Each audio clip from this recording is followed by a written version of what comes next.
I'm doing a delivery right now. I'm good. Okay, thank you.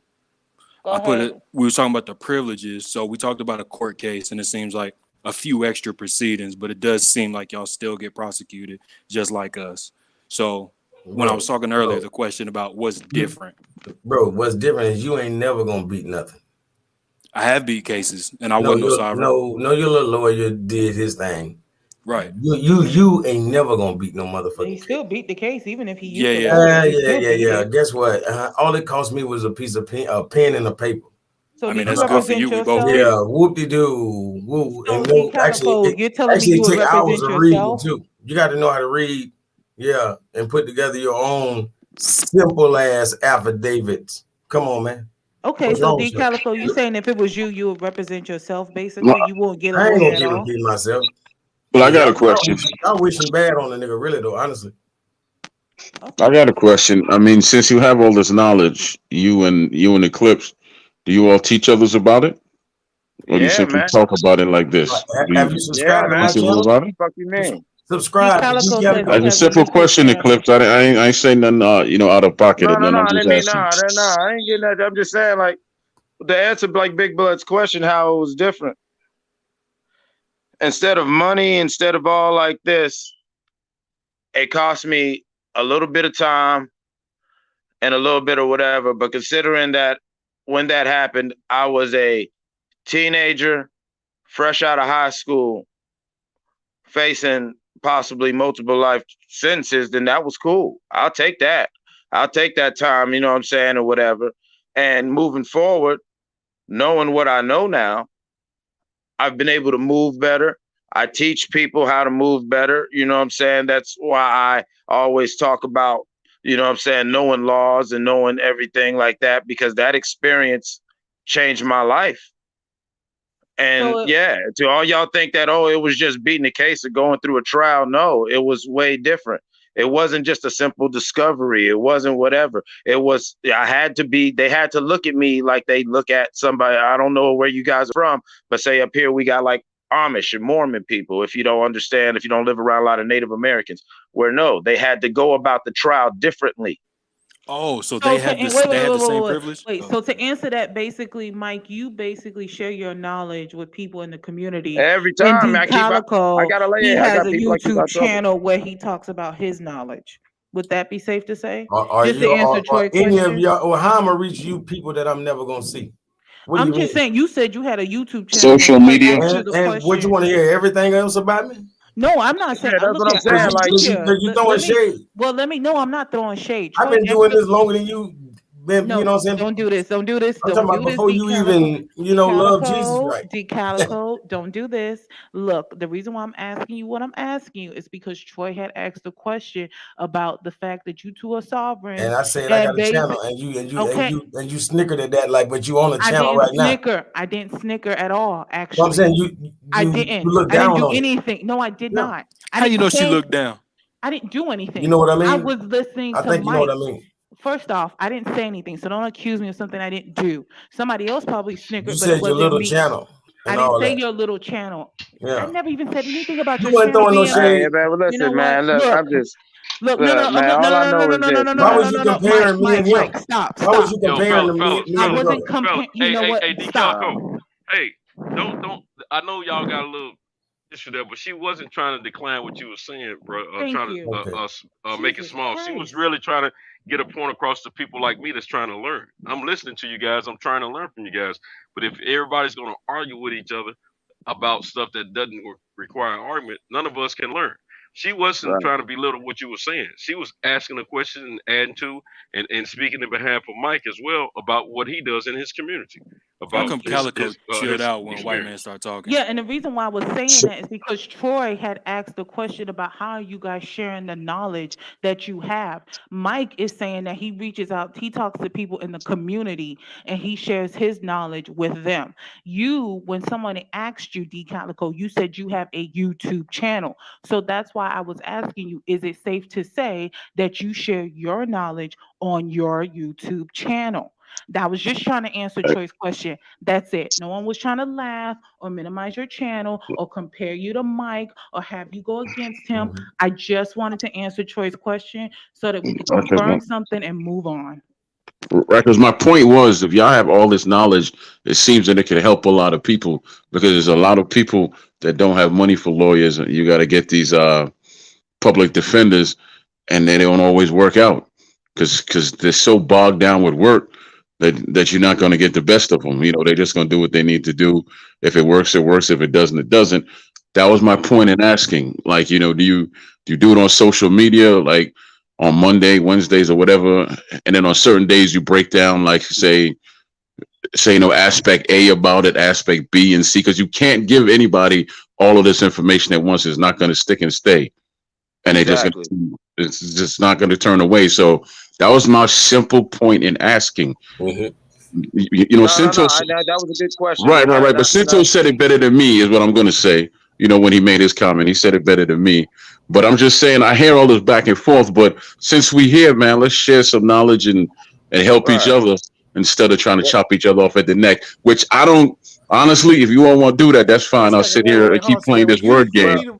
But at the same time, right? With the neck. So cancel what you're talking about, okay? Cancel. I got what you're saying, Fight Doctor. I got what you're saying. Now this is okay. Go ahead. Several olive branches to you, sir. No, he really talking. You still trying to come at my neck? So no, cancel what you're talking about. No, this goes way back. I get that you and Troy don't get along. I understand that. But what he said, he wasn't trying to come at nobody's neck. That question was a good question. He said it doesn't matter. Not only Mike, but also Calico. It wasn't nothing mean to either one of them. Well, no, what I'm saying is he needs to be consistent with his logic, okay, and practice what he preaches. Now, if you're talking about we need to build each other up, I agree. But I extended you, Mr. Graham, an olive branch a long time ago, which you took the olive branch that I extended to you, threw it on the ground, and then walked all over it. And I'm cool with that. Right back in the house. Exactly. The master's house. Okay, you with that other house Negro. You just had to add if you want to be there. on building each other up, then practice what you preach. Okay. I agree with you, Fight Doctor. Now, can we go about building? Now, everything you said is absolutely true. I'm not even gonna argue with you. Now, can we go about building? We can go about building. Yes, we can. 10 more minutes of smoke, and then we can start building. 10 more minutes of smoke, then we start building after that. Oh my God. 10 more minutes of smoke. 10 more minutes of smoke. I got one more question for the history buffs. All right, go for it, White Doctor. I mean, Big Blood. No. Troy asked a good question first. I know you ain't gonna forget it. But you know what I'm saying? I thought we already answered it. He was asking about you impacting the knowledge. Nobody said nothing to Troy, but Fight Doctor. Yeah. All right. So how do you said? I could have sworn he asked, and Mike said that he. Wait a minute. No. I could have sworn he did ask, and Mike was saying he shares his knowledge in the community. When we asked you, you said you had a YouTube channel. I don't know if you also share your knowledge in the community, like Mike. But he went a step further into the question and asked basically when. You know what I'm saying? You know, because what I'm saying is whenever the people ready. You know what I'm saying? I got a damn channel, you know, and most of the time I put together PowerPoints, but it wouldn't be nothing to touch on any subject. Like I already got a video that says Capitis Dominitio Maxima. I already have one right now on my damn channel, but it's not like many people even understand what that is. You know what I'm saying? How about you break it down for them if they don't know what it is? That's what the video he said. He got a video doing that. He said he got a video breaking it down. But you hear what he said. He said he has a video about it, right? And he said even and it's not people long. don't understand. So in that video, since you are assuming that many people don't understand or you believe that, are you also breaking it down in that PowerPoint? That's the only point of it. Okay. I just want to confirm that. I know. Honestly, like for all the bullshit fuck boys in the chat and everything, like you know what I'm saying. Like when they say like, oh, this, that, whatever, that experience of learning how to reclassify and getting out of that changed my life. Eventually, doing work and telling niggas in the hood like, yo, go about things this way, go about things that way, and everything. Got me on a point where I started doing a lot of shit with local politics, just on a personal level, because I knew the politician. I knew this motherfucker. He always wanted me to get in front of the cameras. I'm like, nah, fuck that. Plus with my past, I'm like, nah, I didn't feel comfortable. So I accept him doing things behind the scenes. Then I got recruited into the fraternity or the order. That's why I became a Master Mason.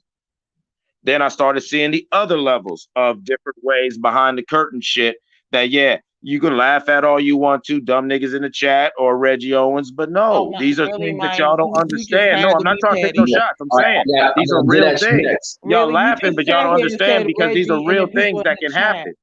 No, these are real things. Let me stop it. Let me finish. Okay? These are real things that some of y'all don't understand. That no, it's not, oh, I'm super nigga and all like that. Nobody's that. But there are different classifications for all things. Even I don't care if you're in the military. Somebody could be of a higher rank than you, but he understands that your specialty or your classification puts you at a certain level where you might be privy to certain shit that he can't do.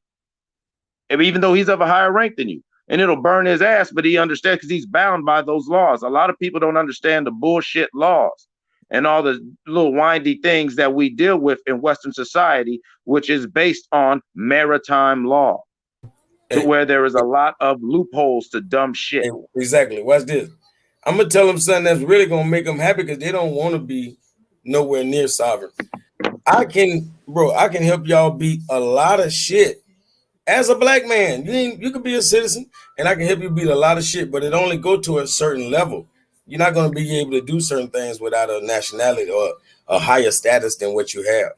There's certain things you're not gonna be able to do. You know what I'm saying? But I can help you beat a lot of that bullshit as a black man. Like I say, ain't no such thing as a crime without a victim. If you ain't hurt no damn body, there is no victim, no crime. No foul, no cry. You know what I'm saying? Hey, hold on one second. Hold on one second. I can help a black person be. Yeah, hold on one second, Calico. I got one for the fuck boy in the goddamn thing. Hey, this dude said I ain't no master mason. No. Hold on. This dude, hold on. This dude said I ain't no master mason, right? He's talking I ain't about no master LJ, mason. Receipts, pussy. Look at my shit. Receipts. I'll show you this right here. Can y'all read that? Can y'all read that plaque? Yeah, worshipful master, Michael Lewis. Yeah. District 6, most worshipful, Prince Hall Grand Lodge, State of Ohio. Okay. Oh, y'all want to just get on some other shit? Look at this. Motherfucker, accommodations from the Red Cross, accommodations from the Ohio State Senate. Okay, he's talking about LJ now. Just keep in mind. LJ, I'm lying, you fuck nigga. I did more in the last 3 years than you will do with your life, you punk bitch. Oh, Lord. Oh, okay. So, Brandon. All right, history buffs. I want somebody. Nope. We want somebody else. Come on, Brandon. Come on, Brandon. Okay, Troy has said something. Fight Doctor said something. I'm just listening, sis. I'm out this morning getting food and everything else. So I'm just listening. I'm really learning. These brothers is really, whether I agree or not, these brothers is teaching me, because now I'm gonna go do my research. I'm going to go research this stuff. But I heard a lot of this stuff. My uncle used to deal with this. They call it the straw man argument, and you was there in the uniform, mechanical code, and all that kind of stuff. So I am kind of familiar with this, but I want to learn more. I just wanted to make sure everybody got a chance to say something, because I mean, not everybody's gonna jump in and say, "Hey, I want to get my point in." Some people may be willing to do that, but not everybody is. So I'm trying in an attempt here to make it so that everybody can actually speak. Hey, brother Brandon. What's up, Calico? Hey, like brothers in the nation, right? Like like brother RZA and others, right? Yeah. Like many. When they go to court, brother, they Moors, brother. That's the only thing I don't like about them, that they don't just go ahead and get all y'all on that level. The thing about it is, all of us don't understand to that level. So a lot of us, that ain't nothing that's uniformly pushed in the Nation of Islam. So that's stuff that we got to pick up on our own, and then it has to be shown that this, you know what I mean? So a lot of that stuff they pick up on their own, and then once you show and prove, then brothers will follow. But other than that, it's so few and far and in between. It's hard to do that, bro. I know what you mean now. Yep. Okay, Big Blood. I know you were about to say something, Reggie. I know you also want to say something, and we're gonna give you a shot too. I see the smile on your face, so Lord, only God. But Big Blood, go for it. Thank God you changed it from that damn white doctor, though. I'm like, dude. It can go back. No, that is not how we know you guys. Got you. But my question is to the history guys. This the sovereign history, because earlier, I guess Reggie, a lot of y'all were talking history and kings and pharaohs and stuff like that, and he seemed to be joking about that a little, and y'all got mad about that. But if it's like, if younger black people are on code, we already know what to do. We already know how to handle cops. We already show love to other black people. It's like, is that really being a coon for not knowing your history? Like, what did your history change in y'all's lives that makes that so much more important, like knowing that you was a king or a pharaoh? Go ahead, fight. No, I wish people understood the Christian black codes, because that's what y'all being judged by. I want you to answer after him. In America, they have laws called the Christian black codes, or just the black codes for short. They took the Christian part off sometimes, but it's still the same. What you think who you think the black codes apply to? Black people. and you don't even want to know these laws. You talking about Jim Crow, man? Jim Crow. No, I didn't say. No. I'm saying no, not you, not you. I'm just speaking like in general. It's like I'm talking to an 85% right now in my mind. You know what I'm saying? Right. Okay. Like, but you know, I'm gonna argue for 85%. I'm gonna put myself in their shoes. So if I already know that Black history was bad, they did fucked up shit to us, and before that we was kings and stuff and queens and all that good stuff. Number one, you know, that'll give you some what does pride, that change but I'm talking about knowing the law, on a day-to-day basis? Knowing that Christian Black codes exist, you should never want to subjugate yourself to being considered Black in they damn system. They created the term Black. Black means property. Negro, colored, Black, African American. Right. It means property. Property can't own property. All right, so if you don't refer yourself as Black, that's why I spoke earlier when we was talking about the examples. What do you do differently? Do you pay taxes? Have you had a job? Do you have a birth certificate? I choose to pay taxes. Bro, the government. I told you do not. You do not choose to pay taxes. You don't choose to pay taxes. If you don't, they will throw your ass in prison. No. It happens daily. Brother, that's like saying I choose to do commerce. Doesn't matter if he lives in Florida. I choose to do commerce. I choose to do income tax, federal income tax. Okay, thank you. Go ahead. Bro, if you work a job, if you make any commerce in America, if you do not pay it, they will come get you. Bro, I don't know about you. That's not true. That's not necessarily true. That's dumb. That's what he's saying. Because Donald Trump has made millions and millions of dollars, and you have corporations that don't pay any tax, and it's all paperwork. So but you know what the rich, but Brandon, you know what the rich, they can always get away with just Hey Brandon, watch this. Brandon, it's still true for them because a lot of billionaires are sitting in prison behind taxes and tax fraud. Hey, fuck all that.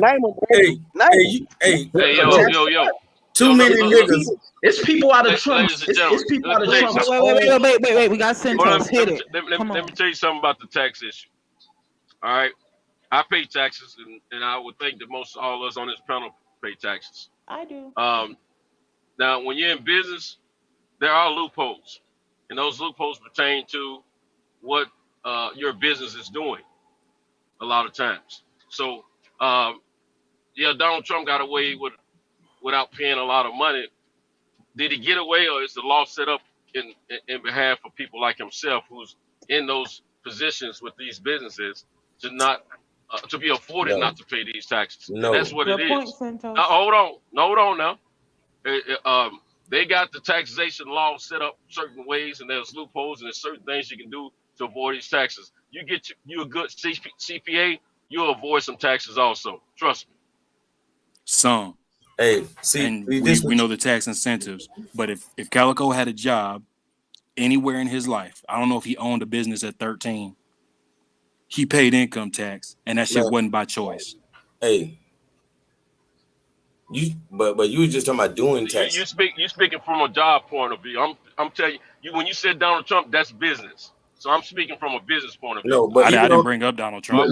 These billionaires go to prison Donald Trump does for pay tax fraud. fraud. There was a lot of guys I was locked up with in the federal system because they said that there's no law stating that you have to pay federal taxes. I'm talking about white guys. What's so this? There's some I ain't gonna lie, like situation, but at the same time, there are legal ways to not pay a lot in taxes. There's a lot of legal ways to not have to pay a lot of taxes if you're in business for yourself.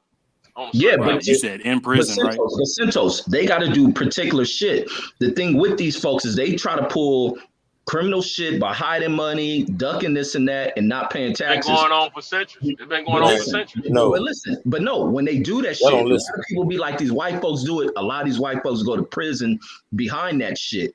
Trump is hiding tax shit, fighting the courts to not get taxes revealed, because once they go through that shit, if they find any wrongdoings in what Trump did, guess where Trump's going to end up at? Nowhere. In prison. No, he's not. I feel like he's like Teflon Don. He just always gets away with stuff. I'm gonna tell you the main thing Trump is worried about, Reggie. The main thing he's worried about is being audited at random. That's what he's worried about more than anything. He ain't worried about prisons much, and that's why he did what. That's the main reason he ran for office. Look. I'm gonna tell you what I keep telling y'all. But he's worried about audits. If you get audited, that's probably worse than prison if you get caught up in something. You know what I'm saying? You got to pay a whole lot of tax on it back because every year you're not going to avoid. I got a buddy of mine who's on the same level I'm on as far as income and everything. We work side by side. Ever since he got audited the first time, he gets audited every freaking year. Everything. Once they audit your butt, you on the radar every time. That's probably what he worried about more. That's why he got a lot of attorneys, a lot of tax lawyers, and all that kind of stuff. These guys are more worried about. Why does he have lawyers? He should have represented himself. Who? Hey, Trump? hey, Centos telling y'all something right now. Centos. You ain't never known Trump to represent himself. Yeah, Trump ain't got the discipline to represent himself. To represent themselves. No, but you know what Trump did? Trump did to change his classification. He became president of the United States. Exactly. To change his classification, where he got to deal with him different. This was a business move more than anything, as far as running for the presidency. Now, but it's different, man. Look, he's gotten himself around a whole lot of different little clauses that he normally couldn't get around. Now he's so above y'all said that Amish people get treated. Wait, the fight doctor? Did you answer that question? Because you said you wanted to. Yeah, and I want you to get a chance. I just wanted to, because Centos started speaking, I wanted to give him a chance to say something because he doesn't always say a lot. So I really wanted him to get that opportunity and have the same for everybody else. I gotta repeat myself because I know it. I No, guess D, you've been talking, but we want to give other people a chance to speak. D, we don't need to change the subject. We don't need to change that subject. No, okay, stop. you can have it back. Stop, you can have it D. back, bro. Let me You've finish been up this little talking. piece. Yeah, Calico. We're running back with you, man. Fight doctor. Let me just finish this little piece up. And you can have it back. I ain't got. I'm not gonna give y'all 5 minutes. Centos. Hold on, bro. Let me get. I'm probably a little older than you. I forget because they ain't taking their time, so you don't take yours. Go for it. Now, I just wanted to mention that about the taxes when y'all brought it up about Trump and everything. I don't care for Trump. Trust me. I'm just telling you some things I've learned about since I've been in business, and it makes a large difference. Just like I was trying to tell a homie of mine the other day, he was talking about this, that, and I said, man, you need to talk to my CPA because he was talking off the wall. You know what I'm saying?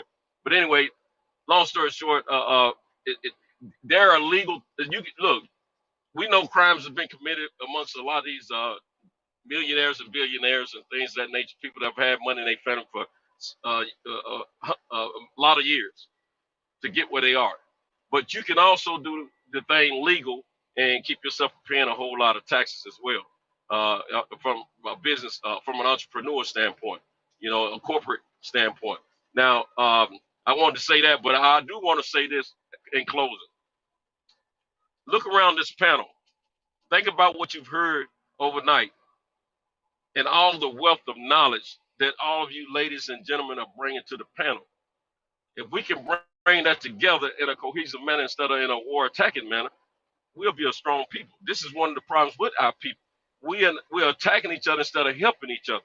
I'm listening because I'm learning. I'm telling you, y'all were talking about some stuff I've been intrigued about for years, but I hadn't taken the time out to investigate it myself. But I'm intrigued. That's what got me started on these nighttime. I know, let me tell you something. I know some of you brothers have a thing against Reggie, and Reggie have a thing against you guys, but his panel is what lured me in while I was driving overnight to listen and pay attention and learn, because he had a lot of brothers with a lot of wealth of knowledge that was coming to his panel speaking, and it intrigued me. Brandon know what I'm talking about, and I'm telling you, if we all use these resources, we can be such a strong people. We don't always have to cut each other up just to get our point across. I know it's fun and things like that sometimes, but sometimes go a little bit too far. You know what I'm saying?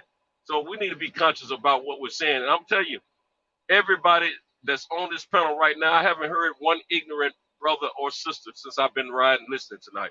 And I've enjoyed the knowledge that I'm learning, but I'm still in the back of my mind saying, why are we doing it like this? You know what I'm saying? Well, I get it. But listen, Cinto, nobody put a threat on nobody's life. I ain't got nothing against nobody. When you have disagreements and certain shit is being said, there's going to be a little bit of kickback to that. But to think that I ain't got no animosity against none of these cats. I can have a conversation with any of them until otherwise shown, but nobody's threatening nobody. This is just the way it's going to come off. But I think it could have came off differently. I like what Brandon don't like to hear that. I can agree with him. But I'm always shoot shit back when it's shot at me. But to think I got something against them, no. I can be civilized with anybody on this panel. I got nothing against these cats. Nobody's threatening nobody's life. I know that, Rick. I that know sound that cool, firsthand, Santos. but I mean, some people may not know that if they haven't been here before is what I'm getting. Because see, I won't call the name. You know how I do. I was on a panel earlier, and they were just going at it and nigga this, beat nigga that. I'm gonna do this. Let All me this guess. My kind of, crazy ass homie H Money. I ain't calling no names, Rick. You know, Mark don't want you calling out But you know other what I'm saying? channels, sir. But you know That's what why I'm saying? I Santos mean, ain't saying nothing. yeah, because when everybody's talking at one time, we can't hear profoundly what's being said. You know what I'm saying? I know how you roll, Ray. You know me, you ain't got no issues whatsoever, bro. But I understand. Still, we all can do a little bit better. You, me, Fight Doctor.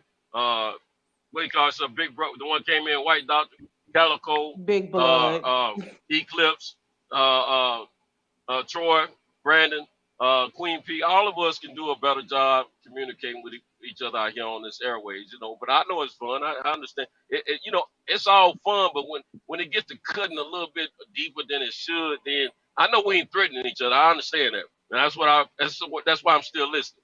But I'm saying sometimes some people take offense a little bit. Some people a little bit more sensitive than others as far as the when you're cutting them up. You know what I'm saying? So some people don't play a certain I way don't and even things think of it's that something. nature. Well, sometimes I think, Santos on the real, sometimes it ain't even about sensitive or someone not being sensitive. I think some people I mean, they just want to joke and try and get their little jokes off. And I think some people are just straight clowns. And you know what I'm saying? And I think that's a problem with black people. Like Troy, you said, oh, how do you help people and everything like that?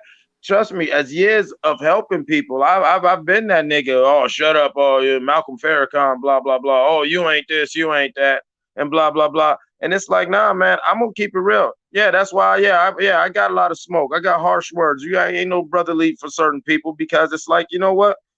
You ain't got no skin in the game. You ain't got no skin in the game, and you the main one that when I am sitting here trying to spread knowledge or whatever, or I'm just sitting here trying to listen, you the main one that trying to take things to the next level. You know what I'm saying? On one level, you gonna clown somebody saying, "Oh, he this, he that," and whatever. But then at the same time, out of your breath, you this, you that. You clowning somebody for living a real life.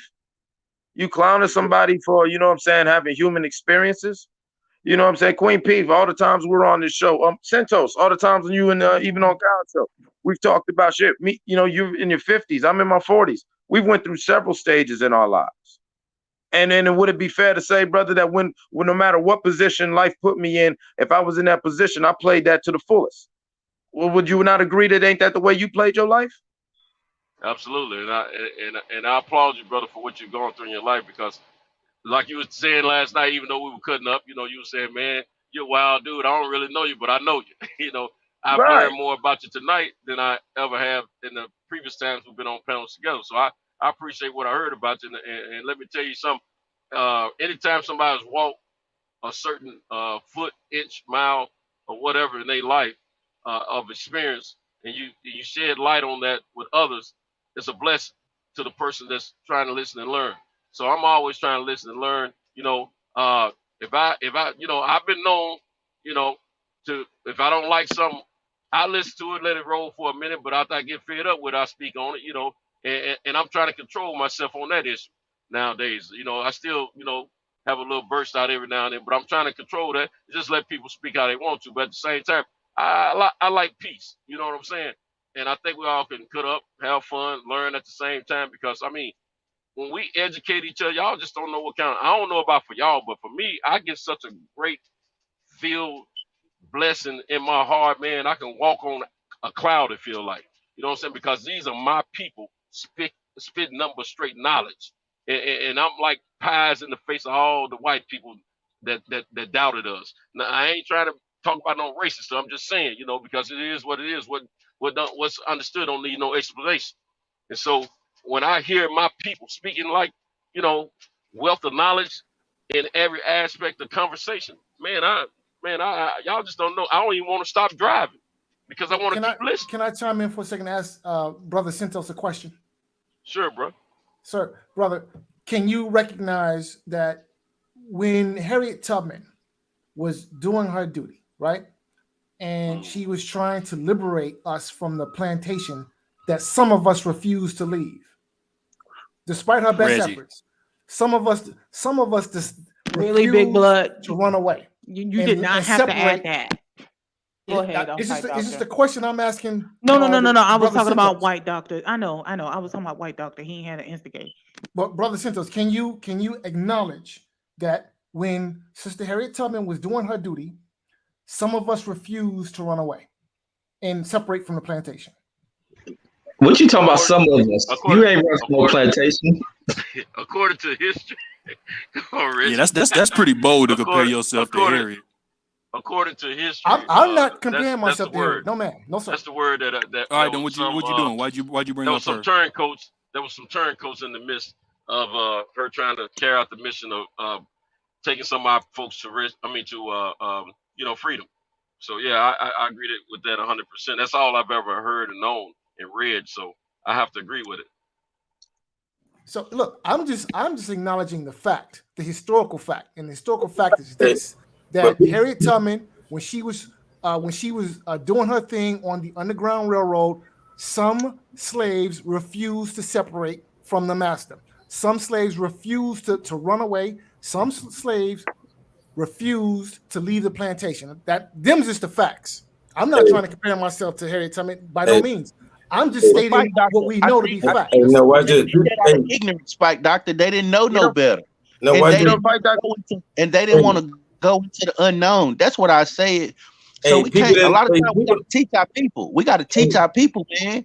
That's what we got to do. Wait. Let Brandon finish. People don't even know who Uncle Tom really is. Yeah, the Uncle Tom and Harry beat the stove. Uncle Tom was a good dude. I'm talking about Uncle Tom. If you ask me, Uncle Tom's freed more slaves than Harriet Tubman. Yeah, Uncle Tom was real. Harriet Tubman was a real dude. Sambo was the bullshit nigga. If you read the book, I don't know why they call people Uncle Tom, but Sambo was actually the sellout. Bro, Harriet Tubman, we got to be found teaching our people at all times. People think Uncle Tom means sellout. No, Sambo means sellout. You feel me? What I'm saying? Exactly. If you ever read that book, Sambo was the sellout. Uncle Tom was a decent man who was doing the best he can. We still about Harriet Tubman, like she is almost like folklore. Like it really never. It might have never really happened, especially the way we've been told. Because before there was no Underground Railroad in that part of the world. I know where it was. Before it segues, Spike Doctor, did your question? Yeah, I forgot you was at the Underground Railroad. No, you can look it up, but you'll never look it up. Answered before we segue. If you don't like this, watch this. Yes, no, I'm not saying I don't like it, but he had a question, and I would like for his question to be answered before we segue into somewhere completely different. It's not about what I like or didn't like. He was asking a question. I wasn't done. Well, he didn't get to finish his either because you cut his ass off every time. Fight Doctor. You want order in the court when I go to talking now? No, I want order in the court, period. You talked over him. You talked over many of the people in the damn panel. We hear you. We hear you. You talked enough. We've heard you. I would like to hear somebody else. How about that? Man, I knew that in high school. If you knew, we don't care. Okay, hey, Fight Doctor, did you get your question answered? Because D Calico has cut you off, and I would like for you to get your question answered before we segue somewhere else. That is all. The brother Santos answer my question, and thank you. Just to add to that unfortunately we still have Sambos among us. Unfortunately, it's a sad thing, but it's true. Facts are facts. We gotta be found. We gotta be found teaching our people and trying to uplift. And in the organization that I belong to, that I grew up in, we were told to take plenty because our people been through a lot. So you have to deal with the ills of our people in the way we've been conditioned, and you can't lash out at them, but you can't be. I understand that you be upset because people handle certain things certain ways, but you still got to be found teaching because with knowledge, you the one with the knowledge, and you want to impart the knowledge for people to do better, and we have to start changing our behaviors. So a lot of times we shouldn't be getting upset because of our people because they've been conditioned to be that way. Well, we should be an example of how to behave and how to uplift, and that's the path I try to follow, and I think that's what I've seen that kind of works when you want to get your point across. So I try not to Fight Doctor want to uplift. I think you want to call us slaves. But I would fight. I hope for Fight Doctor to reach for Black folks, but in order to do that, he needs to start associating with them. He needs to find black friends outside of the virtual world. He needs to be able to go into a black community and spit this kind of language. But I doubt that any black person will take him serious enough to listen to him. All right, so let's deal with that. Let's deal with that. him. All right, so They'll let's probably deal with rob that. Jump in, Now, jump in, fight. They'll probably Let's deal with rob that. you and Now, beat wait, the wait, shit all out right, of you. I wanted Reggie to let's deal with finish, that. right? No, fight doctor, let Reggie finish, and I want you to rebuttal him. But I would Yeah. like Reggie to finish. But Don't be listen, instigating, really, white doctor. he'll go into some black neighborhood where he's new from. They'll ask him where the fuck he's from. He's gonna say, "Yeah, I'm behind them gates over in Boonerville." But yeah, listen, so brothers, I just want to teach you about this book, and they'll beat the shit out of him, throw the book at his fucking head, and run him the hell up out of there. So he has no black people to speak to pass this information on to. He can only do it here on this virtual world. He has no black associations. But that's my thought. All right, doctor. He said you come back to the hood, you're gonna get jumped. What you gotta say? So let's deal with where I live and where he lives. Now he lives in Las Vegas. And my God. I put the link in the chat earlier. Las Vegas has a population 12.2% black. That means it's not zero, right? Yeah, Negro, we heard you. Right. We heard you. Now, I live in Chicago. Now, in Chicago, right, there's a neighborhood called Inglewood. And Inglewood is known as being the murder capital of Chicago. Because you don't live there, though. Inglewood has the highest homicide rate. The neighborhood with the second highest homicide rate in the city of Chicago is South Shore. South Shore is where I live. Okay. I live in the hood. I live in South Shore. All right. I live on the blackest part of the city of Chicago. All right. So he lives in Las Vegas, Sin City, where people go to vacation, hang out, have a good time. I live in Chicago. I live in Al Capone's backyard. Okay? That's where I live. He's white, right? Okay. No, he's a gangster. That's who he is. Okay. So you're making your point is you're around black people. My point is that one of us is faking the funk and talking a whole lot of shit that makes no sense, given that they live in 12.2% population black people city, and the other person lives in the hood. So who are we really gonna take seriously here? It ain't where you're from, it's where you're at. Live in the ghetto. Well, I'm talking about where I'm at. I'm talking about where I'm at. He said right you now. live around a bunch of old white ladies gambling, and you don't know what light skin looks like, and you a bitch ass nigga. Really white Go doctor. ahead, Oh my Reggie. God, you are such an Yeah, I definitely heard that. You know what, Big Blood? I did hear that. I heard that. Really, mine? Man, where you at? Man, where you at means your mind state, man. You know what I'm saying? That's what I said. It ain't where you're from, it's where you're at. Yeah, but we all came from. Let me address this fight doctor shit. Let me address this fight doctor Man, y'all shit. stop inviting Reggie. Go ahead. No. So he think this shit. So now he trying to play like You he's moved some old out of the hood. You moved out of the hood. You trying to moved play out like of he lives in some hood. You moved So out you're of from- South Central Los Angeles to Las Vegas with 12.2% black population. So you moved out of the hood to live amongst them. So That's what's what you did. So what's That's up, what you did. brother? You're from Chirac now, bro. This where the fuck you from? From Born and Chirac, raised. bro. Born Get and the raised. fuck out of here, Born bro. and raised. I've been in Chicago. Yeah, all my Reg, life. Guess what? Reg, stop, man. Nigga like you couldn't live here. Trust. No. He think it's cool. He think it's cool to glorify hood shit that he ain't no part of. He hear a firecracker on the 4th of July. He up under the damn bed. But you trying to play some old hood shit. I'm from near Inglewood, but I don't really live there. I drive the opposite way through there. I live close to the south side, and I make sure I take some back streets so I don't got to go through all this hood shit. You don't live nowhere near there, homie. You didn't expose yourself. I think everybody news to the show when I expose. That's why you come over here every day mad, where you reveal the fact that you may have been born living on the south side. Your parents, out of fear, they thought it would be best to move you around white folks. I grew up You on move the in. south side. That ain't what you told us. Stop lying. Stop lying. Negro, Stop lying. We'll go back and listen to the tape. Stop Because lying. I'm telling you the same thing I told you. That I grew up on the south Reggie, side. you from the and I hood, you currently talk like live that too. on the south side of Chicago. right? No, stop lying. In Fight the Chicago, doctor. Chicago Damn, you're a has liar, significantly more man. than 12.2% black people. Look, You just don't like how eloquent that man is, man. You Stop accept it, man. it. No, he ain't got to Man, play like stop he's making the gonna man curse, man. The man real eloquent, man. They You bringing never got the along. you bringing the worst out of him. No, he's not. Bringing the He worst out never of got him. along. Calico, they never got along. Hey, Even no, that's before my you ever enemy, came man. on this channel. Calico, Hey, let me say this. No, Reggie is my arch enemy, man. Come on. No, guess y'all Calico, both let me gonna just say say arch this. enemy. Let me say this, I'm Calico. gonna let you have that Negro back too. I don't even sound like I'm arguing. Look, I ain't gotta argue. I know we on the internet. I ain't arguing. I clown you. But listen. Hey, fight Dr. Well, Troy is all you is can your talk arch enemy, man. Troy is your arch enemy, man. Listen, me leave and Reggie Troy, we're alone. gonna work it out. I got Reggie. Hey, tag me in. Slap my hand. Calico, I don't think he needs you. I think Calico, I didn't hold ether his you own. already, man. I got you changing your profile pics and all that. Hey, bro, I got your bro, I got your shirt getting dark about a minute. You sweating bullets over there, boy. It ain't gonna work for me. I'm laughing over here, man. You see me laughing. You see the nice grill. But back to Fight Doctor. This fool trying to glorify violence. Hey man, get off the OG, man. Calico, let him Get finish. off the OG, man. Let him finish. Fight Doctor can hold his own. He don't need you, Doctor trying to Calico. go- Trust me, Hey. Fight Doctor has argued with Reggie before, and he has held his own. He don't need you. He don't need your help. Fight Doctor got it. The segue. Hey, can I segue back to what Fight Doctor was talking about though, real quick? No, let me finish Fight what Doctor. Fight That was Doctor big. did. Okay, Mike, I want you to segue, but I want to No, I let wasn't Reggie shit finish deep about his what point. that fool said. This fool trying to glorify that he from some old hood shit to think that he black.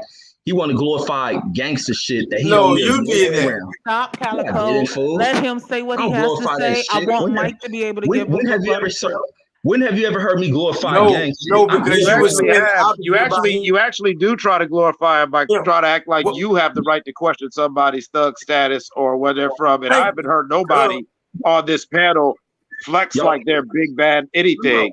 Anytime anyone says anything about any street past or whatever, I've heard you and different people in the chat say, "Oh man, he ain't this, he ain't that," and it's like nobody y'all can try to niggas talking glorify about that. jail and shit. Y'all talking about jail like all black folks. No, I only was way to talking. be black. I brought up jail. Let No, me hold on, finish. Reggie. So here you Let me go out of finish. context. I personally brought up jail. Because me and Calico were talking about the sovereignty thing, and people were saying, "Oh, you can't do that." And I brought up my personal experience Mike of where is I talking about learned people you in the can do chat that. who disagreed with him. And then y'all got to talking about jail shit. Like the only time you can teach shit to black folks is how to beat this criminal court system. Most black people ain't gonna see the court system. So therefore, it's other shit you can be teaching to black folks. Negro, what world you been living in? What world you been living in? What world have you been living in? Doctor, you ain't never even seen a police have you car, looked so at the shut prison your lying population ass in the up. United States You lately? talking about you went to jail. Your parents drove you down to go get a fucking ID. Shut your lying ass up. You ain't never seen a police car. Okay. Fucking a police greet you, clown. Shut up. This is from the Negro who You ain't currently never lives seen a amongst them. motherfucking jail. Shut up. You 12.2% clown. population is black in Las Vegas. Listen, Is it true that you went to a white 12.2% school, Fight population. Doctor? Because I went somebody to a said in the white- chat you went to a white high school. I went to a white high school. I went to a black grammar school. Okay, thank you. Yeah, and then Because you I moved lived into in a the white hood neighborhood. You moved into a white neighborhood. Tell them. Wait, I want to. Wait, hold on a second. So I moved into a white neighborhood, but then as an adult, I moved back into a black neighborhood. You live in a white neighborhood. You live in a white city. You live in a mostly white city. That's where you live, Las Vegas. I live in Chicago, right? I live on the south side. So we online trying to prove is majority. We are. You live in Las I Vegas. told y'all Only he's 12% of the population is black. I told y'all he's fake. Wait, Brandon, what were you saying? Wait a minute, Brandon, what were you saying? You don't need to prove how authentic you are. You don't have nothing to prove. Only thing you got to do is keep coming online and represent yourself. You don't need to prove to where you live. To who gives a shit?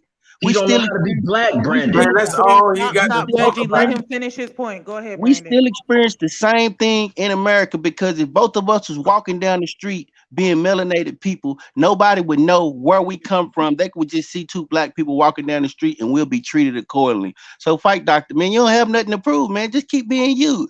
Reggie gonna be Reggie. Don't worry about Reggie. Just keep being you. You don't have nothing to prove to nobody. I agree. I'm gonna let Sambo do Sambo. So Brandon, this boy trying to figure out how to be black. That's why he think it's mean to live in the hood. He don't know how to be black. I told y'all, this dude is easy science, grammar school science. Negro, You know you what? can't even spell science. Go ahead and spell it. Hey, You Science. know what I think? Right, I think Wait, I hear Centos. Centos, go ahead. Centos, go ahead. You know what I think? I think that you two brothers, Reggie and Fight Doctor, I really deep down think you both have a great deal of respect for one another. You just choose to y'all have different opinions about certain topics. Centos, I ain't got nothing against him. His feelings is hurt from me clowning him. I already know you, but see, Reggie is the ultimate antagonizer. See, that's what Fight Doctor may not realize. He just messing with you, and he keeps it going because you keep feeding into it. If you stop feeding into it, he ain't gonna keep doing it.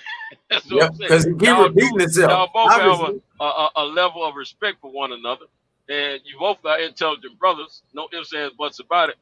But if you keep feeding into it, it's gonna keep being fed to you. You know what I'm saying? So just y'all got. I think one day y'all gonna be on the same panel together, hosting co-hosting the show, educating us. That's what I believe. Man, get them niggas in the same room. I want them two brothers in the same room. I'll bring the blunts. I'll bring the bread. We gonna keep. I'm staying between them to keep it simple. But God damn it, yeah, we gonna have to. We need this smoke in the same room because I'm telling you, they're gonna be slap boxing. You gonna be the mediator? Listen, I got slap boxing after the third shot. Man, we gonna go viral without fighting, man. I'm in Vegas. Everybody come through Vegas. So I mean, come on. Females. We're gonna have some females. We're gonna get them in the same room. We're gonna have some females. Might have put some estrogen in the room. We're gonna see how different they are at that point. Yeah, we gotta put some estrogen in the room because melanated sisters. You understand me? Yes, melanated. Thank you. Yes. Hey, it ain't gonna be nothing but a live debate, and that bitch gonna be on paper. Doctor ain't got none of that shit in his heart, man. I'm just clowning. He talking shit. I'm gonna talk shit to him. We can continue on with the subject. You cannot see me. I tell you what y'all should do. Hold up a minute, y'all. Hold on. I hear Troy. Troy, hit it. Go ahead. Nope. Take yourself off. I tell you what y'all should do, because Reggie, you have a channel, right, Reggie? Exactly. Reggie. Okay, so I don't know if Fight Doctor has a channel or not, but I tell you what, why don't you do this? Why don't you have him on your channel and have a real debate? Simtos seems to be a very calm brother. He could be the mediator. Yes. And you have the people in the chat pick the subject, and you two go back and forth, and you let the people in the chat judge and go from there and make some sense of it. Why don't y'all do that? Man, this nigga ain't invited on my channel, man. Okay, so that's not gonna happen. All right, so basically the suggestion was made, but it's not gonna happen. Okay. Man, Reggie got that crazy crowd. Yeah, he doesn't with it, man. I'm talking about Reggie got like 5 trolls, man. I ain't lying. He got like 5 trolls be talking bullshit in the chat, no matter where he go. Yeah, he doesn't want me on this channel because he would get straight embarrassed. Because you and the facts are 180 degrees of one another. You can talk about everything other than the facts. But see, as soon as the conversation turns to the facts, I own you. I own you and your mama, where the facts are concerned. Because you have no clue, none whatsoever. None. You don't know nothing about your history, where you come from. All you know is what the white man has told you to think. Put the guns down, bro. Put the guns down. Hey, Fight Doctor, listen to what I'm saying. My vision wasn't about you guys debating one another. Like Brandon was saying earlier, Reggie, from time to time, he read meaningful books on his panel, on his platform. Y'all both have a wealth of knowledge. Then you donate Reggie a book. Let me finish. You have a wealth of knowledge, Fight Doctor. No ifs, ands, buts about it. I was saying, my vision was that maybe one day you guys would be offline, chopping it up in a civil manner, and coming to some agreement of a certain subject that helps us people, and then you go on the channel, whichever channel it is, and y'all spit the knowledge to us. That's what my vision was. My vision was about you guys debating one another. And I mean, you teach us, if you want to debate each other, go right ahead. But at the same time, I'll bring the girls. I'll bring the girls. But Centos, they said no. I mean, I like your vision, but they said no. Well, that was a good thought, Centos. Good thought. They said no on the surface of the panel. Let's proceed, they said no man. on the surface of the panel, but I think if these civil-minded brothers went off the panel, no audience, just speaking, I know they'll speak in a respectful way to one another. I believe that in my heart because I've listened to both of them enough to realize these are civil brothers. These are not homies in the streets trying to get one another's jugular. This ain't no beef about streets and all that. This is just this is a battle of intellect and knowledge of the people. That's what this is all about. But at the same time, Santos, respectfully, I disagree. I'm telling you, you get them brothers in the same room. They ain't on that, man. They ain't on that. Is it okay if I share my screen? Can I share my screen real quick? Of course. I mean, it ain't my panel, but yeah. I don't think so. Mark is the one who will like give you like the full thing. He's not here. You just got to show your phone up, whatever the dumb shit you about to show. Yeah, so I'm willing to bet my bottom dollar that this is a book that you have never read, nor has it ever been brought up in your so-called book club. Tell him the name of the book. Now, I guess you guys can't see my screen, but the name of the book is called The Autobiography of Malcolm X. Just turn your camera on, Fight Doctor. And if you have it on the phone, then you can show it through whatever. No one's ever read that book. I've never even heard. No one's ever read that book. What name? Troy, chill out, Troy, chill out. Keep going, Fight Doctor. I'm telling y'all, Fight Doctor's barely finding out what black this is, man.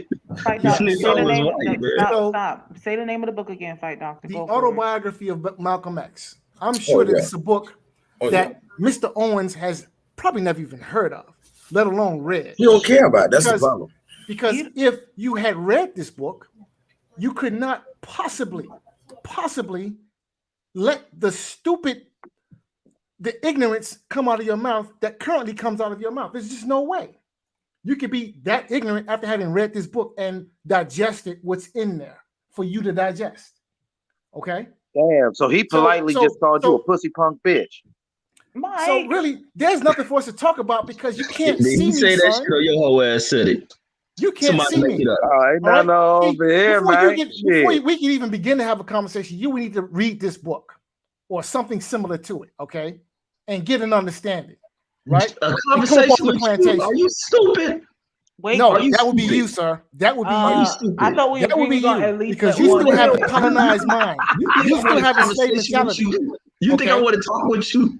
Get the fuck out of here, man. Because you would rather have a conversation with your slave master so he can tell you how to think, what to say, how to behave. What book are you reading right now? What book are you reading out loud right now, Reggie, on your channel? What's the read along book?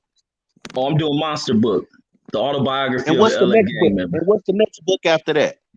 I'm doing Tookie Williams' book. I ain't doing shit this fool up here talking about. Okay. And then after that, what you doing? Because I know you got 3 books. I'm doing Nat Turner's book.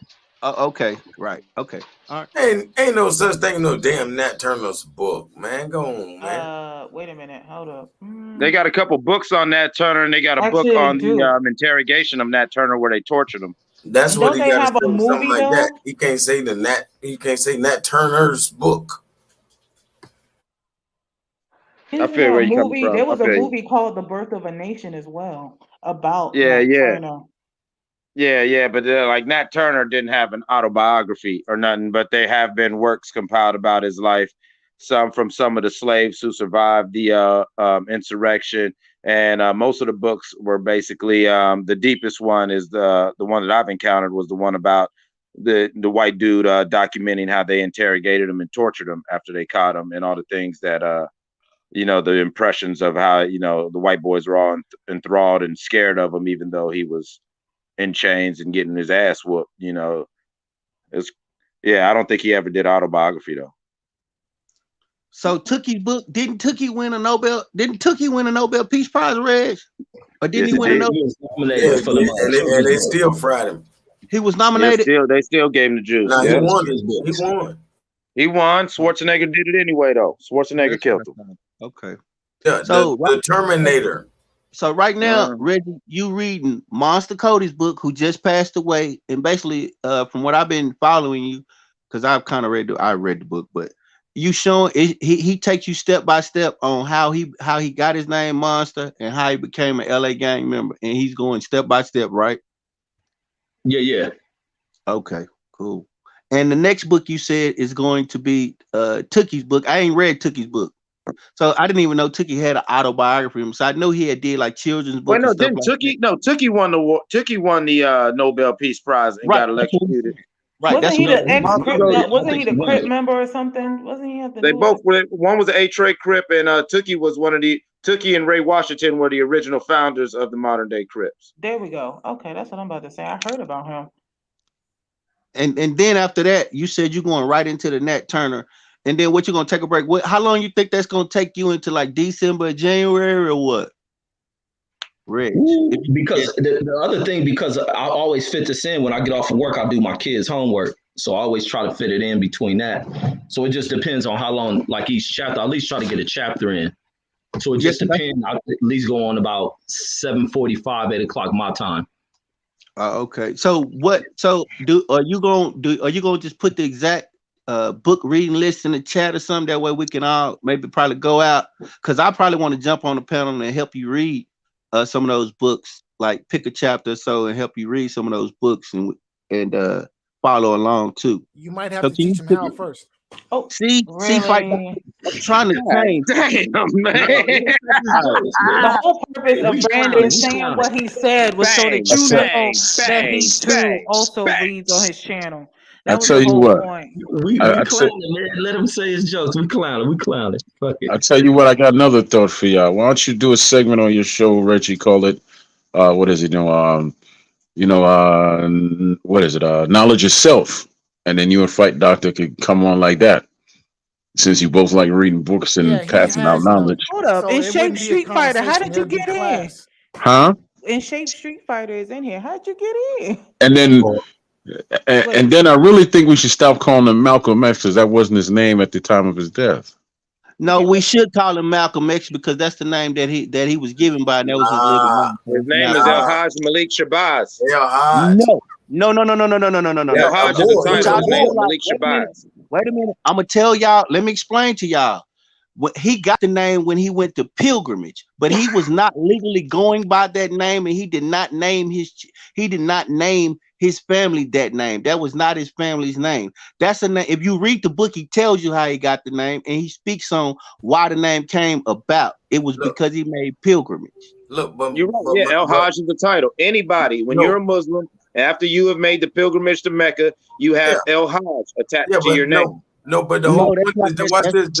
All his daughters have the last name Shabazz. What did the Malcolm and the Malik is the same thing? It's both the same name, Malik. Malik means an angel. The Shabazz came from the Nation of Islam because Elijah Muhammad called him off and on Malcolm Shabazz in the tribe of Shabazz, and tribe of Shabazz that means rebellious. The tribe of Shabazz means the rebellious tribe, the tribe that left away from the other tribes of the 24. So that's how that came. And Elijah Muhammad from time to time would call him Malcolm Shabazz himself. Exactly. He would call him, but that actually meant rebellion. You ain't 100% right. Keep cooking, brother. Oh no, that was all I had, brother. I don't know about that. Not Shaba. Shaba don't mean that. In Shape no, Shabazz. Same thing. You got the ZZ on the end. Okay. In Shape Street Fighter, how did you get in here? Yeah, I hear you. I guess that I think Mark let me on. Hey, that's what I'm talking about. Yeah, I think he might be back there because I just. Okay, he ain't sleep. He just listening. Mark, you hearing this foolishness, man? I'm telling you, man. I every now and then I want to be decent, but then, man, I'm telling you, this Reggie Fight Doctor shit is good, man. This shit gold, man. I'm over here instigating. I don't even give a fuck right now, man. You know, I want to fuck over here changing his name. But right now, I want to keep fucking with him on the bullshit since I see he a petty nigga. You know what I'm saying? I like that shit. Keep that energy, Reggie. Fuck it. In Shape Street Fighter, really, you changed your name from Big Blood to really White Doctor? Oh my God. So Reg, how long you gonna stay on this on your path? Are you just looking to get a certain amount of books in, or are you looking to just keep going? Or you just putting it up, the videos up, so they could always be there just for the content? No, I'm getting through the books, man, because like this is what I always say. A lot of people speak on reading, and a lot of times I don't know whether or not people really read full through books, because sometimes people inject that in conversation. So I'm like, let me just take it on myself to read, because a lot of times I ain't never read books like that. I'm more into to textbooks and shit. Like I've stated, I never read a book from beginning to end. I've always been in the textbooks. I don't know why. Like I said, I got a nerdy side to me. I'm a nerd, but not a Poindexter. But my thing was when we had Tank on, when Tank, the Sweet Science Examiner, was on one of the shows we was doing, and he had some books in the background. I remember my cousin trying to clown about the books. And I was like, man, what you got back there? And he was bringing out all these books. And I was like, you know what? Let me start pushing that, man, to kind of, and we were kind of on the topic of things that we need to kind of push as a people and push aside, like, because we push too much of the ignorance. Like we was talking earlier about some of the lyrical content and music. So I'm not like, my thing is make reading cool. Let me just start pushing some of these books. So we started with Dr. Claude's books. We pushed through that, and we're going back to back on books. But once school started back up, you talk about Dr. Claude Anderson? Yeah, we read through his I think 2 or 3 of his books, and Powernomics and all that shit. Yeah, we went through all that, and then we went through a book on James Baldwin, and then school started back. So y'all read The Fire Next Time, huh? Huh? It was called The Fire Next Time. Is that the one y'all read, The Fire Next Time? No, we read that one. We were Black Wealth. What is that? Black Label, White Wealth. No, I'm talking about Baldwin. Oh, Baldwin. Let me see. What's the name of that book? It was The Fire Next Time. I believe that's one of them. What else? Baldwin had a couple of them, man. He wasn't. Baldwin was deep.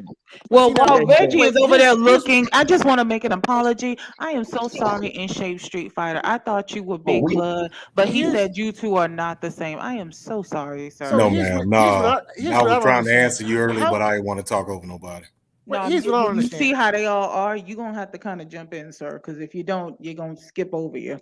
Yeah, well, here's what I don't understand. How is it that Mr. Owens could belittle some of the things that I say because he accused me of having read it in some book, but this Negro has a book club? I mean, do you not see the inconsistency in logic here? No, I was trying to tell you. I'm misinformed because I read what he reads to be informed. Brandon got to see how the logic works there. Okay, he was just giving you. See, the thing about it, Fight Doctor, is he was just giving you a hard time, and we know, Reggie, and that's why I started bringing this up, because I wanted you to see this side of him. The way you see him, you only see one side of him because you don't know he have a channel, but he does have a channel, and also he just does that because it's like you kind of take the bait from time to time. So he enjoys doing that, but I wanted you to see that he is multifaceted. So he's not what you think he is. That's what I always try to tell people when they first get introduced. They like he's not what y'all think he is. So that's why I wanted him to talk about his book club and to show the books that he's reading, and also to show the direction. And because we're dual people, sometimes we could be clowns on one side, and then we could be intellectual on the other side. And when you see the intellectual side, it may give you a different respect and understanding. That's all. And then you'll know how to deal with it. So basically, and let me say this: Fight Doctor, you're the one that started a lot of shit. When the first time you came on that show, when we had the topic on, I think it was on integration, the first thing you got on here was on some plantation and this and that shit. And so it started. You didn't know I had jokes, and I can go on, and I can talk big shit as well. So don't act like it was me who started that. It's been on you. Well, first and foremost, I just stated what should be painfully obvious, is that integration was a bad idea. Okay, it was. And one of the most renowned integrationists, okay, before he died, realized that integration was not a good idea for Black people. All right. And I quoted him last time we talked. And you seem to think that there's something wrong with quoting Martin Luther King. Martin Luther King is smarter than you. He's smarter than me. That's why I quote him, because he's an authority on the matter. Okay. Wait, hold on, Fight Doctor. Fight Doctor, hold on, brother. Wait, let him finish though. No. I'm not even gonna try to attack you, Reggie Owens. This is no attack to you. This is a serious intellectual question. As somebody who you just admitted, you just got into reading books, and one of the first books you did on your platform that you really got in on, you say that the first books was Dr. Claude Anderson. You read Powernomics. You know what Dr. Claude Anderson been trying to teach us for years. And you saying that integration wasn't a problem? That's the whole platform of Dr. Claude Anderson's thesis. Thank you. The man is not an integrationist. Let's open this dialogue. Thank you. Because, and then first of all, you misinterpreted. I never said I never read books. Once again, well, you sound like you ain't never read no books. No, you said you never read textbooks. You don't comprehend. I apologize. You said you mostly read textbooks. I need y'all to let somebody finish. But no. Let's open this integration. Let's open this integration topic. A lot from what I read from Paranomics, books don't control me. A writer and his opinions in a book don't control me. I can extrapolate information based on what I read. Dr. Claude Anderson is smarter than you. He can be smarter than what he's smarter. Fight doctor, let him finish, please. Fight doctor. You don't make no decisions in life. You don't know how to live. You're afraid to exist within society. So stay on mute till I finish this point. Let's get into this integration thing. My thing with integration is what we said. We can go off of what Malcolm, what Martin Luther King and them felt. They live in a time period at a height of racism. So of course, when they kind of society is shifting into this point of black folks. Were you not paying attention January 6th? Were you not paying attention January 6th?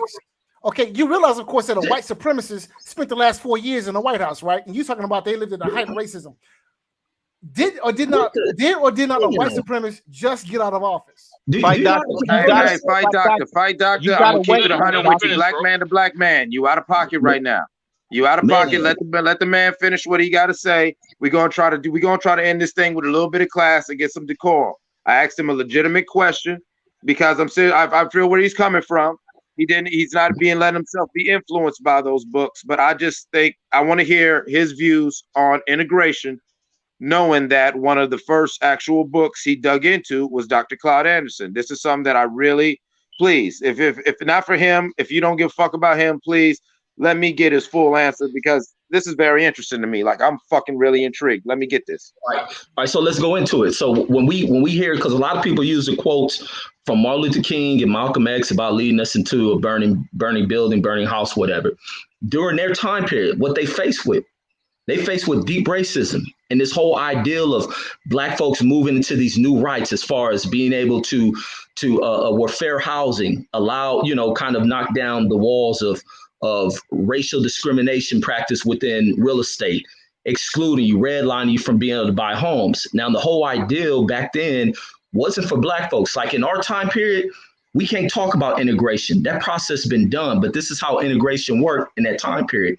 Integration wasn't about just taking us from these lower, deeply impoverished black areas to moving us around white people just to be up under white folks. Thing you must understand, and this is why I say too many Negroes in this 2021 mindset.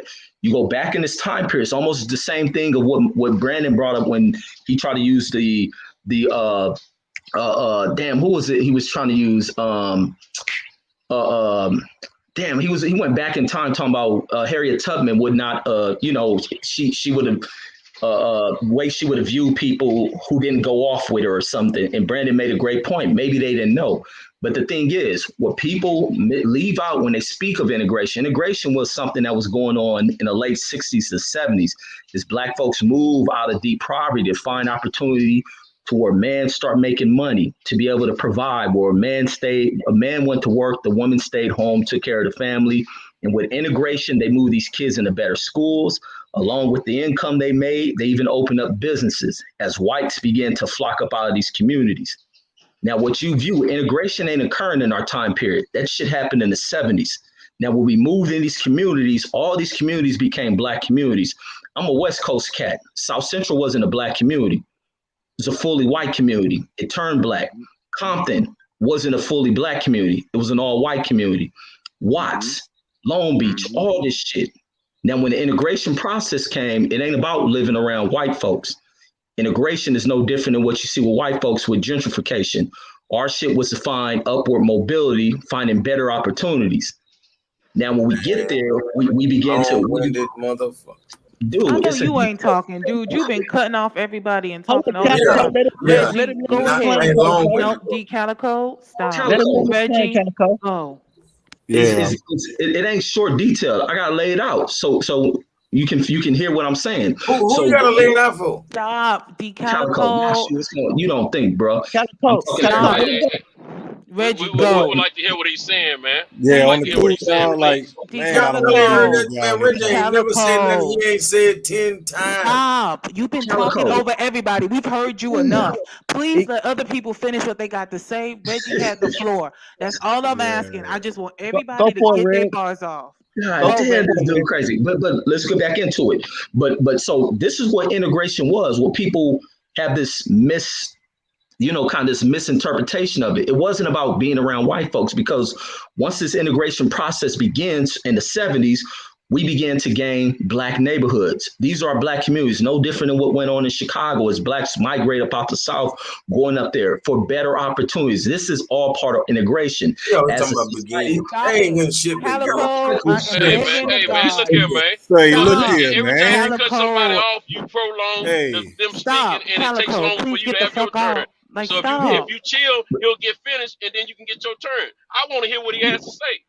Because what's happening right here over and over, excuse me, Reggie, is that, man, if your feelings been hurt, man, your feelings been hurt, bro.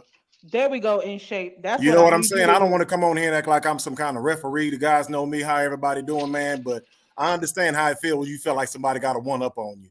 So you're looking for a window every time. But just man, bro, go ahead, Reggie, make him happen. This is Calico, man. In straight Street Fighter, man. Reggie, forget him. This is how this guy is. Reggie, go. Forget him. Okay, go. but so when we start to look at this, and even as you had blacks who start to leave the South, migrating up north into like the Chicagos and the Ohios and all that, that's something is part of the integration move. It wasn't just a great migration. As they went up there, saw better opportunities. They went to go work in steel. As you begin to kind of society moving, American society was moving away from what the South was being agricultural society, opportunities for black folks. They went to look to see where the next revolution inside of what they can deem as most black folks went into labor side work. It was more lucrative opportunities. They got up out of there. Some better opportunities is what they thought, but based on still discrimination. But as civil rights moved on, it knocked down doors to now black folks began to have home ownership. Ownership is new to black folks, and it began to happen in the late 60s and 70s. And then this is what integration is. And we get our communities, we hold our communities less than, and this is one of the critical points of why I'm reading the books with Monster Cody and also going into Tookie Williams, because as they begin the process of a migration of blacks coming into cities like Los Angeles, no different in Chicago, as they come up out the South, they get these neighborhoods within, when you look at this time period of where they start their gangs and the violence begins, is less than a 20-year period. They begin to fuck over the community and shit. And this is where things went downhill. It wasn't that integration fucked it off. It was that people lost sight of where they were going because they forgot where the fuck they came from. And that's my thought. Integration ain't fuck us over. Okay. All right. No. No, wait, Mike. Let's let Calico, because he done cut off everybody. Go for it. Say your rebuttal, Calico. Oh, he left. Okay, fine. Mike, go for it. I don't know if he's coming back. Oh, we don't. He's there. Okay, never mind. No, I didn't. I thought I hit the button. My bad. Never mind. Go for it, Calico. Nah, it's so simple. You know, I'm gonna just go all I'm gonna skip the line and go back to the front of the damn line, because goddamn, it's all about the colonizer period. He's saying basically that them colonizing us or America, was good. When I'm telling you, no, the fuck it wasn't. You know what I'm saying? So fuck the whole colonization, let alone integration. That's dumb as hell. I'm Mike, done. I want you to get your rebuttal, Mike. I didn't have a rebuttal. What I had was now that I've heard his spiel, I understand where he's coming from. But a part of the integration was a lot of the social engineering.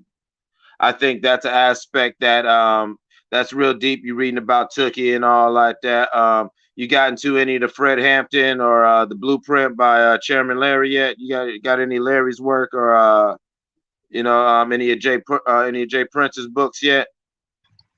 No, but I know the stories though. Nuh-uh. All right, well, yeah. Well, when you get into that, like you're talking about, and that's what I talk about. Why sometimes I talk about my past in the streets was being involved in that shit and being blessed to being around leadership. I was around them niggas from that time. That's all they talked about was this was a different thing that these different organizations, a lot of them came, as you know, with Tookie and Ray Washington, a lot of them came out of some real altruistic community aspirations, but with things like COINTELPRO, which was very key, you know what I'm saying, during the integration movement. COINTELPRO, which broke up the Panthers, was also about decentralizing our communities and getting us to lose sight of the reason why we were getting together under the Panthers or under the Republic of New Africa, under MOVE, under and eventually under Crippen, Gangster Disciples, Vice Lord, and Blood, and whatever your neighborhood was doing. People forget why these groups were being formed. And I believe that integration allowed the diluting of that was something very powerful that needed to be kept pure. And I believe that the integration of that allowed that to trickle out. And from a business wise, it was good. Like hip hop took over the world, and so much of but I believe so much of the pure aspects of our culture got diluted and lost its pure meaning of why cats did this. You know what I'm saying? Why cats really tried to get together and do this, because when COINTELPRO came in, now you have a whole bunch of poor people who can sell cocaine, who could sell heroin wholesale, you know. Really, you gonna wrap me up? Go ahead, man. I'm done, man. In shape free fighter, what you got, bro? I want to add something real quick. Now, I'm looking at a chart of the U.S.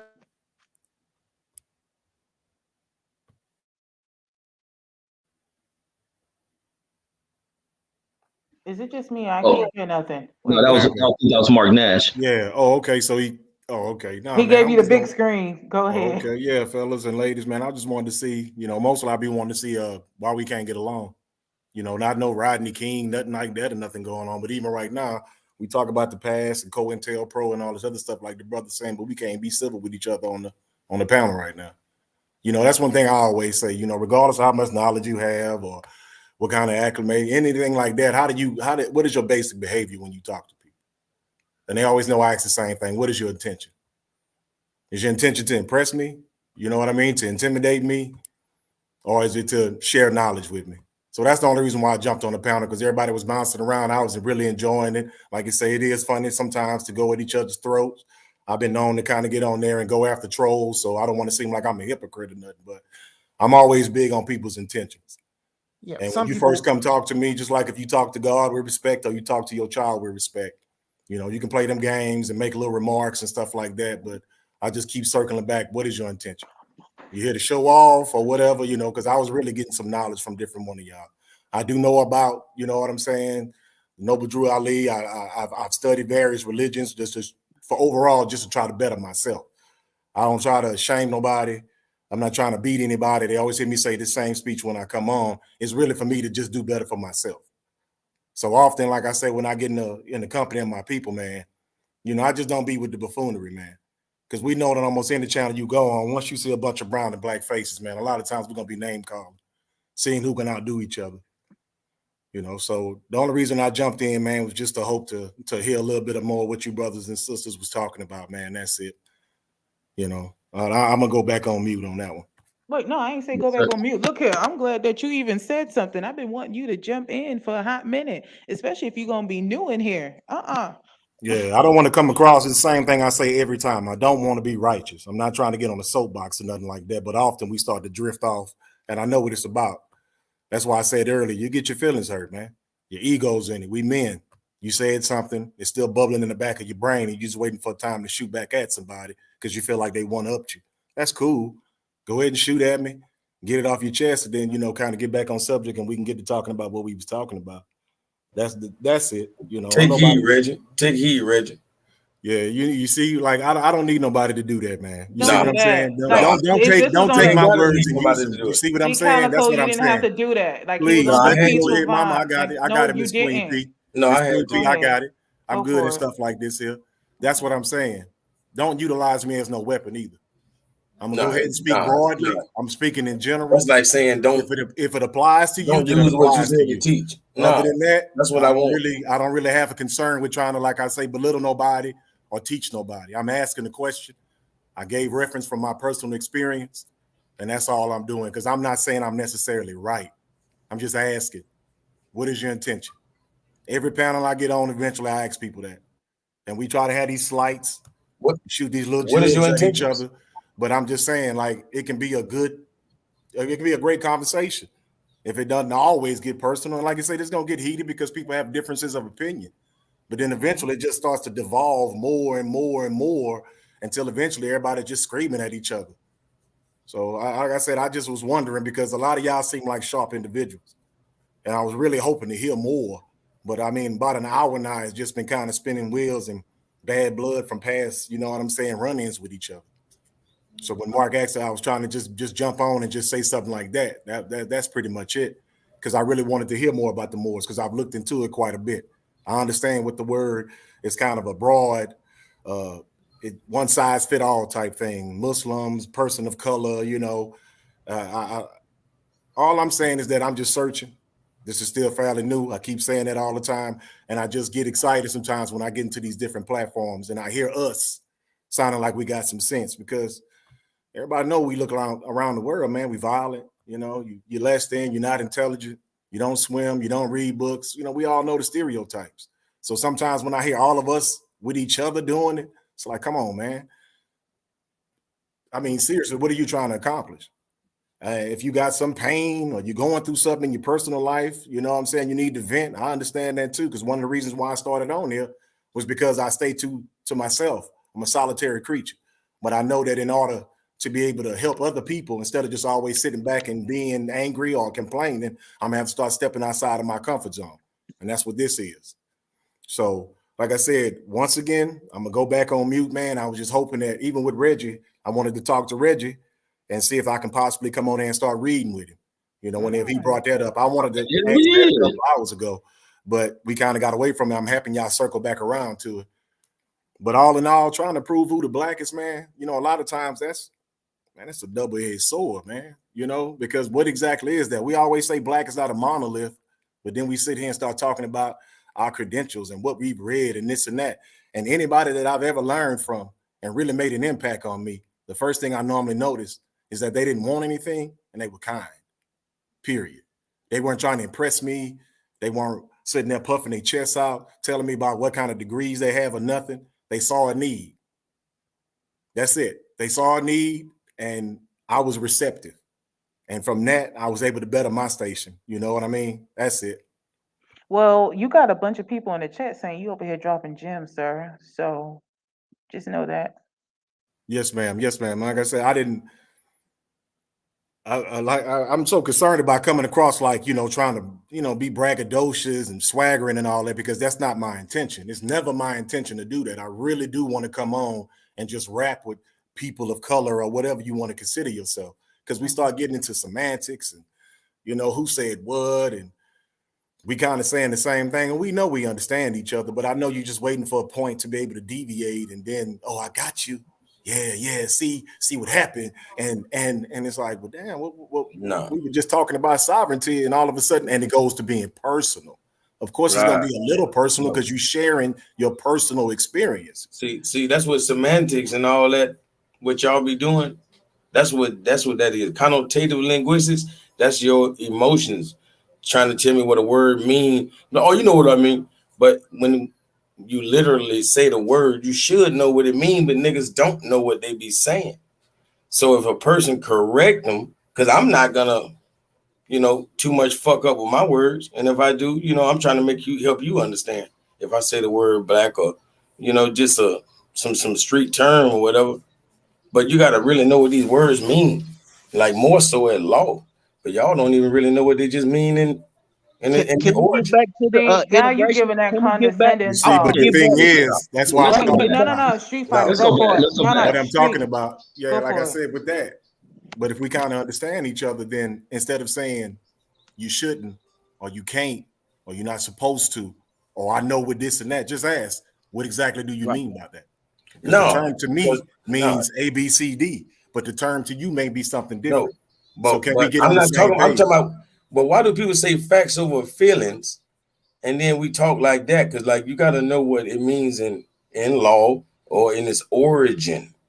Like originally, that's We basically got to that integration shit. That's where Yeah, we're can we get supposed to back come to together integration? for the teaching and the That's what I'm. education Wait, that we We all got to agree. be talking about how you deliver no. your message. Wait, come on, If you don't understand me, then you can tell me you don't understand, and I'll take another route to be able to explain myself. But like I just said earlier, I'm talking about I scholarship. can't tell nobody what they should not and shouldn't feelingship. do. I'm making a suggestion. See, I'm not going to say, Calico, well, you should, because the moment I do that, you know, your guard already going up because I'm trying to control another individual. I'm trying to get my point across. So I'm going to sit here and try to think about it because I know in the beginning, people always thought I was soft. Oh, he's so friendly. You know what I'm saying? Over here. And I understood what that was. It's a reaction to something that you're not used to seeing or used to hearing. So now I'm going to have to deal with that. Like Brandon said earlier, our people are hurt, man. I've said it a while back on Fred's show, the barbershop or whatever, when I first started kind of venturing out. What do you do with the pain? We all trying to pretend like it's no pain, but you know you've been in situations where you felt less than. The reason why you went down the road and started studying and looking at something was to try to get your mind together, to be able to see something differently outside yourself. And that did take knowledge. But what did you do with the knowledge? Did you just collect it? And now you're saying that you're a person with knowledge? You know, because what is knowledge? It's supposed to turn to wisdom. It's supposed to make you comfortable. It's supposed to make you, you know what I'm saying, well-adjusted. It's supposed to be able to help you deal with situations, to be able to quell your anger when you need to. Because that's what I started doing, because I knew when I was younger, I was lost. I was angry. Nobody ahead of me could teach me anything. I saw how we looked around the world. I saw how often we were treated as second class and how we often infight, how COINTELPRO does and has done things to us because they incite, they cause confusion and separation. Like y'all was saying with the Wheeler Lynch, light against dark, old against young, male against female. And then for some way we get lost in that because we only think about ourselves right now in the moment. And then we have children, they suffer. Then their children suffer. You know what I'm saying? So me just getting that satisfaction in this moment of telling anybody on the panel and like, yeah, I got that. But what did I really accomplish? I didn't accomplish nothing, man. And guys and ladies, I'm telling you from my experience, I'm not trying to come on here and try to tell anybody how to do anything. I'm just saying, I just want to be able to talk to my people sometime. And I'm from the hood too. I'm not glamorizing nothing. You know what I'm saying? I know about the government this and the government that, but what is my mental condition right now? You know, and what can I put to the side as far as my pride to get a point across? Is it really about me trying to connect with somebody like Reggie? Or am I just seeing Reggie on the panel and I'm like, you know what, he think he this and that. I'm finna get on him. And like, so what does that mean? That means that I'm sitting at my house, angry and upset, looking for somewhere to vent it. And instead of doing something healthy, I just look for some place to attack people. It's the easiest thing to do, to be, excuse my French, to be an asshole. It's easy to be an asshole. The hardest thing to do is to be patient and kind. And I learned that when I was studying Buddhism years ago. One of the hardest things for a man to do, or woman, excuse me, is to sit there and be civil. Anybody can be hard. Anybody. Period. Centos, so you gonna say something? I want you to get. I apologize. Your chance. Yeah, go ahead. No. Yeah, I'm glad you said something, but I want Centos to say something because I want everybody to get a chance because I don't want D Calico to jump in again.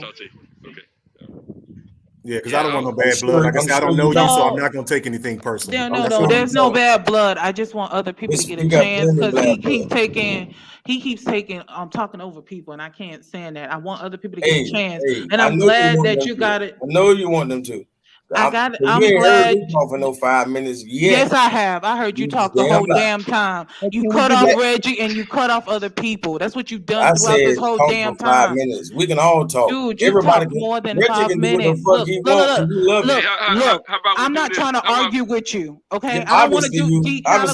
I don't want to argue with you. I just want people to talk, and I'm glad that the In Shape Street Fighter got a chance to speak. Now, I think Centos was trying to say something. So now that he's finished, I want Centos to get a chance to say something. And I know Brandon also wanted to say something. So I would like him to say something. Since you cut off other people, you talked longer than 5 minutes. You said your bars. You even cut in while the In Shape Street Fighter was talking. Hold on, bro.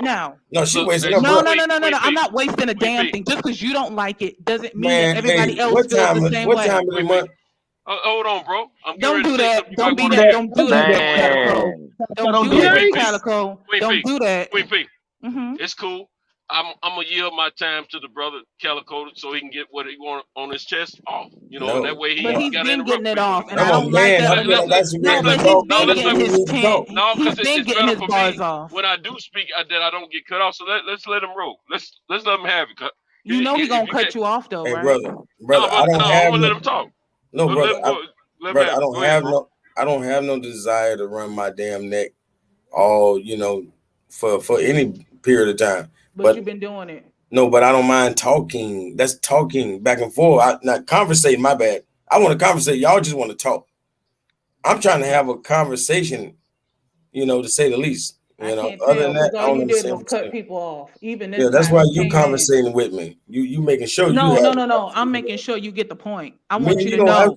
What? I want you to know What? that. What am I going to learn talking to you, or what is anybody going to learn from me and you talking to each other? Wow, I thought I could be very insightful whenever I did have something to say. Look, I'm Yeah, not yeah. going. Well, go ahead and do Look, it. you know what? Now I'm not going back and y'all forth going. with you. Now, Yeah. Let's go stop ahead, that. Santos.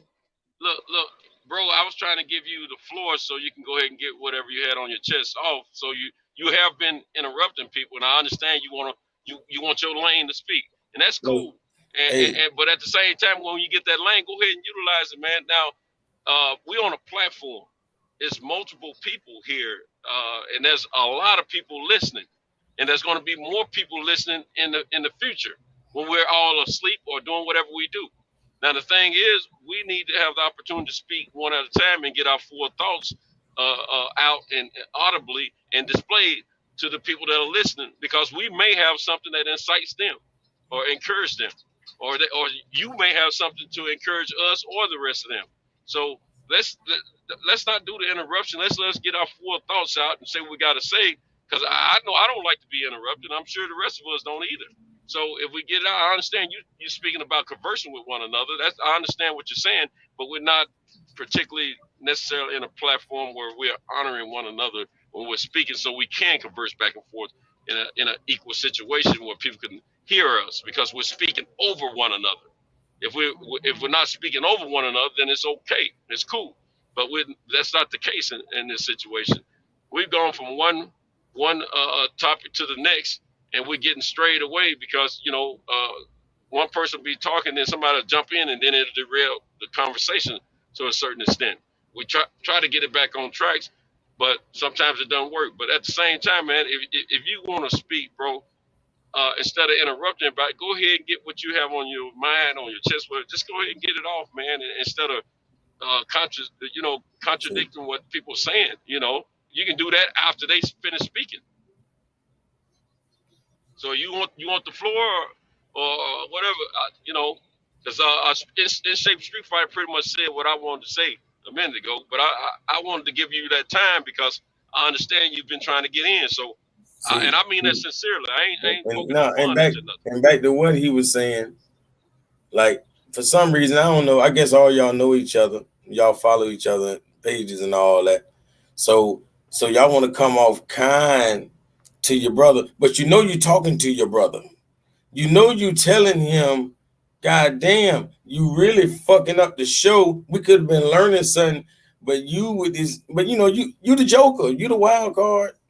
You know what I'm saying? I guess that's what you want, and hopefully that's what they want. But that ain't the type of shit I'm on. You know what I'm saying? Like whenever we building to end the build, just to be talking smack.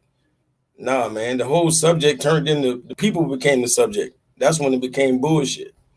You know what I'm saying? Reggie, he's very enthused with that. Like other than that, he don't even want to be on the show. He be like, man, y'all about to put me to sleep.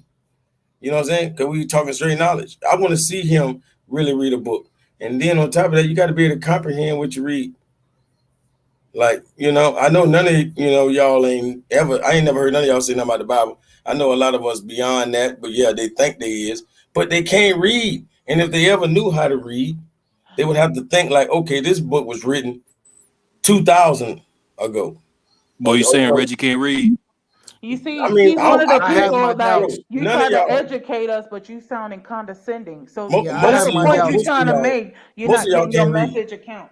This is why we ain't never gonna have peace, man. We on that bullshit. Fuck No, it, man. most Fuck all them that's what peace I'm talking treaties, about man. right Most there. niggas- Like if most you niggas really love don't it. like what's going on, because I know I've been sitting here the whole time. I even got people in the chat saying I think I'm better than somebody. How you can just pick that up so quickly within a minute and a half is, you know. But the thing is, I'll just leave. I've left a lot of places. Once it gets so bad, No, you just just straight leave. shit. Try to don't. No. I'm not saying literally now, y'all. I'm saying that once again, what is your intention? Because you keep interrupting people. Smoke. That's what I'm saying. And I understand that. But other people who've talked to me, I'll tell you, like, if that's what it is, just say that what it is. But don't try to hide it behind knowledge. That's bullshit, though. Because I don't want to be rude. I'm not, brother. If I wanted to be rude, I'd have been calling you out your name. No, I'm I've been saying talking that's over you. bullshit. My whole because- intention Hey, is just to speak with you. That goes right back to what I just said. Brother, I'm that not being everything you condescending. saying, I'm not everything you making saying no slights applies at to your you. homeboy. Everything you saying applies to your homeboy. Can I chime in, please? But you that's acting what I'm like, oh saying. no, Reggie, I'm not talking to you. Let me tell D something. That's bullshit apply to Reggie. If you don't know that, or you ain't a man enough to say that, then I don't understand where you getting at. You can't just be telling me like I have no damn sense and I'm just interrupting you. You ain't said no shit like that about nobody else who has done that. Go ahead, prove it right.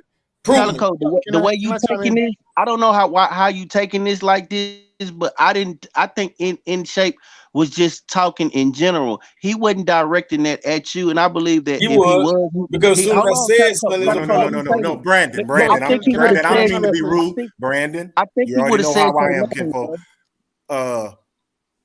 I If don't you think he was allow me to talking to continue what I'm saying, like I tell you, I don't make slights against people. That's cowardly to me. I'm a man. I'm built for it. I always say that. So there's no roundabout way with me. If I would have been saying something to you directly, Mr. Calico, I would have said, hey, Mr. Calico, I feel as though, and would have went from there. But I don't do broad statements. And if I'm doing it, it's to keep peace in the room. But like they say in the South, a hit dog holler.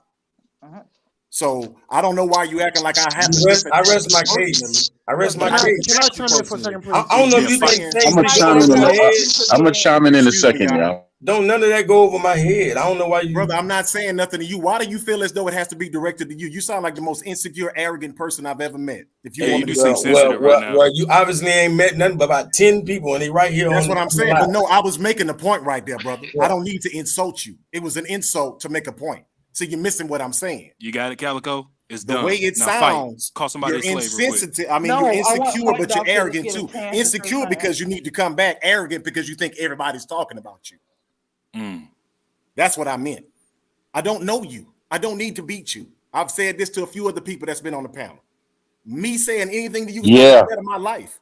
I'm here for a selfish reason. I want to learn. I want to get. I want to have. If you have something to give me, brother, I would like to take it from you. I don't need to belittle you. I don't need to harm you in any way, shape, or form because I'm not built like that. When it's time to barbecue or mildew, best believe I barbecue. I don't do talking.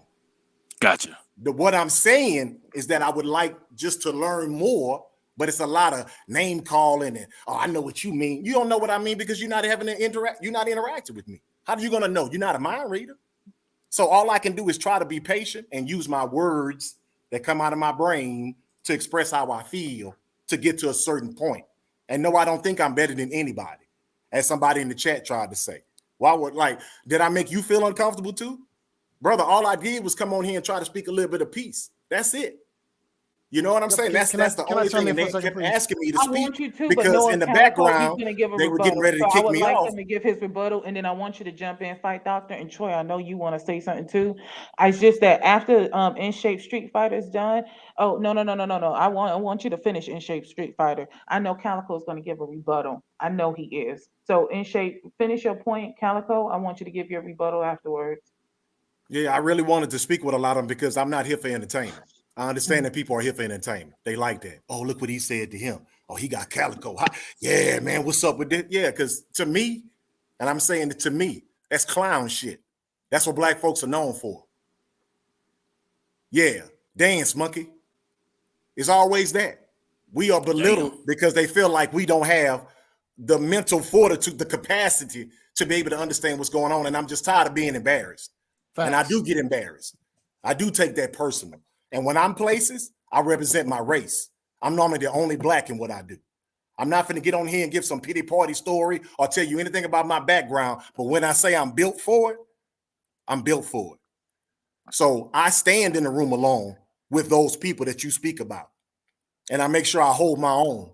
Not because I'm trying to impress them, because I don't care about impressing them. To let them know that what they believe is not real. That's what I do it for. Because I don't need to prove anything to anybody, because that means I'm insecure. Why do I need to show you anything and then in the next probably 30 minutes, I'll never talk to you again? That doesn't make sense to me. I'm rational. I've always been objective, and I was attacked for that. Now I'm older.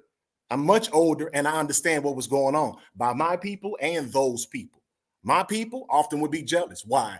Just because I can sit and have a conversation and be able to express myself like I'm doing now. Shit, this nigga here trying to sound shit, white and shit. You know what I'm saying? Yeah, I know about that. And I also know about white folks who think I'm a safe nigga because of how I carry myself. And then they realize that I'm not. And I'm pretty sure we all know what the safe nigga moniker is. So I've been straddling this fence for a long time. And my grandmother is still alive. She's 100 years old. So when I say somebody gives me the game, they give me the game. All this other stuff is hyperbole. I'm just dogging people, talking trash and doing all this. And I'm a hide. I'm a do it behind the guise of giving knowledge. See, brother, you stupid as shit, but I'm going to give you what you need. Like, you starting off wrong already. I'm already feeling less than. Why would you come straight at me and start saying that? Like, why is the first thing is for you to put yourself above me and put me down? You know what I'm saying? And Boss said, bully, man, like I told you, I'm built for it. If you like to have something to say, come on here, man. Like, for real, because I understand that you want somebody to go and entertain and do all this other stuff, but that's not what I'm here for. I'm legitimately coming on here because I wanted to rap with some black folks. So all that other stuff you talking about, like I said, I know you soft. Because people who are soft, they get hurt easily. And they have to have some kind of comeback every time. Instead of letting some of it just go on by this business. And I'm going to go ahead back on mute, y'all. Wait, Calico, go ahead, say your point. Go ahead. No, I was just going to tell him, I'm going to say, man, let myself bully have that then, you know what I mean? You know, nah, but this is for you to get your rebuttal. You got to follow your own advice too now, you know. You got to that's why I made sure that I said what I said. See, that's why I listened to what I said. Before I address the young man or the young lady or whoever it is in the chat, I made sure to clarify. See, I remember what I say because I don't lie. That's why I don't have time for that. Go ahead, Calico. Go ahead and get your rebuttal. The whole night I've been sitting here, you've been pretending to sit there and give knowledge, but anytime somebody says something, you lash out. You've been lashing out the whole night, and then you circle back. Stop it, bro. And act like you're trying to be righteous. But brother, I'm not. Calico, brother, I'm not even trying to attack you. The fact that me and you are having a conversation now is because I made a broad statement, and then you came at me saying it was towards you. Bro. All right, Calico, go ahead, please. I personally was using what you said precisely, because like you said, you beating around all these bushes. It's 9 of us up here. You beat around the bush. I took it to where it belongs. I set the bush on fire. Here you go, Reggie. Bring your ass out of here. I made the snake get his ass up out the bush, bro. You hear me? Man, I'm in the chat. What are you talking about, fool? Nah, he wants to use what I said to attack you because he still got his feelings hurt. But man, and you shouldn't even bring it to the panel if it don't apply to nobody on the panel. What I'm saying is, you're going to tell me what I shouldn't do. You shouldn't. You wasting all of our It's Street Fighter, man. You can't cut him off because he didn't cut you off, man. Please, just let him talk, please. Yeah, oh, Troy, I understand, Troy. Me and you got history. I just realized who you were. Yeah, I'm gonna do that. Ooh. Yeah, look at you. Look, see. Well, he's being respectful for you to get your point out. So go ahead. No, he's not. He's not at all. And you see that. But I understand how you feel. What? And I just want to go ahead and be quiet, man. I want him to be quiet too. I want to go ahead and let somebody else talk. Fight doctor, go for it. Fight doctor, go for it. I'm gonna come in after him. Yeah. So here's my deal, right? Here's my deal. Now, the brother in shape Street Fighter made some excellent points, and I agree, right? Look, as Black people, we should be able to come to a forum like this and have a free exchange of ideas without having to go at each other's throats, right? But now I'm going to be honest. Unfortunately, there is ignorance among us. And there is at least one house Negro in the house. Okay? Always. And I'll be honest, I'm house nigger killer.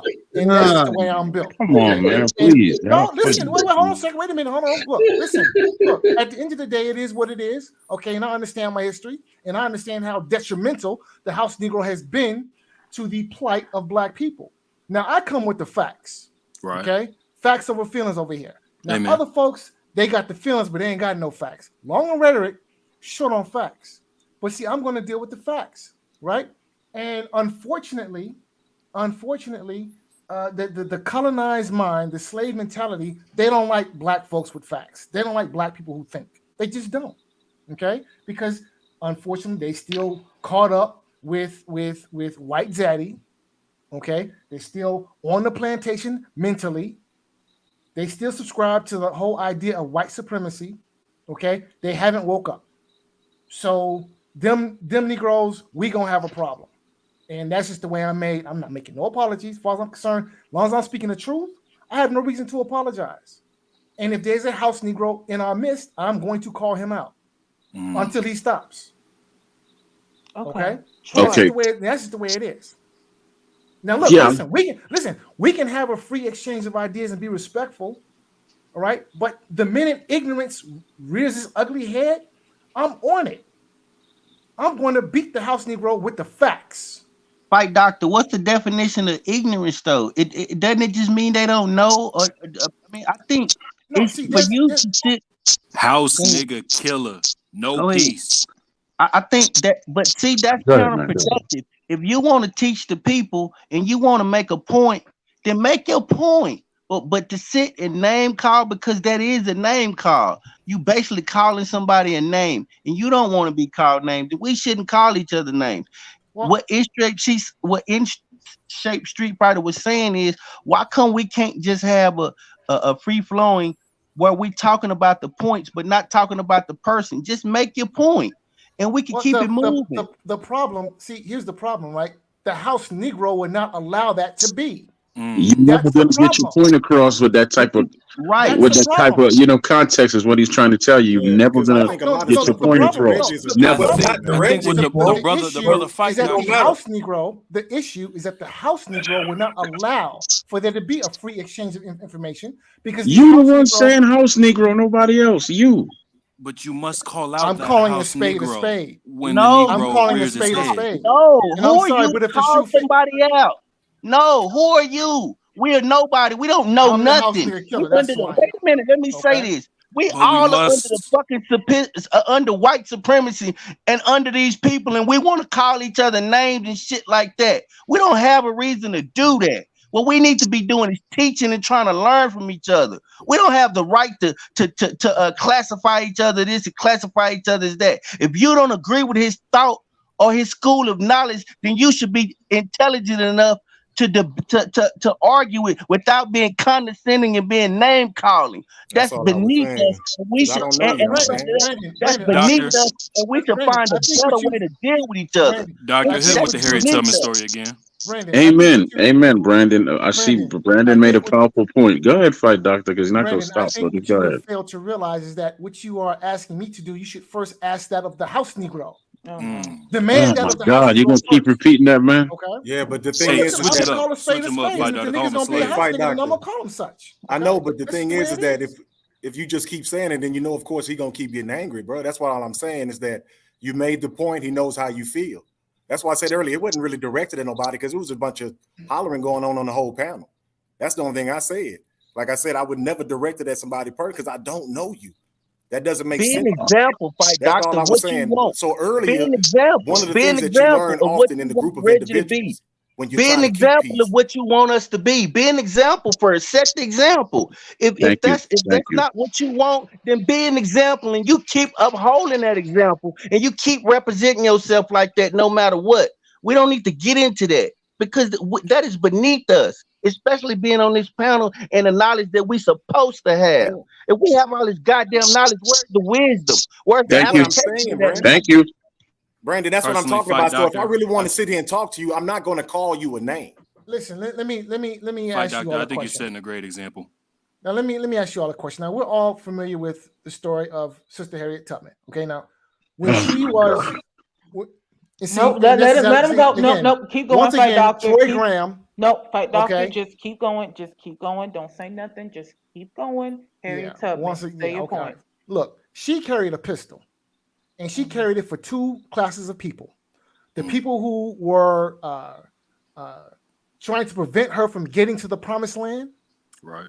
She would shoot you, and if you were part of her group who were escaping, and you tried to run back to the plantation, she would shoot you. Okay. And see, that's what we need to recognize, that there are some people among us, okay, who are about running back to the plantation. Which one is Troy? So you Stop really white. No. Stop. Determine Troy. that. You're Stop, not Brandon. righteous enough to determine that. Stop, None of us are righteous enough to determine who and what is what. We all learning and growing. Hell, we under this goddamn system. We should have the same goddamn smoke for these people, but we don't. And none of us have the right to judge. That's why I said earlier, Brandon, I'm built for it. Hurt and we all going through something. We don't have the right to determine, oh, I'm better than him because I have a certain school of knowledge. You don't have the right to shoot and hurt your people. You have the right to teach your people. We're not here to injure each other. Yeah, so I agree with Wait. I want Troy to say something because y'all been going back and forth, and I really would like Troy to say his point. I do want you two to finish your point as well as anybody else who has something to say. But Troy, what were you trying to say? Because I don't think you're ever going to get your point out between those two. I just think that Brandon, he has a point. Even Calico, when he comes on with his flat earth, he got a point. Everybody got a point, but all this house Negro and this rage back and forth. Now y'all know me, I'll be in and out of it. I play sometimes and sometimes I don't play, right? There's a social media. I don't know any of you, but if the man is saying, let's share this information and get it off like that, then come on, man. We could do it. We don't need to be house Negroes. No offense to you, in Shape Street Fighter. You took up like 20 minutes, man. Like 9 people on this panel, bro. There's no offense to you and all of that, but you can't be taking up 20 minutes just to make a simple point. And you and I went back and forth. You said the same exact thing to me. Same exact words you said tonight to Calico, you said them to me. But that's just your way. All I'm saying is, look, we are the new tribe right here. This is the new tribal grounds, social media. Somebody got to beat the drum. Somebody got to be the orator, and others just have to listen. Fight doctor, if you have a point, make it without saying house Negro, Harriet Tubman, and back and forth because you're tired. And I'm not being disrespectful. It's tiring. It's tiring to listen to you. That's why I go on mute. Look, listen. At the end of the day, I can look at the example that the ancestors left before us. And in Harriet Tubman and Malcolm X, we have two examples. Malcolm X, who had no problem pointing out the house Negro and using that term. He used the term frequently. Okay, he was wrong. And he got reprimanded by the Honorable Elijah Muhammad for speaking like that, because that's not our way. So between Malcolm X and the Honorable Elijah Muhammad, who was the hypocrite? But the thing is, even within the who was the brother, hypocrite? no, this is what it is. No. Even within the deen, religious. Wait. That's a question that Brandon needs to answer. Between Elijah Muhammad and Malcolm X, who was the hypocrite? It's 2021. That question has no bearing on anything. I don't have the right to sit and determine who was the hypocrite and who was not. What I have the right to do is go by the example of the people that were led before me. That's a nuance that I don't even want to deal with. But what I will deal with is the way we talk to and treat each other. Fight doctor, you done named all these people that books and things that you've read.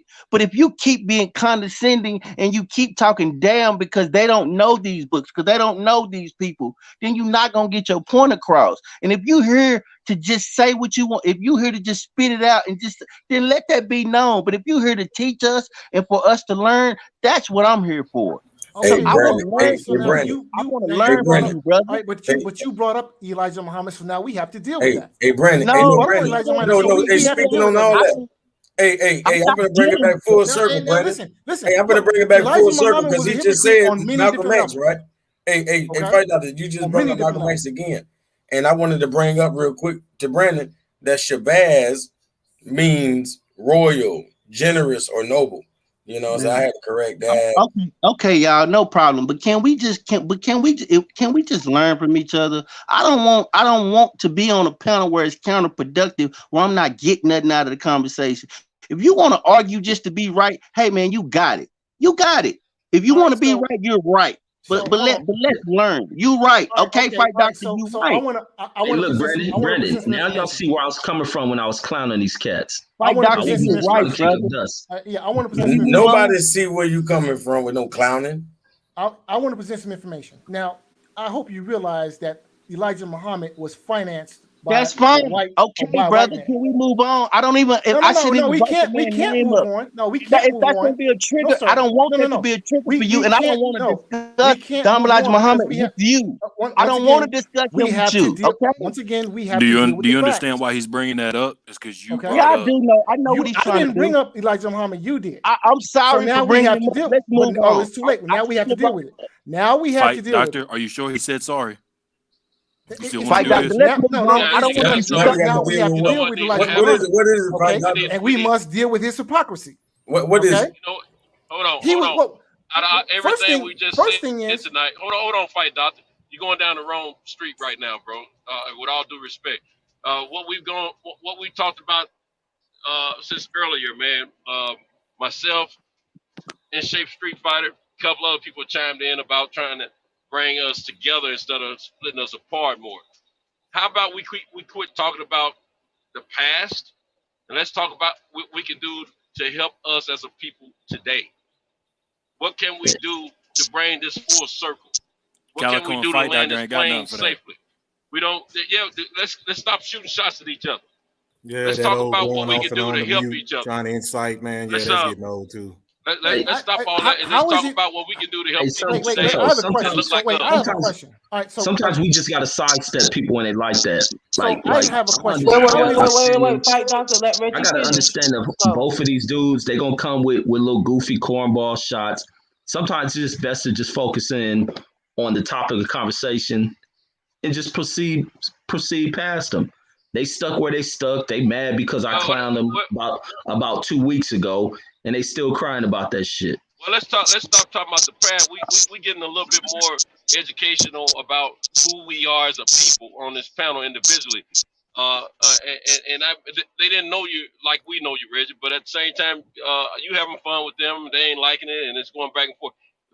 You've been quiet for a while, Reggie, and I don't even know if they realize that. But at the same time, let's not talk about the same thing we talked about 4 hours ago.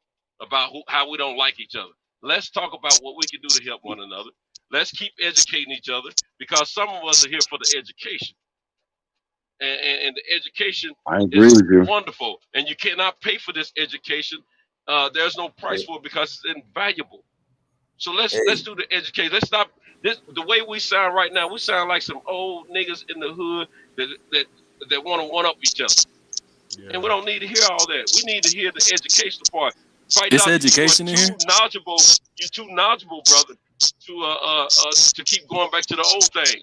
Let's go past all that stuff, man. You know a little bit more about Reggie now. He knows a little bit more about you, and we know y'all have it is. Forget all. Let's move on, man. Educate me. Can I answer that, please? I agree with you, Cinto. I agree with you. Can I answer that, please? Go ahead, man. The reason why I harp on the past is because, contrary to popular belief, the past shapes the present. There is no present without the past. Okay? The present has to be understood in the context of what preceded. Right? Well, how can the past help me if it's going to bring down my brother? I want the past to help me. Here's how the past helps you. When you understand the past mistakes, you are now armed where you don't repeat those same mistakes. So what you gonna say about Elijah Muhammad? What you may not understand what I'm saying is if you reach back in the past, to use an example, to educate a person like myself, just to cut down my brother to make your point, I don't learn nothing from that because I already know how to do that. And you stop listening. I need you to reach back in the past of the history, use an example for educational purposes, and help me that way. Not to keep cutting my brother down because we'll never get past chapter 1 if we don't leave it behind and go into chapter 2 and beyond and beyond. Because right now we're stuck on the index of the book. We hadn't even got into the body of the work of the written pages of the book because we can't get past the index, whatever the table of contents and all that bull crap. He answered that already. We gotta leave that alone, man. Troy, you gotta go on mute. Troy, go on mute. Y'all can't look. Reggie got quiet for a while. He chilled out for a minute. We know what it is, But at the same time, we look. Most of us are looking for a peaceful moment on this panel now. We still want the education though. We ain't looking for the arguments. We're looking for the education. And normally real men folk don't set up and just keep on arguing with each other like that. Let's educate, man. I want to hear what you have to say. I want to hear what Reggie has to say. I want to hear what the other brothers have to say. I want to hear what our sister has to say. And Brandon's been trying to bring this home. He's been doing a hell of a job trying to bring you guys together and bring this on home. But one person will chill out, and then the next person will keep it going. And then that person will chill out, and then the other person will keep it going. We're not getting anywhere. This is how we kill our progress as a people. Let's progress, man. And we ain't progressing by keep saying that Harry Tubman kick niggas out off the horse or off the trail because they were being bad niggas. They want to tell something. We all know the story. We know that everybody can't go, but we want to hear something else. I mean, tell me more about how people came about, how we were indigenous to this country. Tell me more about how my people owned this land before they did.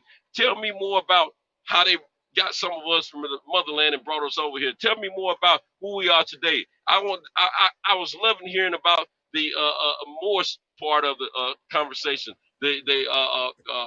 Us being a nation of the conversation. I mean, we were learning something, man. But we can't get past.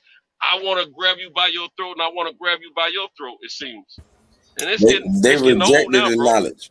They rejected the knowledge. They were like, "Hey, stop right there." Again, Calico, no, because I'm the one that was bringing the damn knowledge. No, you weren't. You weren't bringing shit. The main person who brought the knowledge was y'all didn't get nothing. The man just said. He said about Moors and about this being our land. I'm the only one telling y'all silly about that. You a lie. You a lie. The person who was bringing the knowledge was Passionate Bliss and Mike. I said you Moors. Bringing shit. Hold that was on, those two. Hold on, let me tell you what I'm saying. I don't see what the big deal is. Look, Calico. I wasn't saying it, bro. I ain't on that come in and throw digs. I'm saying educate me, brother. I don't need to hear the rest about your difference between this other brother. Because that just keeps going. Educate me. Can I direct a question? Let's get past all this. Can I direct a question to the brother Santos? Can I ask you a question, brother? Yeah, man. Have you ever heard how Dr. John Henry Clark, how he refers to Louis Farrakhan? No, I can't say that I have. Well, so Dr. John Henry Clark, who I think everyone would acknowledge as being one of our brightest scholars. But you said Elijah Muhammad. No, I never referred to Elijah Muhammad as being one of our brightest scholars. He'll hit that next, Calico. No. Please go. Yeah, now we can deal with him, okay? But right now I'm dealing with John Henry Clark as he refers to Louis Farrakhan. And in his own words, John Henry Clark called Louis Farrakhan a fraud and a fake. Right? Now, you might think that that's not being productive. And maybe it isn't. But sometimes truth hurts. And John Henry Clark is probably our brightest scholar. Okay, but even he understood that sometimes you have to call a spade a spade. And there have been other teachers who came before him who've done the same. And sometimes that's just what you have to do. You have to call a spade a spade. Now, if John Henry Clark can call Farrakhan a fraud and a faker, not my words, but his, right? Why can't I do the same when I see the same thing going on, right? Why can't I do the same? Right, because I like listening to you talk, brother. And right now, when you're throwing digs, I get nothing out of that. I get no education from that. I'm 54 years old. I've heard all that bull crap. I'm trying to learn some. See, I'm gonna tell you one of the main reasons I haven't done the research on my history, which Has nothing to do with you guys. And the reason I kind of stopped dabbling in this religion and that religion and this organization, stuff like that, is because of what we're experiencing right now, but on a higher level. Because I don't like when brothers going back and forth. Like, it turns me completely off, man. I just say, forget all that, and I go my way. But I think right now what we're experiencing in this country with leadership, it's not more important ever in the history of this country, of our people, than now, for us to educate each other and come together and try to use our resources to win. Because as long as we keep doing what we're doing right now, we never will win. This is what has held us up for hundreds of years. Because you got one group over here that want to be above the group over there, and they never come together to fight and win for each other. And I don't get nothing out of that when you do that, brother. You're too intelligent, man. That's why I want to listen to you. Educate me, bro. Don't keep warring with Reggie about what you know and what he don't know. Educate me. And like Brandon was trying to tell y'all earlier, see, Brandon left because he tired of the bull crap himself. And like Brandon was trying to say earlier, if you know more, teach the rest. And you don't have to throw jabs at a person because there's no less. If a person is ignorant about a certain fact, then teach them. Now, if you're gonna use the word ignorance in a negative connotation to describe a person in a negative way, then you're gonna get a rebuttal to that, because that's who we are. We're all grown folks here, and neither one of you brothers are less educated or about who you are. You brothers know who you are. You brothers have something that you can bring to the table that you can help others like myself out with. So I'm not brother, the most educated person. Brother Cinto West. See, Cintos. See, the two of us, we could sit here and we could build. We could have a productive conversation. Why? Because there's a particular energy that we are on. Okay. Give me a glimpse. But you just made a slight to the brother. Hey, give me a glimpse, man. Like, I really want to goddamn learn something. Continue what you were saying. Hey, I'm like Centos, man. I want to learn something. I don't want to hear all, man. A talk show. Please finish. And see, yeah, I want to say something after y'all go. My preference would be that we keep it on a certain energy, which is where we are between the two of us right now. That would be my preference. But unfortunately, some people, they want to come in and introduce the negative energy, the lower self. Right? I feel what you're saying, but I'm gonna tell you, I have to tell you this. Reggie chilled out, bro. He chilled out. See, we pointed out what Reggie was. Reggie, some of us know Reggie a little bit more than others. But I'm gonna tell you what I know about Reggie. Reggie's a good dude, but if he see an opportunity to cut you because he ain't agreeing with something you said, and you feed in there the way he wants you to feed into it, he gonna keep cutting you. And he admitted to it. I don't know if you paid attention to that when we were talking about it earlier. He admitted to that. But yeah, I heard it. Okay, now it's time to get past that, bro. He let you know he just messing with you. You know what I'm saying? And he has been quiet, Fight Doctor. He has been quiet, though. You know what I'm saying? He has been quiet. But see, here's the problem, right? Here's the problem. See, I come in peace. I've told Troy this in the past. I come in peace, right? The problem is that Brandon, I see you, baby. When the ignorant energy makes itself known, and then you come back with the facts, the ignorant energy only increases because the ignorant energy has no rebuttal to the facts. That's why it's ignorant energy. See, if we kept it on the facts, there would be no ignorant energy. There would be no. But you ain't got to feed into it. And then you're right, I don't. You're right, I don't. So stop being ignorant. But right now, Fight Doctor, you keep talking about it, and we kind of wanted to just move on to something else, not to just, what I mean? I would love to not be on the ignorant energy, but it has to be a collective deal. Yes, sir. But I mean, right now, you can just stop, though. Fight Doctor, you can just stop right now, and we can go ahead and move on. Because I know that Big Blood said he wanted to say something. I'm kind of talking over him right now. Big Blood. What's poppin'? I just want to ask Reggie and the Fight Doctor and Calico. We done with the smoke? Is it all done? Because we was having fun and we was still talking shit and calling people's coons and slaves, and the information was still rolling. But If we ain't having fun no more, I can go ahead and hop off. Is y'all done? Yeah. Hey, anytime they talk sideways, I'm always here to clown them.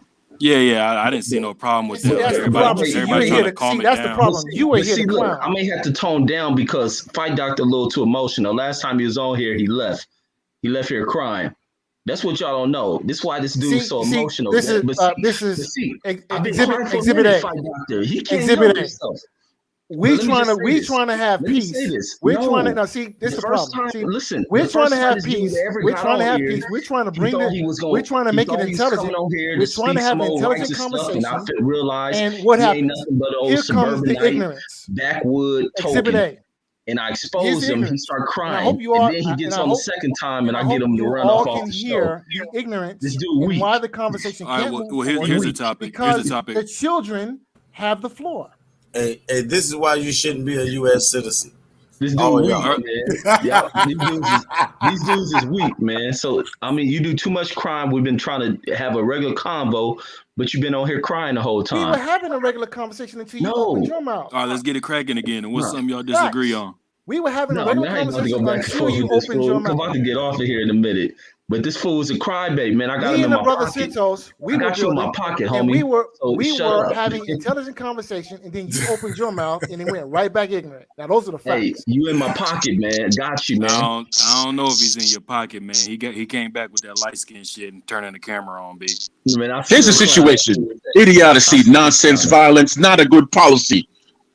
Therefore, come on now, finish up the line. Y'all know that line from Self-Destruction.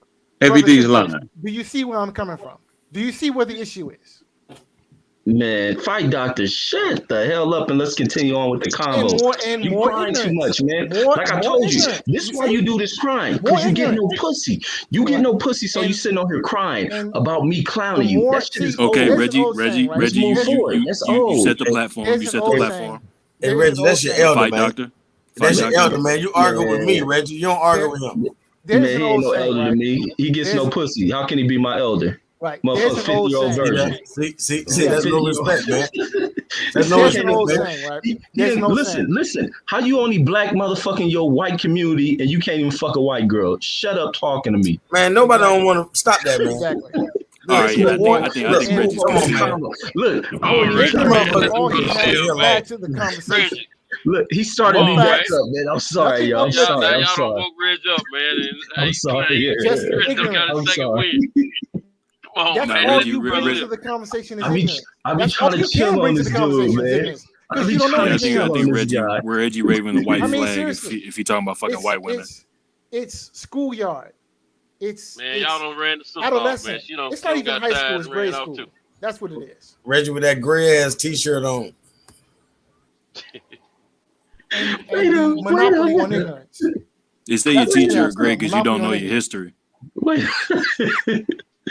up, man. Look, I done made this dude Look, I've been killing these cats. Calico had a different icon with his shirt on. I roasted the shit out of him yesterday. He didn't change his icon like 3 times. You one of my victims. Bro, all your t-shirts come out the Fruit Balloon 3-pack. No, listen, y'all should want to come in peace. You should want to come in peace with me because on this roasting shit. So we're gonna demonstrate. So we're gonna demonstrate how much you don't know right now. Listen, tell me about the concept of my art. Listen, we don't want to listen. We don't want to listen. No, we don't want to listen. Tell me what is the concept of my art. Fight Doctor, your computer's going to short circuit. The concept of my art. Your computer's going to short circuit with all that crying. We're trying to see about how much you know about where you come from and where your I don't want you crying on that keyboard. Tell me about the concept of my art. I think y'all love each other, man.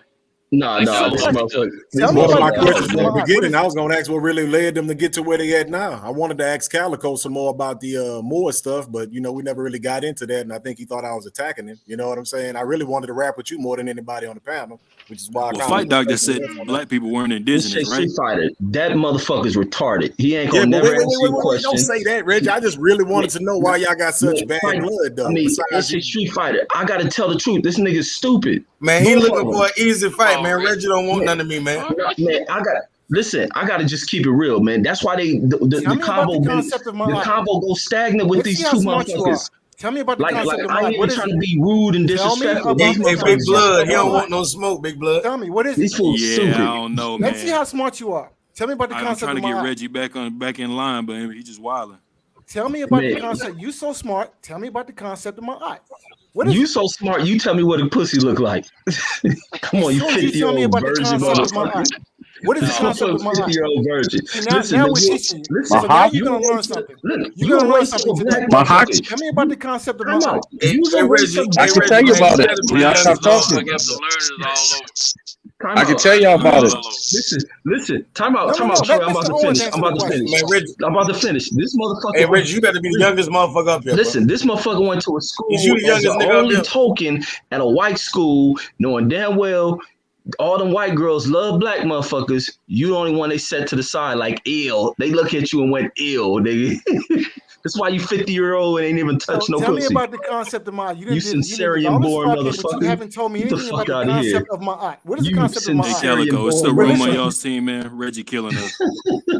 Hey, I'm in the chat. I'm done clowning you, stupid motherfuckers. Maybe y'all have a good combo. I'm about to jump off because I got to wake up in the morning. I'm in the chat. I'm listening. All right, Reg. All right. All right, Big Reg. What is Ma'at? What is Ma'at without Isfet? What is Ma'at without Isfet? Without Isfet. Okay, now. See, Ma'at is balanced, right? So what is Isfet? Ma'at is more than just balance. Ma'at is balanced. So what is Isfet? Ma'at is balance is only one of the principles of Ma'at. Look, brother, I ain't talking about no 42 principles because the 42 principles, none of them are balanced. None of them, like you have to do all of them to be balanced. What I'm telling you is Ma'at. What is Ma'at without Isfet? Huh? Because number one, Isfet is chaos.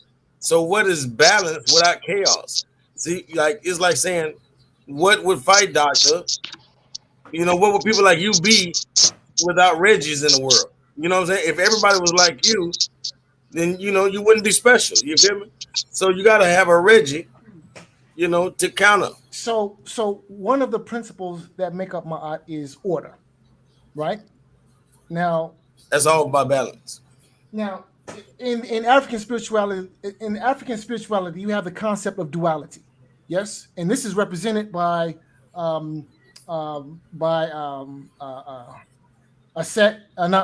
Heru and Set, right? Heru, who stands for order, and Set, who stands for this concept. I just say with Ma'at and Isfet. That's duality is just existence. It's not really around the religion. That's what existence is. That's what Brother Calico was just saying. So I get what you're trying to say is in order to have Ma'at, you have to have Isfet, right? That's kind of like what you're saying. Because the universe. No, I'm saying what is that without? No, what is it without? Is balance truly balance if we don't have chaos? If there's no chaos, what is balance? Balance is truly balance. Yes. No, it's nothing without chaos. Okay, well, I agree. Y'all two niggas need Reggie, man. Y'all just bounce back and forth. If the question is, can you have positive without negative? Reggie, come back in here and save me, bro. So I agree. Okay, so I'm agreeing with you there. In order to have light, you have to have dark. Okay. Yeah. Because the universe is made of opposites. In order to have male, you have to have female. In order to have light, you have to have dark. In order to have chaos, you have to have order. So I'm agreeing with you there. Okay, but order is still order and chaos is still chaos. They're different things. They are 180 degrees of each other, right? No, but see, but see, put it like this. Right now, we on Earth. You know, put it like this spiritually, or you know, in the etheric realm, you can say that we the greatest. You know what I'm saying? We the most high, right? But what are we on Earth? We down here because that's balance. On Earth, we have to balance things out by being on the lower end of the totem pole. I don't fuck with balance. What we need is divine chaos, brother. See, when I say chaos, people get scared, but you got to put divine with it, brother. We need divine chaos because we the shit, chaos, brother. Bro, we at the top up there, and guess what? We need to be down here. We need to be at the top down here. Ain't no balancing it out where we at the top on the spiritual realm. The concept, we at the bottom on the physical realm. So I guess to answer your question, in order to have balance, you have to have order and chaos at the same time in order to have balance. Because if you have too much chaos, then you're out of balance. If you have too much order, you're out of balance. So things have to have a balance between a healthy balance between the two, because in some order, there's an order to chaos, if that makes sense, right? Yeah, everything has a proper order and balance. Exactly. I know what you mean. I know what you're saying. He said, "What's my eye without baby fat?" Yeah.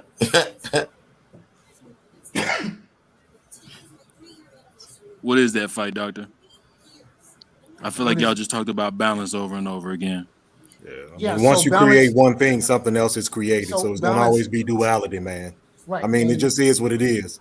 Right. So the moment exist you and Reggie create exists. anything, there's going to be an opposite to it, because it has to in order.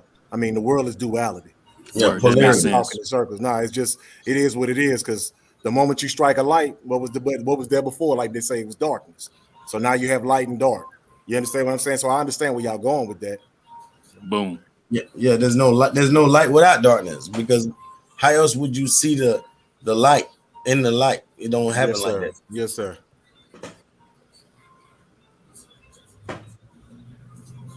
The beginning of the The conversation. more intelligent people became, the more compassionate they became.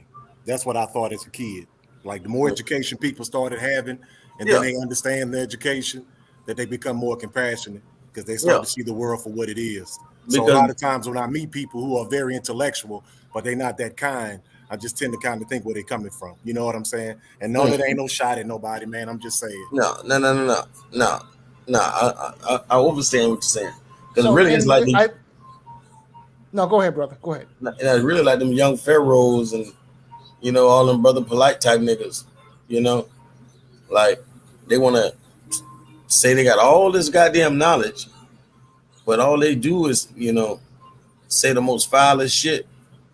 You know what I'm saying, to another brother, and be so-called dead ass serious, like they really gonna kill something and all this. Calico, that's why I said earlier, man, I wasn't shooting nothing at you, kinfolk. Like I really wasn't. I don't want you to think I'm soft or I'm trying to be on your good side. I really didn't mean no bad blood towards you. It's just because I like to control me.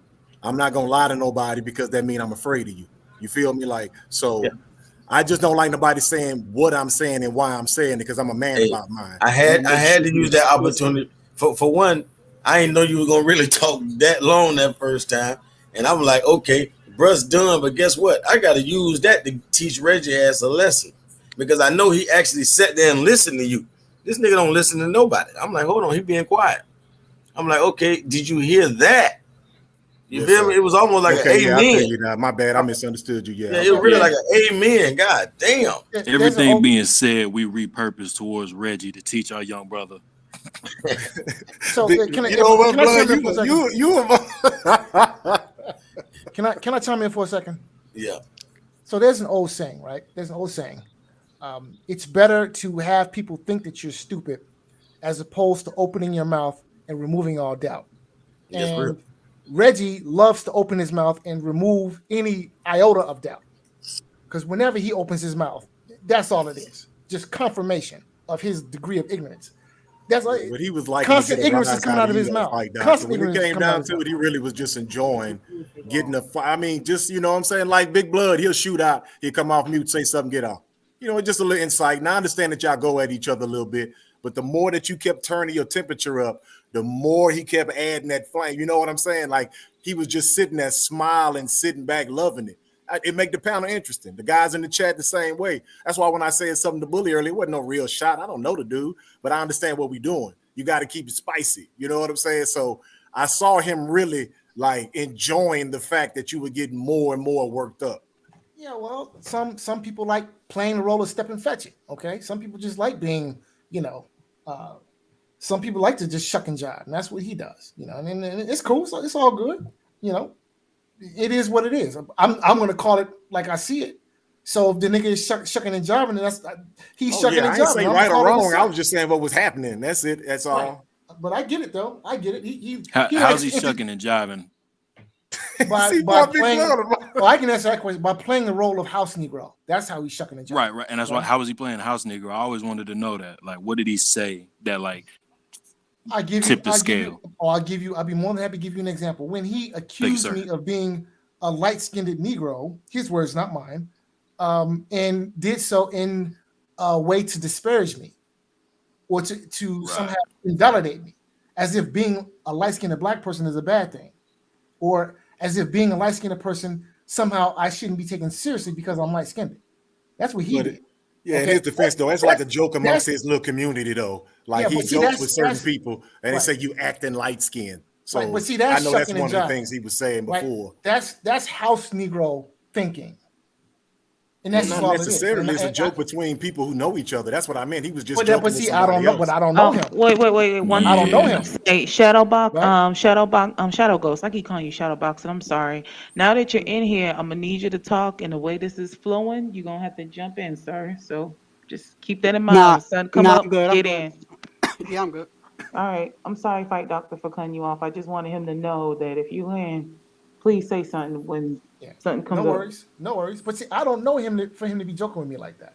So when I hear that type of language, the first thing I think is house Negro, because that's the type of language house Negroes use. Okay, house Negroes use the Willie Lynch, straight off the plantation type of language, which is what he was using.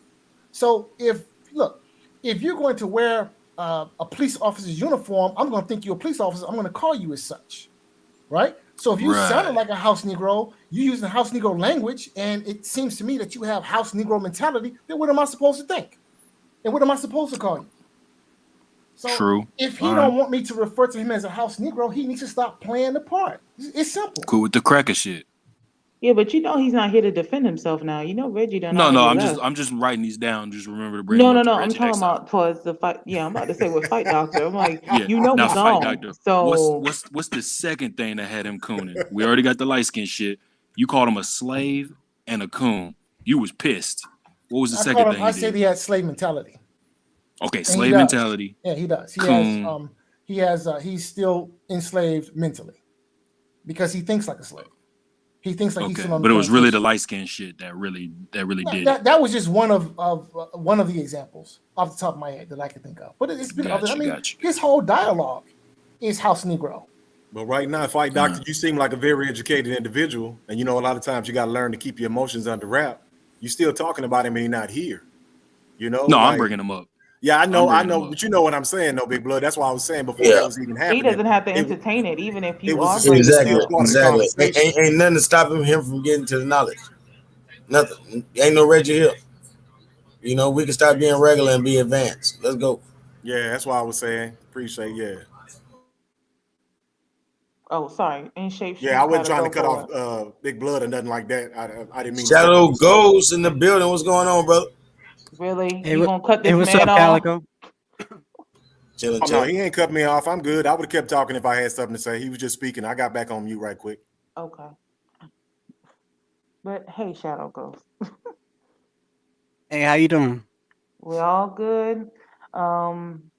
Anybody else was finishing what they're saying? I think I know In Shape was saying something. I know the Fight Doctor was saying something, as well as Big Blood. I am not calling you Fight Doctor's black friend. Oh my, you know what? Yeah, I think I already got the answer to my question. I'm gonna take this back to the drawing board. Me and Reggie gonna talk about it. Okay. And come back stronger next week. Oh my dear God. No. I'm messing with that boy, man. My bad, that man. Yeah, he'll probably have more ignorance to spew. Hey, but back to something I was saying earlier. Like I keep trying to reiterate, when I say America is not the U.S., you know what I'm saying? The U.S. is not America. They're not the same. You feel me? The U.S. is a corporation, a foreign corporation, you know, doing work on our land is what they're doing. Like people will see a person from the islands or South America, Mexico, or Canada and tell them they not from America or some dumbass shit, when all of that is America. You know, North America, South America, and the adjoining islands. You feel me? All of that is earlier, America. But niggas would tell a Haitian or somebody he not American, Puerto Rican or Cuban or Mexican, Honduran. You know, like it's crazy. For real, like y'all need to just get that through your head. You know, that y'all already What's the American. difference though? You already American. They can't tell you that you're not. Right. So we actually like wait on them to give us, you know, the authority to be American. Yeah, like asking for permission, but I don't Yeah. get like. Yeah, but I they feel from like it's Europe. just for shits and giggles. But they from Europe. Over here running Right. you know, running you in circles. There's one thing I do know, because like I said, Granny's 100, and she always said the same thing too. She's like, you can't give me nothing. That was somebody give you freedom and give you this and give you that. She said you can stop it. You can try to, you know, cut it off, but you can't give me anything. So that's why I said, yeah, I'm still raised by the elders, bro. Yeah, I'm like already rights. pushing 50 like, myself. Yeah, like people think the government give rights. The government can't give you no damn rights. You born with rights. You feel me? The fight doctor, somebody has a question for you in the chat. So go ahead, Calico.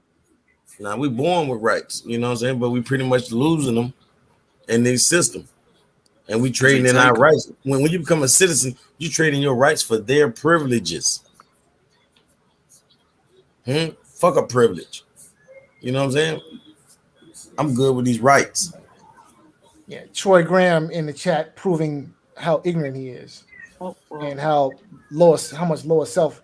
You know, Troy, you can come right back on here, and I can break you off too. Okay, so whenever you want to bring your face back in here, you can get broken off. Trust with that nonsense. Troy, he said he already handled this ignorance earlier, brother. Not again. Hey, fight Dr. Tyler keeping it scholarly with y'all.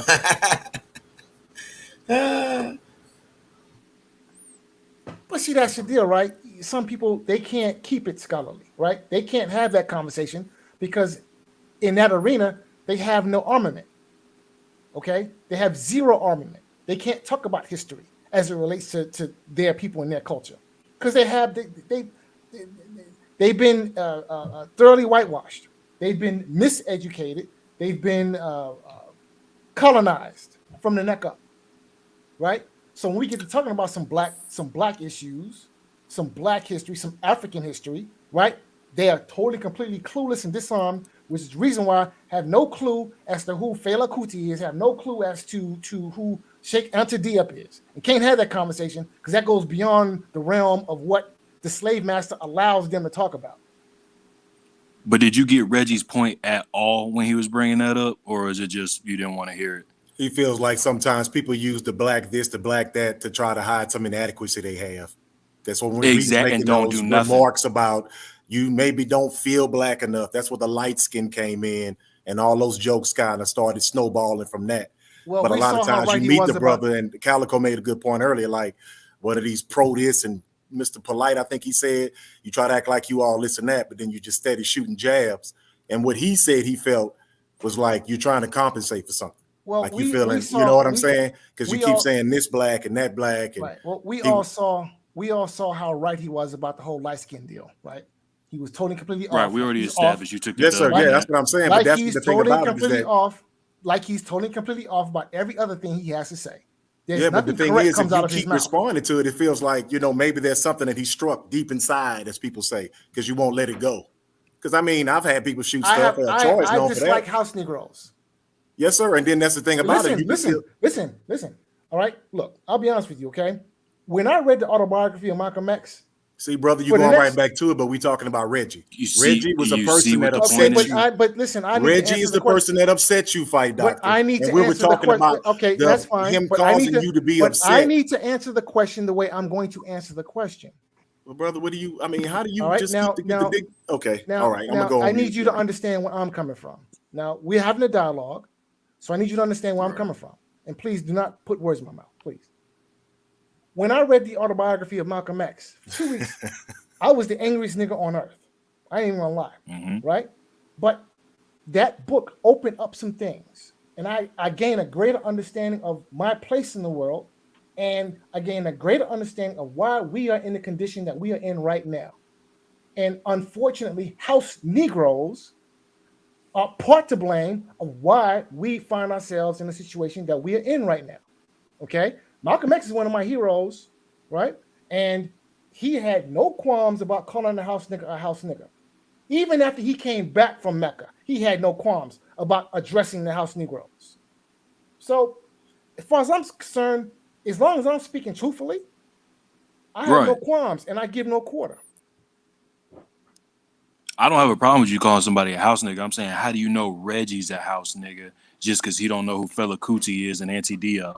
No, he's a house Negro because he has the look, the sound, the feel, the flavor of a house Negro. He was saying the same thing about you, though, Fight Doctor. He uses house Negro language. So is he correct? He speaks in house Negro terms.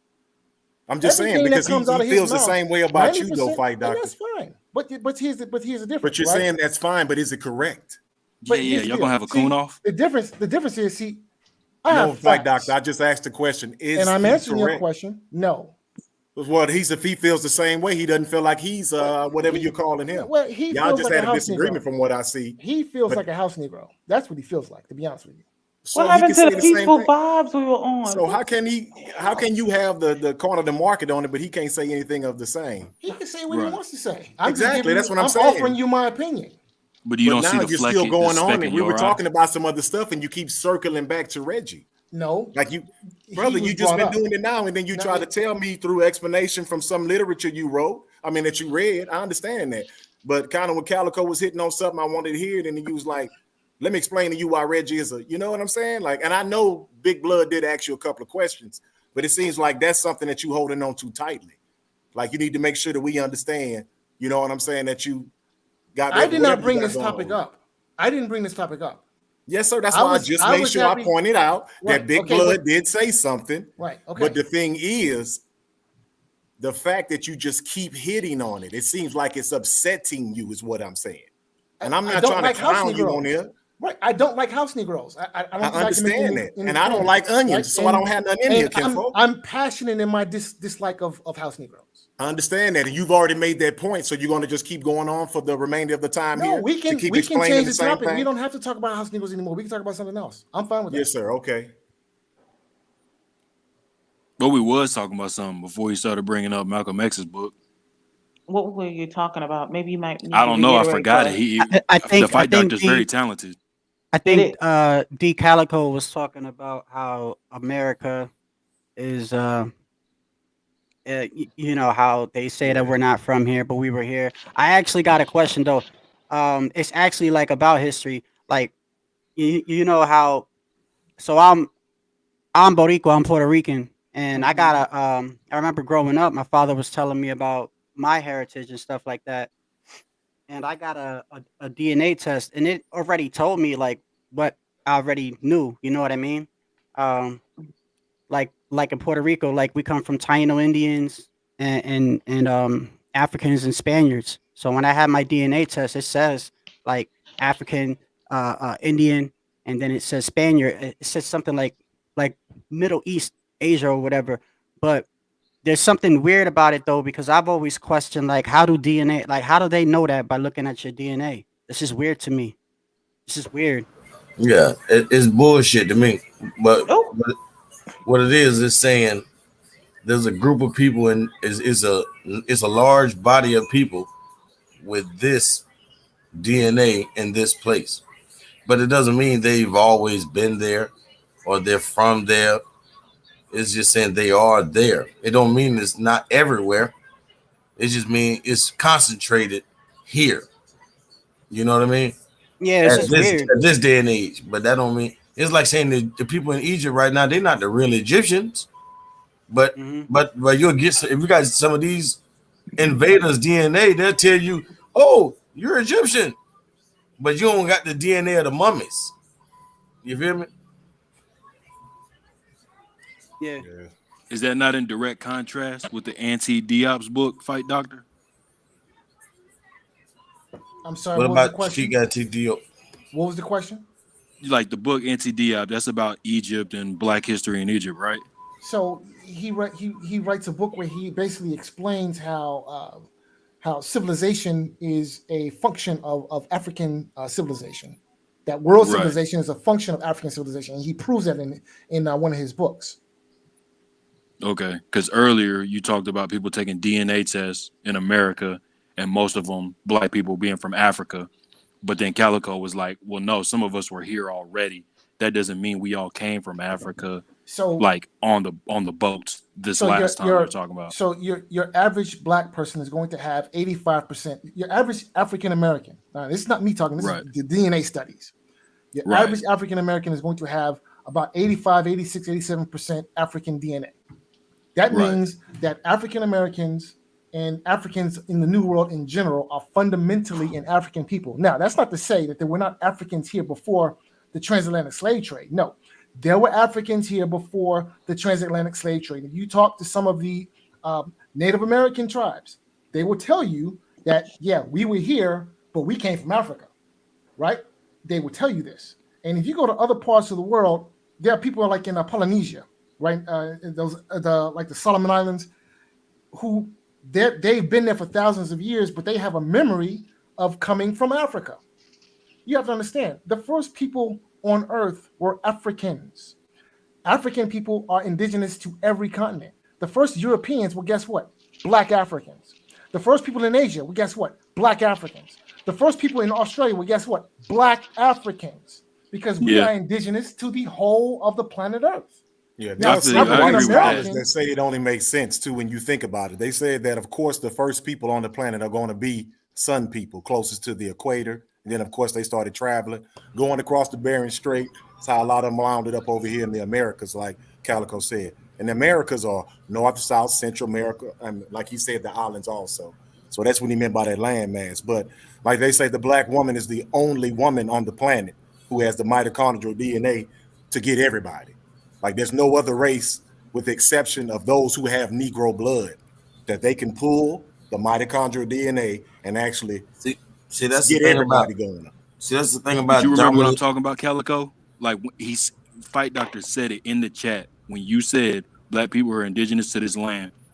Fight Doctor even put it in the chat. There's no way. Remember that, and you even brought it up in this live. So let me clarify my statement. Because now he's going and saying, no, but he's still saying it because he's saying that all of you American niggas or you Negroes, y'all have African DNA, so stop thinking you from here. You know what I'm saying? But it's deeper than that. And for one, these crackers is trying to put us all into one box. You feel me? And they would love to be able to say, take your ass back. You feel me? So if they can get us in a consensus to all think their DNA test is 100% correct, because you can go to J.A. Rogers. J.A. Rogers, I'm sure you know who that is, Fight Doctor, right? Yes, I know who that is. Yeah.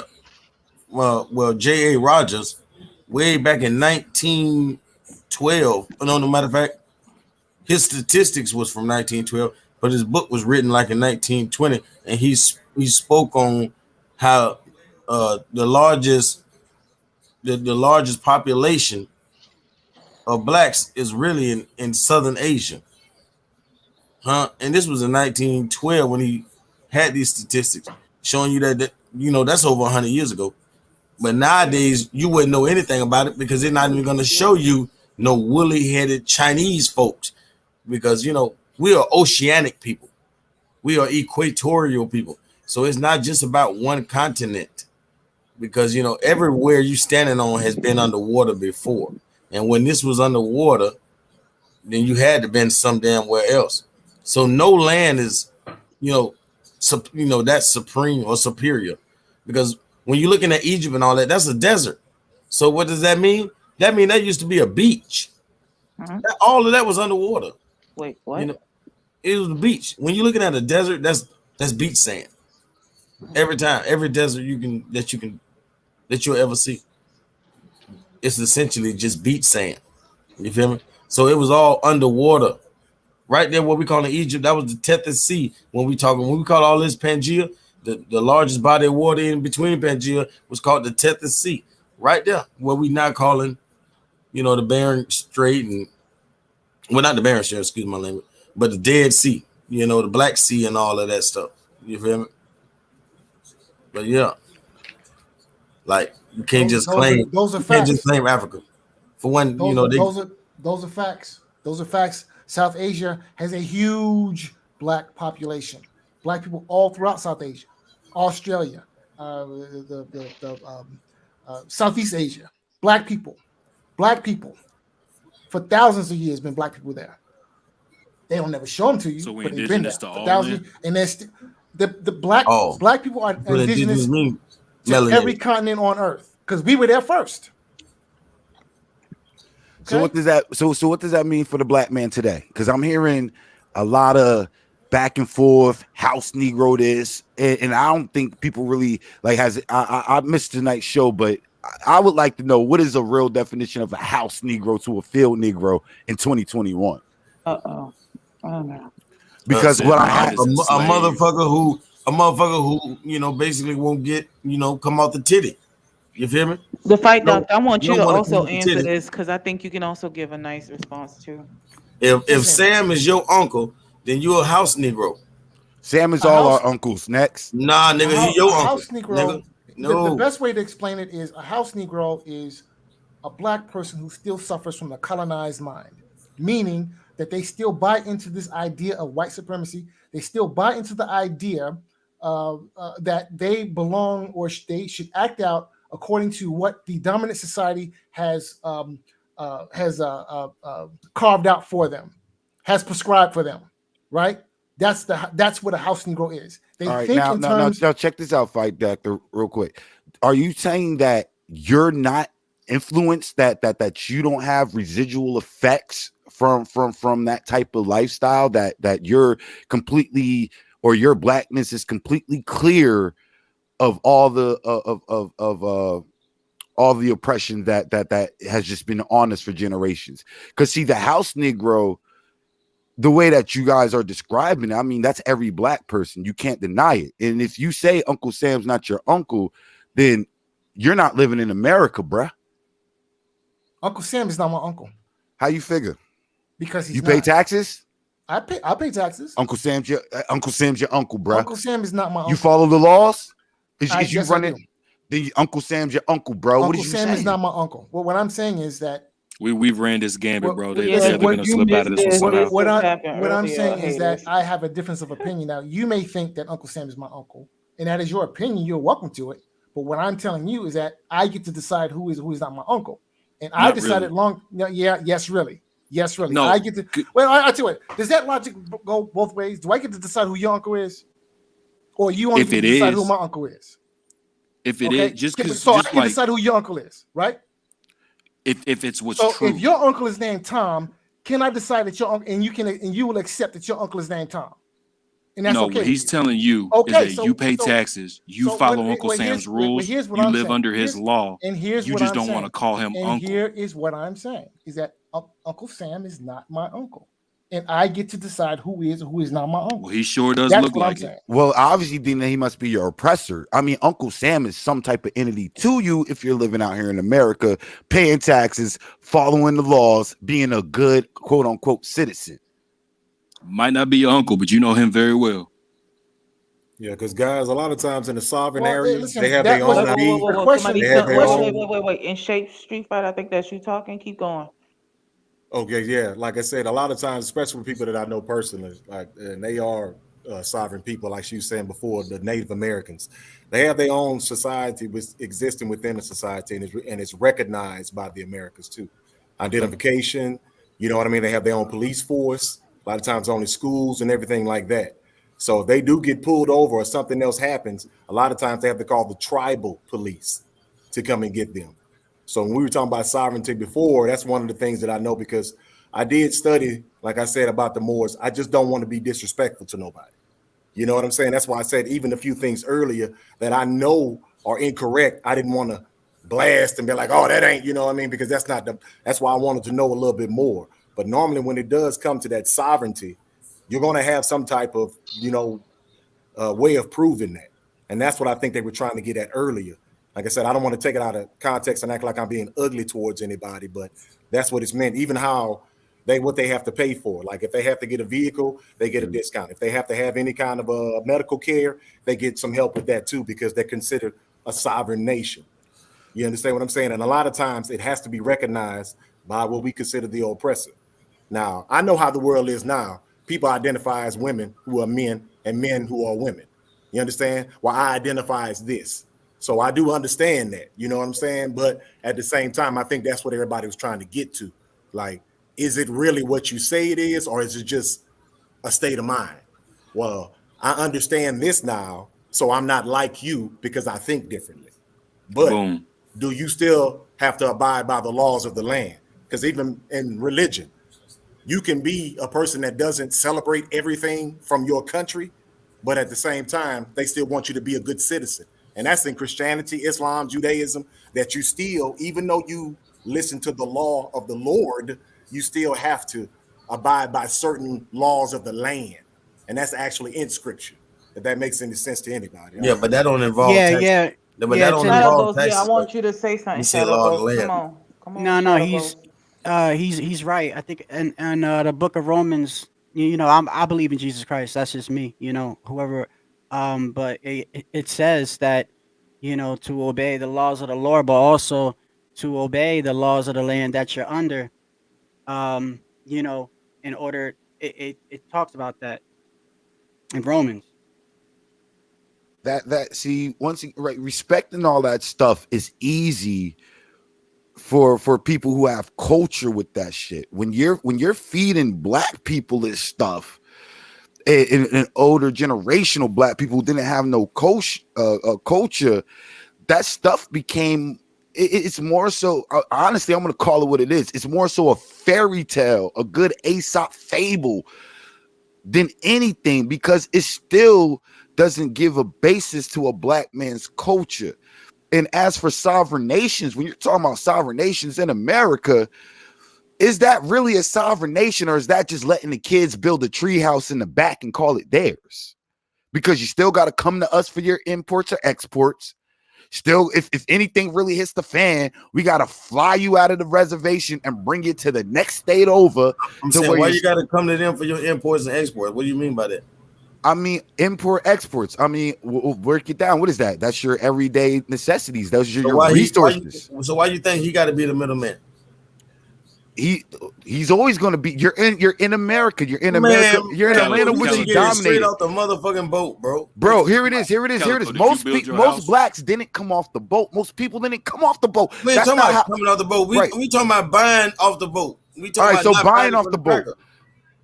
You just really can't buy off the boat. That's why they have taxes. They have custom taxes. Like if I go to another country, buy something with my money and bring it back through customs, I gotta tell them what I buy so they can tax it. There's a tax, bro. You already know good and well. Just like ordering anything from across the world, you can order it in bulk. There ain't no way around that. You don't have to order through no goddamn Walmart or nobody else. You can get it just like they can get it. Elijah Muhammad was getting his own animals, farm, vegetables, everything. He didn't buy shit from the cracker. He getting it straight from the motherland.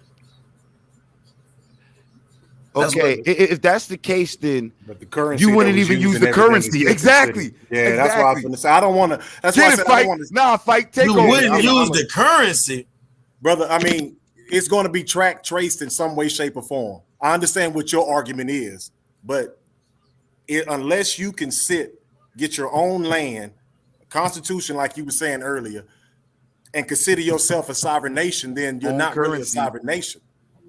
Bro, if you can be a sovereign by your goddamn self, you don't need no nation to be sovereign. And you can, I'm just saying in general, but I understand what you're saying. That's why I said that people have a way of thinking. You understand what I understand what you're saying. I do understand your point, but the only thing I was saying earlier is that the rules, regulations of what sovereignty is, because if it was something that was so straightforward, then of course I know that the Moors would have documentation and they would be able to go forward and repeat this process more than once. Facts. Man, you got so many type of Moors. You got Moors that want to be citizens. I understand that, but that's why they said if you're not careful, your own brothers will put you back into slavery. Brother, I understand what you're saying, but I'm saying in order for it to be repeated continuously, it would be some type of documentation to where it's like, since I'm this and I call myself this, I'm going to use this to get out of this. But it's not I'm gonna go on you, man, because like I said, I didn't really want to start stepping. See, I got you, fight. Like it goes like this, right? It's like if I really want to be sovereign, I'm not gonna use anything. I'm gonna have my own everything from top to bottom. Check everything. Check all your boxes. Yeah. Okay. How can how can I be self-sufficient and be like, I'm living out on my own, I got my own spot and shit like that? But when it comes time for rent, I gotta run to my mama, or I gotta run to somebody. So why you use words like independent? You should never use that shit out your mouth. Well, because that's the whole point. The English vocabulary is so vast in the meaning so of one word. I can't use the word sovereign. Yeah, right. Man. I mean, actually, if I could just chime in real quick on a point that you made, the English language is ass backwards. It is, trust. Yeah, completely and totally ass backwards. No, connotative linguistics is ass backwards. Niggas say what they feel when they say word, but don't know what the word truly means. No, the American language is very flowery. It's one of the ones that's easy to lie with because there's so many ways of saying. That's called connotative linguistics.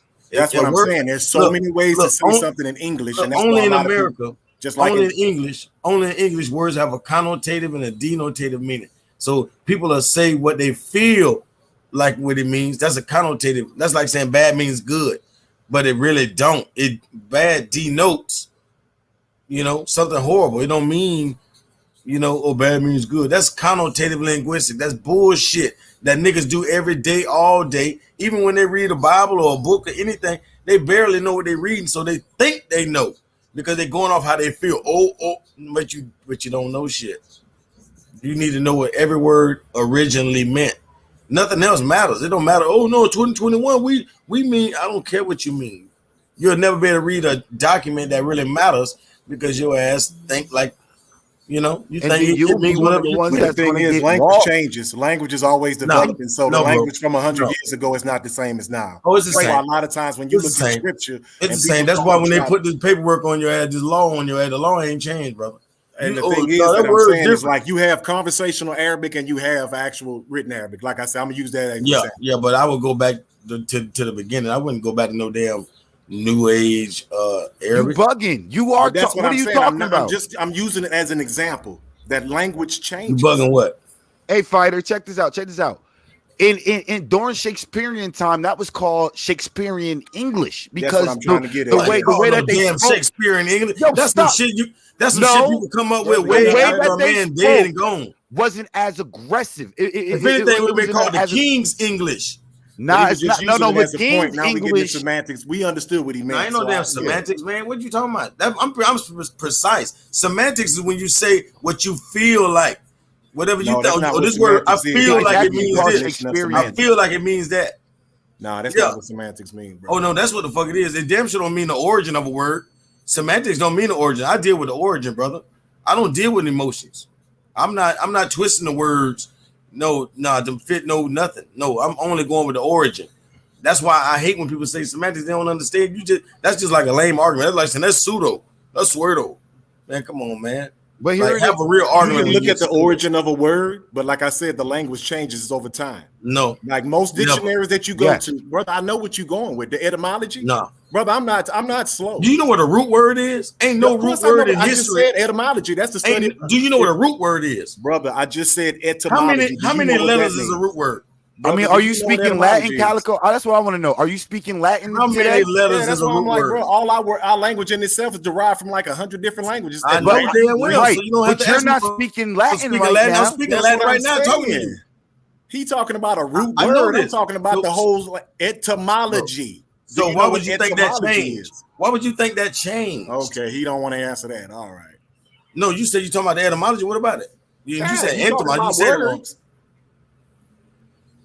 What about words? I'm a master. What I'm saying is this: it's not but like you just said that you were talking about me, and I said, if you're a master of words, then you know what etymology is. I'm the etymologist. What do you mean?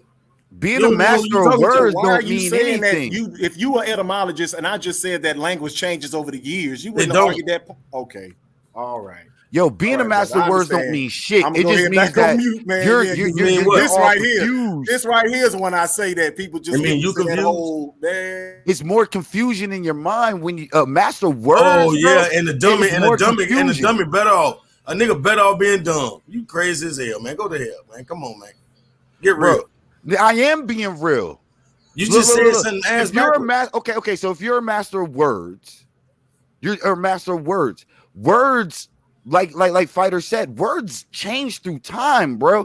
That's why you can't say no. That's your opinion. You can't say no because I can't. Why do they amend dictionaries? You just said you a word master, and we said they're not doing linguistics, bro. In linguistics, you're not going to tell me that people are still speaking the same way they were speaking 100 years ago. They're not. It's just everything develops over time. Words change meaning, like you said.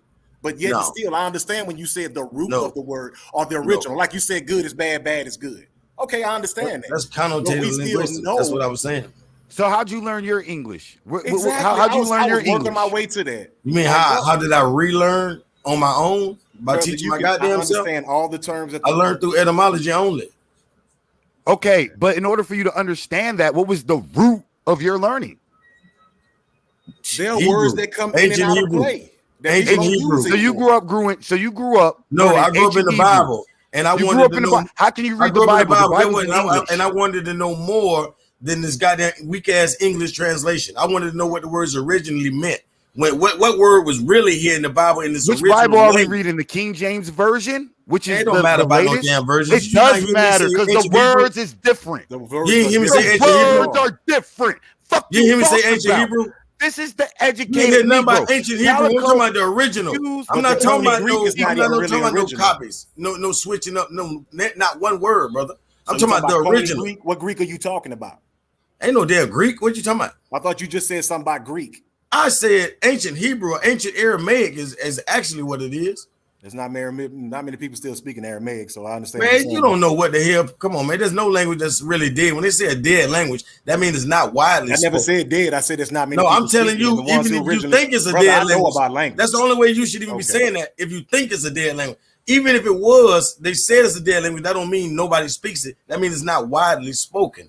I didn't never say anything about dead. Why did you? I didn't say you. Oh my gosh, bro. Why would you even bring up what you said? When you just clearly was basically saying nobody speaks that like that. I didn't say that, brother. You just did. No, I said that there are not many people alive that are still able to speak Aramaic. Bro, never mind, man. You act like you ain't just said the same thing I just said. Oh, okay. I see. Oh, my bad. I missed a word or two. My bad. They want to lie. Look, Calico. You got to realize it like this, bro.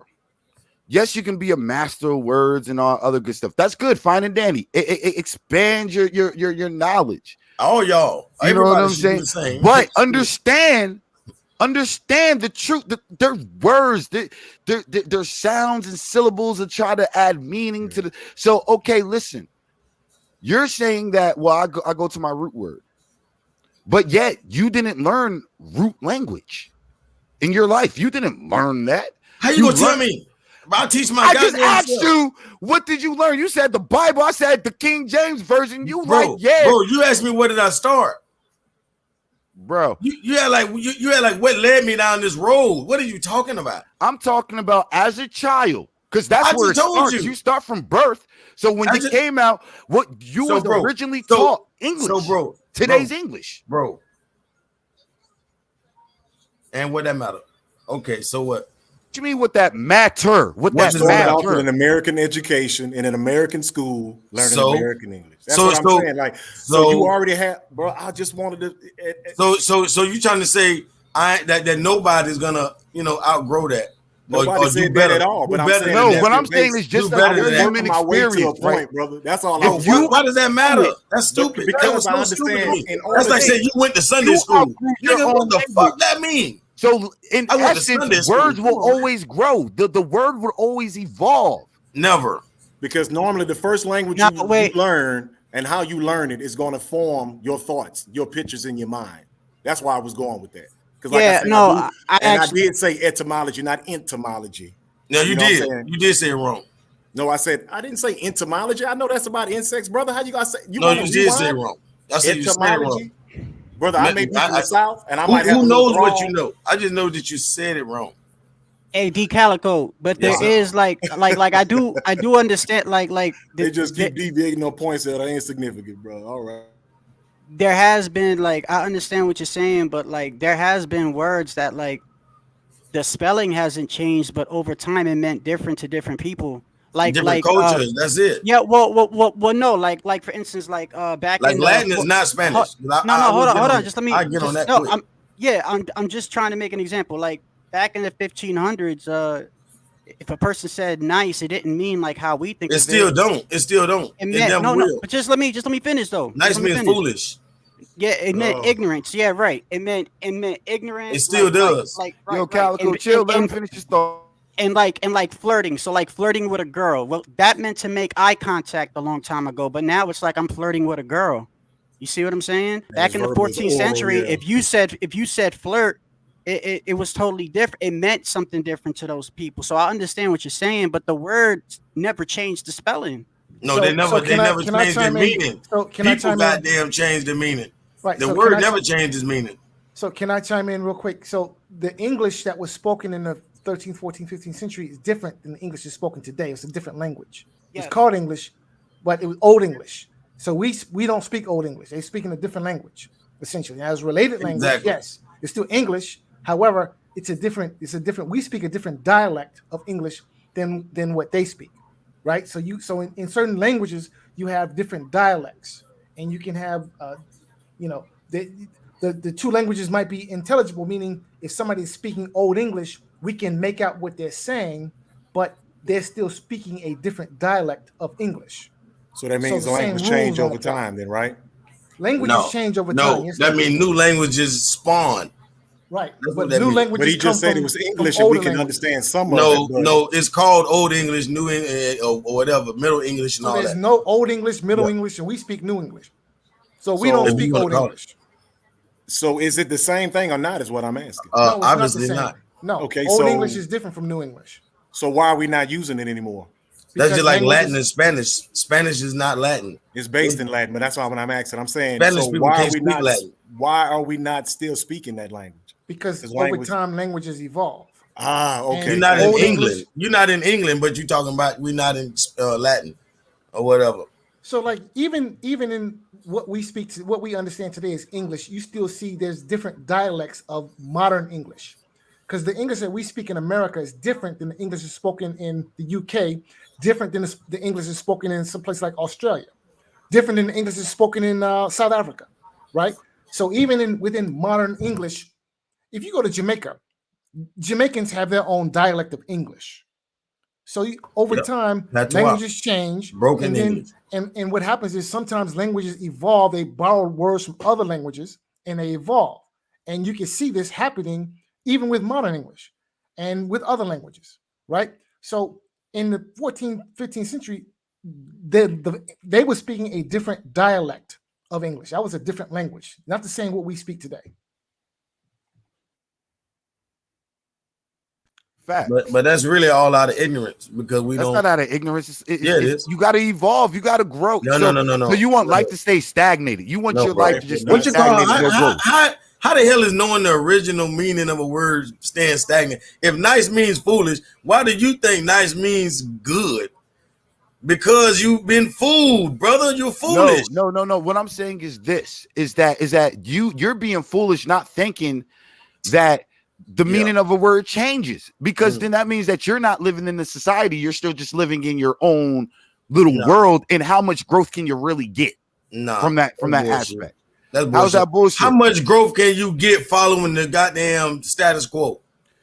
I mean, how much you ain't gonna get nowhere with that dumbass mindset. Everybody does that already. So what good is it gonna do? What good is it gonna do? You'll never know how to read. You still never know how to read. That's why they say by what 5th grade, they say our European counterpart knows approximately 10,000 more words than we do, because they know what the fuck a word means when they see it. They know how to make multiple words. You see a big ass word, think it's a big word. It's a compound word. Well, let me ask you this, because obviously I know in your lifetime you have called another black man a nigga, and I'm not a nigga. Okay, then are you saying that you're an ignorant person? Because No, that's I don't mean that. what's the original meaning of the nigga? That's already. I done did all that on this show. Right. Already. Okay. Then. So if that's the case, once again, you're playing. You don't know what you're nigga playing means. picky choosy. You don't know what nigga means. I'm gonna choose this. I mean, you don't know what nigga means. Well, yo, we all know what nigga means. No, let's just be real. No, we all know what nigga means. No. NGR. See, that's the whole thing about root word. Root words, you don't use vowels. Okay, brother. if you I don't go, necessarily have to have go back to ancient Hebrew. Here we go down the top letters. My bad. Listen. When you're going back to ancient Hebrew, you don't even have to deal once with. again. Can you speak ancient Hebrew, bro? What you mean? You using? I'm asking you. Can you speak it? That's a yes or no. Bro, don't explain me. Words in English. Yes or no? Can you speak English? No, there's no such thing as a damn English. Can you speak ancient Hebrew? You speak in 100 damn different languages. You speak in multiple languages. Every word you use, bro. I'm none of this asking shit you belongs one to English. language. Can you speak this? Bro, one you don't language? even know what words Can you you use speak every English? day that are Hebrew. Can you you don't even speak know what English? words you use every yes day. Or no? You don't know what words you use every day that are Can you Hebrew. speak Hebrew, brother? That's So I want to know. Do you know all the words that Can you use you every day? speak That's ancient Hebrew? If you can't speak it, So shut the truth fuck be up. told, I know when I am, and you don't. Truth be told, there is He no just such don't language wanna as say, Hebrew. yeah, that vague one. There is no Hebrew language. Yeah, Hebrew is the That's a bastardized lie. language. I said ancient Aramaic. Yeah, Can yo, you but speak it? That's what I want to know. Can you speak it? Whatever you talking about, can you speak that language?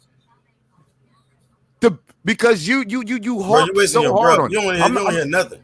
Yo, Brother, you're not really Calico, answering no questions. Nobody trying to get you in the corner. It seems like every time you think go you're ahead, get in the Shadow corner, Goat. you don't want to say anything. I understand what you're saying, D Calico, but let me ask you a question. So let's say, let's go back to the nice thing, right? Nice means foolish. So let's say you do know the original word, but Haters for Life is saying, right now when we say nice, it means nice. So let's say you know it means foolish. If you go to Haters for Life and say, hey, you nice, but really in your mind, you trying to tell him he's foolish, a normal person's going to be like, you complimenting me. But crackers do that to you every day. A cracker will tell you, Brother, you the what does nicest. that have to do with the use of the word? You the nice, because that's why they're using it like that. They But, calling bro, you a damn but that's fool. the point. Brother, But we that's talking the about point. just comprehension of a modern word. They know the We're not word talking about right. what the white folks doing. Yeah, that's what I'm trying to say. What N Shape, It's I'm not trying to. manipulation. Yo, D Calico, I'm not trying to come at you. I'm just trying to say what Yes. N Shape Fighter is saying. The word has evolved. So even if you know it hasn't means evolved. foolish, no. To us, So how do you know it does mean the original? Because you know what Because the if you go now to what it everybody means. else, and you say, bro, you nice, but in your It's not so everybody you know. else. No, I'm just saying. You Okay, mean every most people. young kid? Because I deal with people that's like me, brother. They know I this know. shit. Well, They I know wouldn't- people. They Bro, don't I even know use people that are that garbage. They don't Bro, say I know. that shit. I know people that are 75 years old, and I say you're a nice person. They ain't gonna take it offensive, bro. Bro, they don't know shit. All right. What do you mean they don't know shit? So you wait a minute, yo, They don't know Calico. Let's be real. Be real with yourself. Be Man, real bro, on this. a lot of vibe. people, bro. When I was in elementary, I could spell better than probably your What was grandparents. you spelling? What was you spelling? I could spell better than your grandparents. What and was your you parents. spelling, nigga? Come on, man. What was you spelling, It wouldn't matter nigga? if I spelled Wednesday. They couldn't do it. What's Wednesday? What is that? Is that English? A day of the week. That don't sound like Arabic or whatever. It's German. It's German. It's You don't know, German. bro. You don't know what bro. Every word in English has an origin. Did None you of know them it was German when you was None of them learning are it? English. Did you None know of it the was words German? you use the origin of English. You silly, man. Did you know that when you was You're not writing even using Wednesday? the English word to talk to me right now. Did you know that when you was writing? Did you? Hey, why did find out to say there's no such thing as Hebrew when he ain't even said the same thing about dumbass English that y'all throwing around? There's no such thing as English. There's no such thing as English? You crazy bicep bully. You slow. What the fuck you talking? No such thing as English. I know myself, but Oh, he's Mary been trying to Poppins. get on my bumper a little bit, but he don't realize now, bro. I still want peace, but I love he put that supercalifragilisticexpialidocious in there. I just had to hit that right quick, y'all. My bad. I'm gonna go back on you. Because bicep bully trying to get on me a little bit. Look, Calico, man. Look, man. I hear what you're saying. I really do. It's just, I'm gonna tell you, that shit is foolish. Now you can put whatever meaning you want to put to that, but what you saying don't really make a lot of sense. Because if I'm gonna look, I'm asking you, can you speak these languages? Because if you're so in verse with them, then you should be able to speak them. If you know the meanings, you should be able to speak them. So in my head, so speaking involves talking to another motherfucker, right? I mean, it would What only are you be talking about? No, it would only be So natural. if I'm only learning through textbooks on my own goddamn time, what the fuck is you talking about? I might I'm say learning every word Korean wrong. through textbooks on my Man, own time. man, bro, you And just I you can just want to hear read, yourself I talk can like read that it made and write like it. that And make that's the most another language. motherfucking sense. What I'm saying to That's you bullshit, is bro. that if I want to understand the meaning of words, or if I You don't want give a to fuck know a about using different words. language, Talking about you want to. understand the That's root of the word, while learning it, you will eventually develop the skill Man, to bro, be able to read, bro, write, stop and that speak. damn shit, bro. Stop That's it. like saying just because you can talk it, you can read it. People learn how to talk it before they learn how to read, brother. I'm coming in backwards. I'm reading before I learn how to talk this shit, nigga. What you talking about? Everybody learn how to speak a language before they learn how to read it, nigga. Damn, boy, wake up, man. What are you talking? A child knows the alphabet. You know, Man, they not reading understand the it. alphabet. Not reading it. He don't read it first. They speak it first. It's visuals. Man, You learn through spoken, visual. man. Everything is spoken. Look, you gotta learn be through sleep. visual and Man, why hearing. your grandparents ain't know how to read Visual then? and hearing is how Why you like learn. old And folks ain't know how to repetition read then, nigga? is That what make it sinks make it in. sense, nigga. Because all they can do is talk the shit. I know people that can talk Spanish. They can't read it. Once again, repetition. The hell you talking about, man? Stop it, man. Everybody learn how to read, how to speak first, man. That's Okay. first thing Explain first. how a child learns. Explain how a child learns, Man, because that's how easy. you I'm done. learn. You look at the children. The children is the greatest example of life. Okay, because if you have a child and you raise the child from since he came out the womb, of how that child acted, how that child behaved, how that child learned, what that child's experiences was. A lot of it was passed on through you. And then a lot of it of what that child is going to learn is through visual and hearing and repetition. Now, I'm saying all these things because you're saying that, well, the root, and I'm saying, well, root word changes. Just like the child's going to grow and change. The child's not going to always keep talking baby dabble and boo, boo, boo, even though it might know what it's want to say. It might know how it feels or what it's envisioning to say. But it has to You learn just something. compare root words to goo goo and then gaga, brother. That is dumb as hell because you don't know You're how to missing read the the word. concept. Because you see ROG, R-O-G, and you don't know that's a whole damn word. Huh? It's a whole damn word. You looking at it like, oh, that's baby, like ROG, woo, woo. Like, come on, man. I mean, you don't know what the hell you really wouldn't a saying. root word be considered? I mean, I can actually say, and I will actually say, a root word is in our language or language itself is the equivalency to baby babble. So what's wrong with that? What are you saying? And you saying that's the equivalency because you don't even understand how your own language works. You're looking at a word that's a compound word. So why you not saying that compound word is all these babbles put together? Because you think, oh, it's a word. No. It got the root. It got a prefix and a suffix on that motherfucker. That's more than a babble. That's a whole word.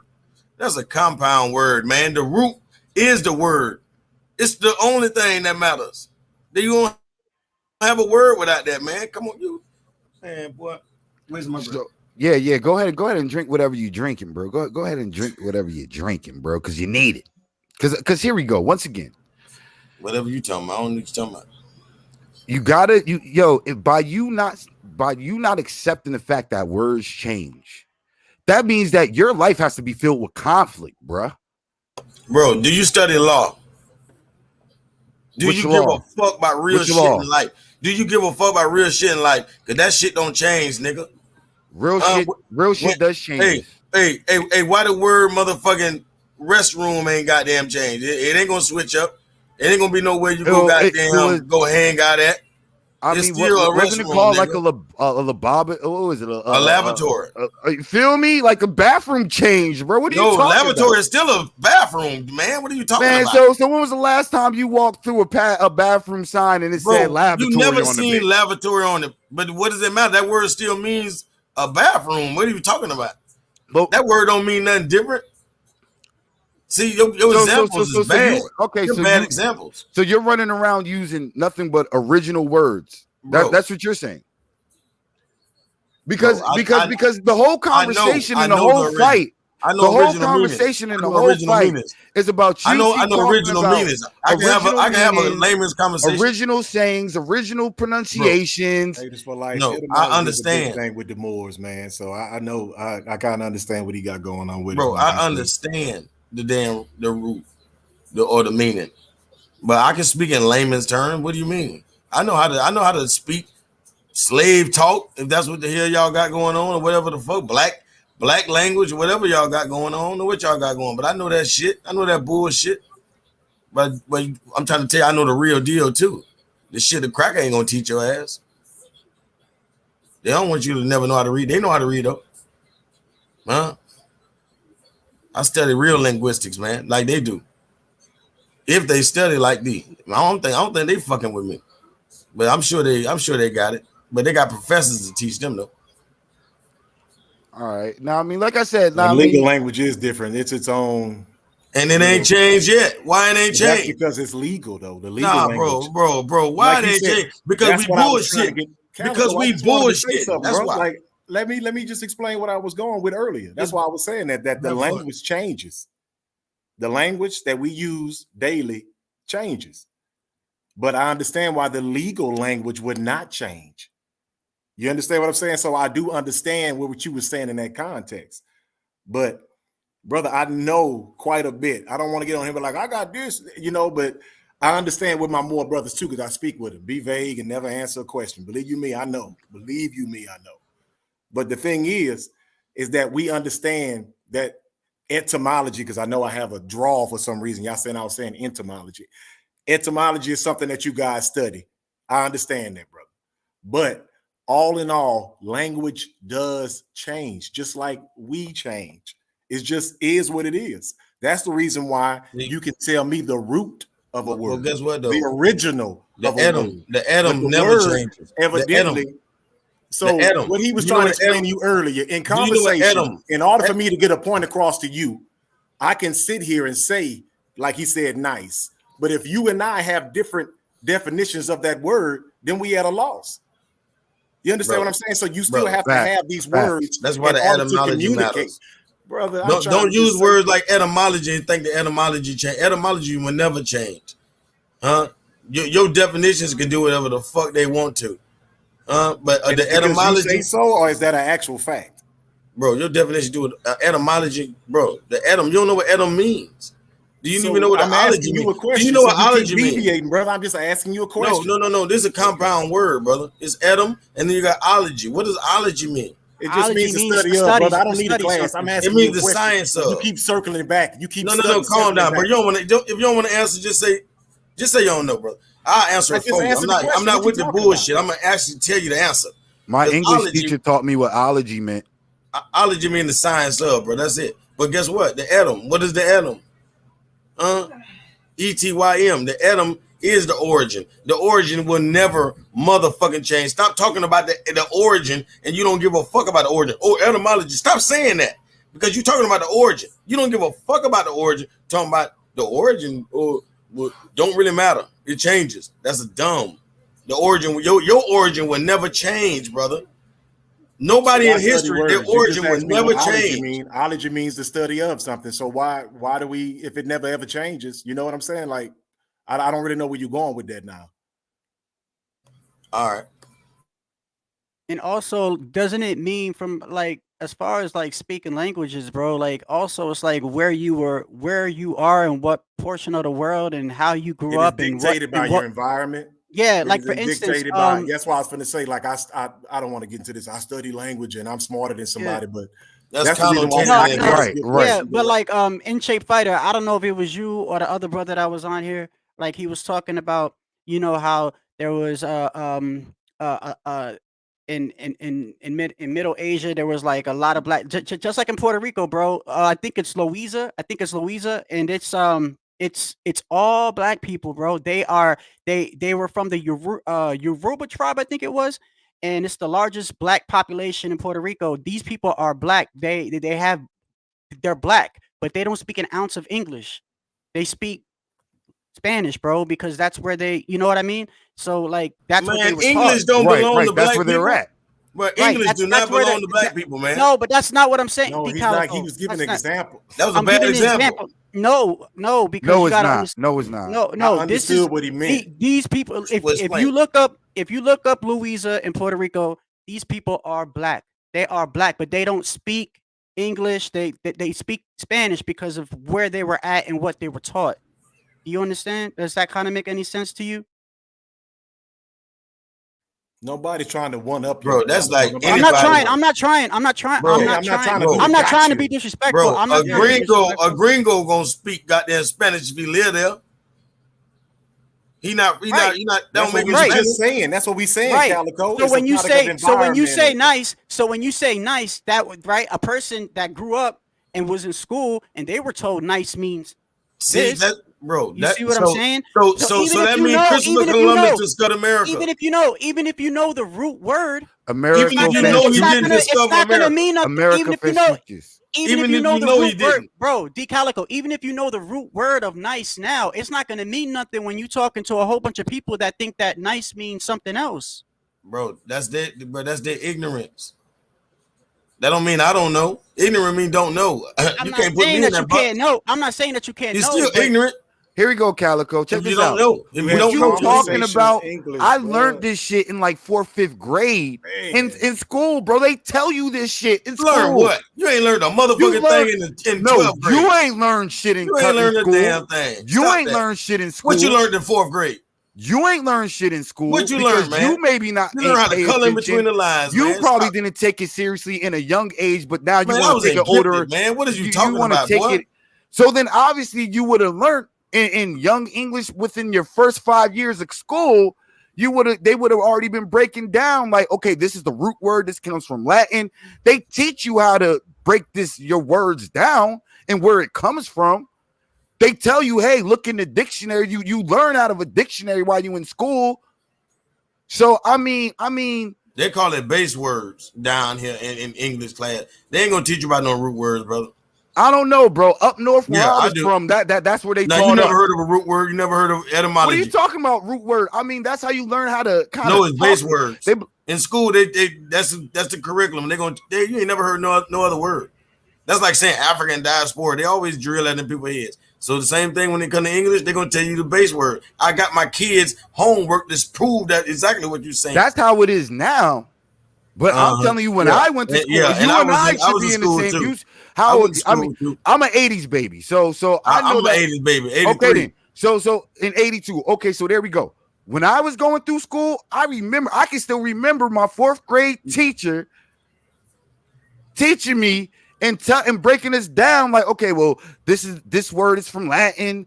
This is the real meaning. This is how you can go in the dictionary and you look in the dictionary. This is how you know what the root word is. They break down how you can do it. That was like feeding steak to a baby. What happened? That was like feeding steak to a baby because it didn't settle. It didn't digest well. And they do speak of root words. That's what they teach the kids now is root words. You Yeah. have to know a root word. Yeah. Just Imagine like a kid knowing root words. But the thing is, in order to you need to know the root word so you can at times, either make it plural. You need a prefix, a suffix, past tense, present tense. Bro, they teach base word. A root word is 3 letters. Most of them are just 3 letters. Okay, here we go. What you mean? They mostly 3 letters. What you mean? This is what happens when niggas become too overeducated. Bro, most root words are 3 letters. What are you talking about? Is that a lie or something? Hey yo, man, I appreciate talking to all of y'all, man. It was good talking on the panel, man. D See, Calico, y'all know- salute, man. Hey, haters for life, is shape fighter, and the brother on the bottom that I don't know if he's still here or not, but I appreciate y'all, man. It was a good conversation, man. No Yes, doubt. sir. Go, Yes, sir. hey, I'm go about to get to- ducked off too, man. I appreciate y'all, man. Yeah, All right, definitely, man. All right, You know what I mean? Shout out to Mark Nash one time, everybody. You know what Yeah, I'm and saying? shout out For to Mark, allowing my us to bad. cook Yeah, out here. yeah. Shit Yeah, my like bad. I that. should have said that earlier. You know what I'm saying? Y'all niggas make sure y'all hit that like, subscribe if you haven't done already. You know what I'm saying? All right, Yeah, then, man, we Santos. finna get up out of here. All right, y'all brothers. All right, take care. Calico. All right, Santos. Great, All right, great night. and Shoot and the other homie. Oh yeah, haters for life. You know we goddamn hater, man. Stop it. Yo, Stop. there you go, bro. There you go, bro. Talking that shit you don't know, bro. Oh, you a hater then? Sit in Okay. your corner, bro. Sit in Okay, your you a corner, hater bro. then? Word up, bro. Cause if I feel like you got something that I want, bro, or that I'm telling you I'm gonna hate on you, bro. I see you now. I believe it because I damn sure just got a little dose of that. You know what I'm saying? So, Word up. No, I mean, but it's all out of love, though. You know it's what all I'm love. saying? It's all out of I ain't gonna love. lie. Hey, I done heard you on here before bringing that knowledge. So, for us to disagree, it ain't no problem. Oh yeah, definitely. We'll be back on the same page. Yeah, you know what I'm saying? I do once again want to apologize to all you guys, man. I especially to Mark, you know what I'm saying? I really meant to pull up last night, and it's like 8:30. I'm trying to get my son to sleep, and I just crashed with my son, bro. You know what I mean? And I woke up this morning and seen y'all was still cooking, so I had to pull up, you know what I'm saying? I try to be a man of my word. But definitely you guys definitely have a lot of good points, you know what I'm saying? And I do understand where a lot of people are coming from in these points. I mean, hopefully, I would like for us to really get on a topic and discussion on what are the solutions to these problems? What can we do on an individual level, on a group level, or maybe, or even trying to bring, the YouTube factions together. Yeah. You know what I'm that. saying? And really, really start trying to push the younger generation. It ain't about us no more. Like, fuck my knowledge, fuck what I got, fuck my accomplishments. It don't matter no more. Once you hit past a certain age, and especially if you got children, then your fight should be for the children, because they're the ones that's going to inherit all the bullshit that we let slide.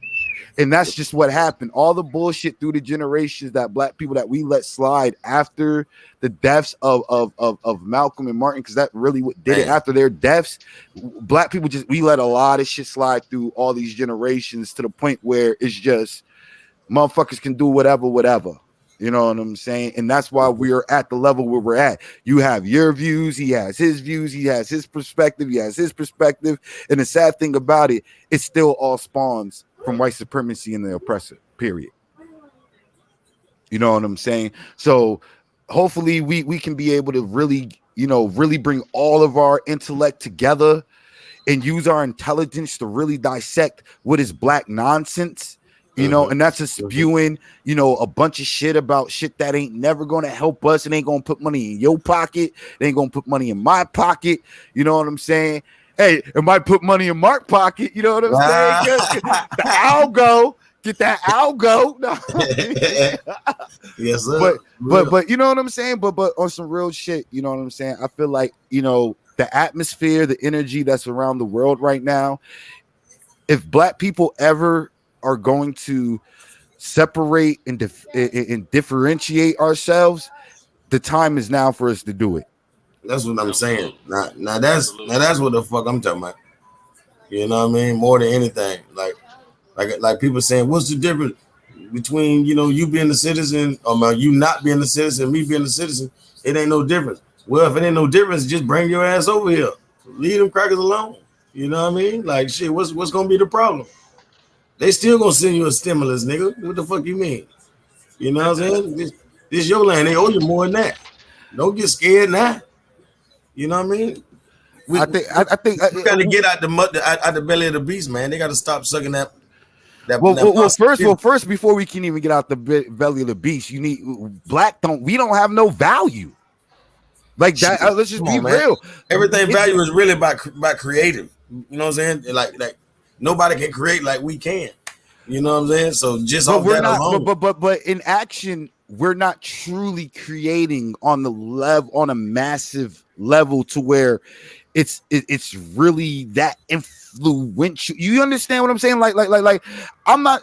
Where's my black sculpture at? Or paint, my black sculpture, and let's get a black. Why isn't it not like that black statue in Times Square and shit like that? Not saying that things like that don't exist, but I'm talking about as a person today. You understand? Because the more we start talking about what black culture is, and the more we try to dissect and use our intelligence, that's when it becomes critical race theory. You feel me?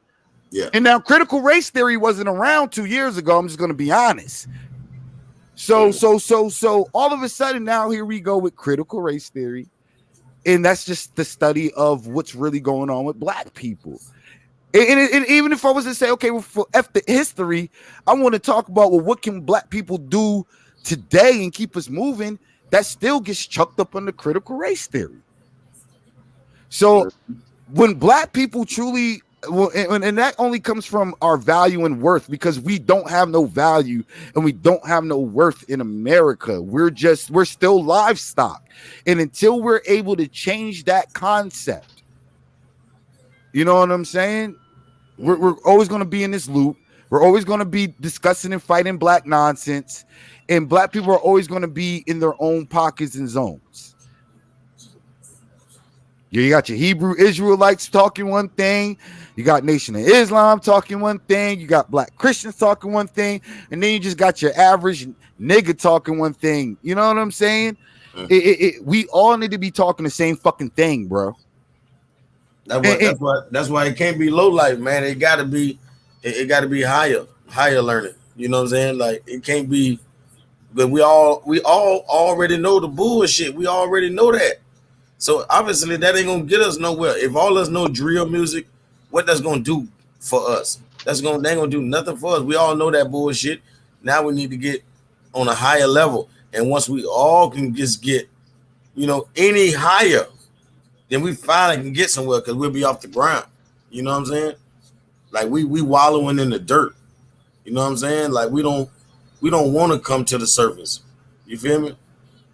For real. I don't know what's wrong with us. People want to laugh. Black people want to laugh more than anything. You know what I'm saying? Like they don't take nothing serious. So I'm just saying, that's all it is. That's why I'm big on the words, really, because of law. Right. You know what I'm saying? So I look at it like this. We know the who. We know the what. Hell, we even know the why of the problem. The question that we're not answering is the how, and we're not executing it. Mm-hmm. So that's what I want to know. Fuck the who, what, when, where. I want to know how the fuck we are getting out of this, and let's execute it. Mm-hmm. You know what I'm saying? The most I know from an individual standpoint, the most that we try to do is become as knowledgeable about it and share the knowledge. But knowledge is forgotten, bro. Like so even knowledge isn't as good. We need action. Mm-hmm. We need shit. We need tangibleness. You know what I'm saying? See, my biggest thing that before I leave, I want to let people know, and I hope it don't be going over their head, but like we really supposed to come together and form what they call a political bloc. You feel me? But niggas want to be individuals, and like I say, we'll never get nowhere. It's like saying haters for life versus the United States. You're not gonna win. You know what I'm saying? But if you can say we the people, and they got on record that it's a million of us. It ain't got to be all black people. It could just be a million of us that stick together, or politically we stick together. We have already formed a political bloc. They know all of our votes are one. Like we one body. You know what I'm saying? Like now we can do something. Now we can say we the people versus the United States government for this, for that, for this, and for that, whatever. You know what I'm saying? Like, even if we just want to get a vote taken care of, like, that politician gonna want our vote. You know what I'm saying? Because they know it's all of these one body of people ready to goddamn just, boom, send that one ballot for me. You know what I'm saying? We would not even come together and form a political bloc, and that's slowing us down. But, the MSTA and all that, they do have some political blocks already. But I don't give a damn if we call ourselves black, whatever we call ourselves, we got to form a political bloc. You know, hey, check this out, Kat. Hey, did you watch that video I made? I made one video up talking about this. Now, I mean, go check out Haters for Life Radio, and go check out that video. If y'all haven't seen it, you know what I'm saying, y'all go check that out. You know what I'm saying? It was my first video. Shout out to Mark. You know what I'm saying? Once again, you know what I'm saying, for just pushing me in that direction and shit like that. Once again, bro, check that video out. I break a lot of stuff down in there about, separation and integration. You know what I'm saying? And in that, I touch a lot of this stuff. You know what I'm saying? But you know, once again, at the end of the day, you know, there's too many of us. It's just there's too many of us for us to be going through what the fuck we going through. Period. Yeah, real. Because we trying to do it as individuals, man, and that ain't gonna never work. Like we don't even look at the word. Like I say, root words, man. What is the root word of individual? And right there in the middle of the fucking word, you got divot, which means like divide. You know what I'm saying? We happy to be in division. You know what I'm saying? We happy to be divided. Oh, I'm glad to be. I'm happy to be an individual. You know what I'm saying? Like if we knew how to read, we wouldn't agree to everything. You know what I mean? Right. I mean, like being an individual. I mean, you have to be an individual. I mean, you're within your own. You know, and we got to be a collective. I mean, we move as a collective, but I mean, a collective is nothing but a bunch of individuals grouped together. So you still need need the I, and that's what it's deeper than just forming a gang. I'm talking about doing this like, you know, and you know, in a, you know, like you governing yourself in a right. I mean, scholastic way in a sense. Right. I mean, lawful way. Yeah, I mean, but then that's where you need the black code, and that's something that has to be rewritten. That has to be something that's really rewritten, because blacks don't have no code. Blacks have laws which we follow. Mm-hmm. You understand? But the black code, you know, is gone. You know what I'm saying? Mm-hmm. I think that black people as a whole, like I feel like, you know, preachers, you know, stuff like that, like they shouldn't be sitting there on wasting a Sunday preaching fucking Christianity. I'm sorry, you need to be sitting there preaching black code. Mm-hmm.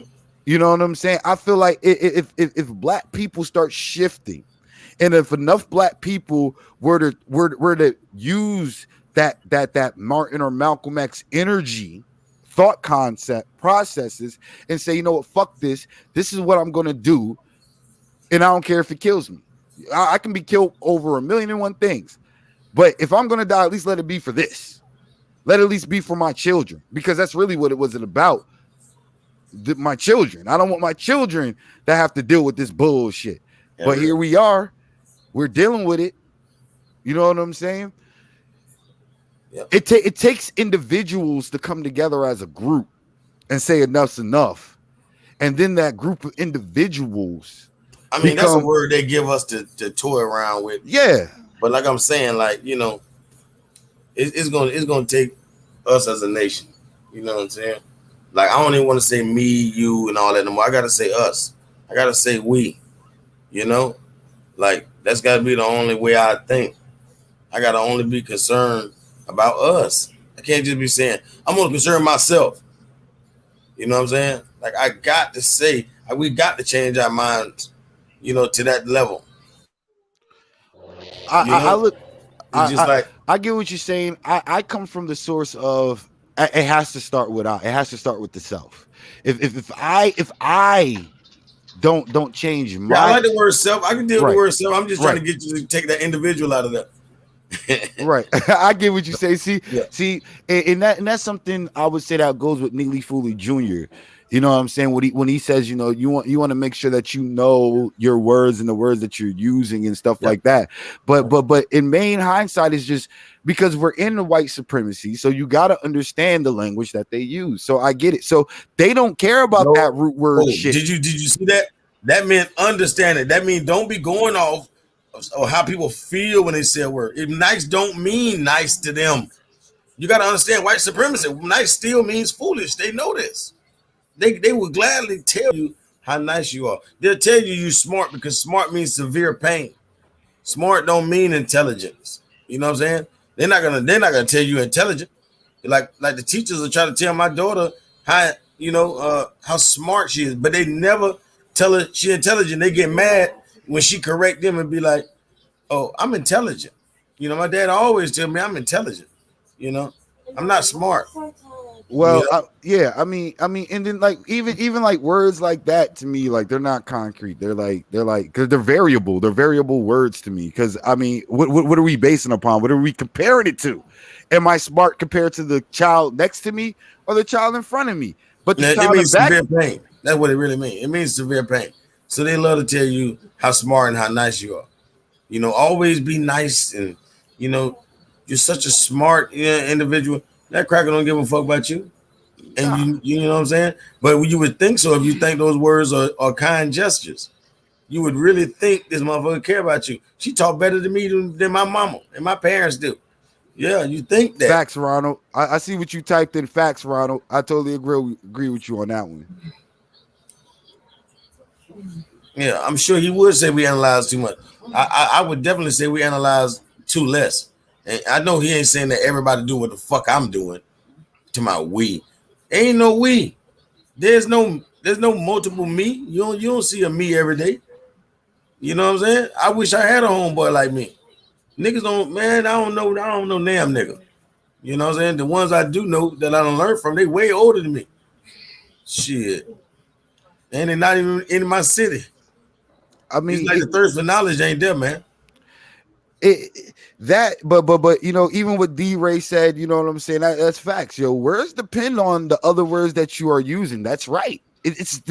Words are variables, bruh. See, that's the part of a compound word. We talking about adding a prefix or a suffix. That's what's going to change the word, the prefix and the suffix. But you cannot really change the root.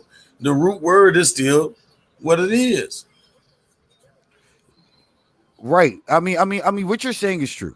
What you're saying is totally true. Yes, the root word never changed. Like what you're saying is absolutely true.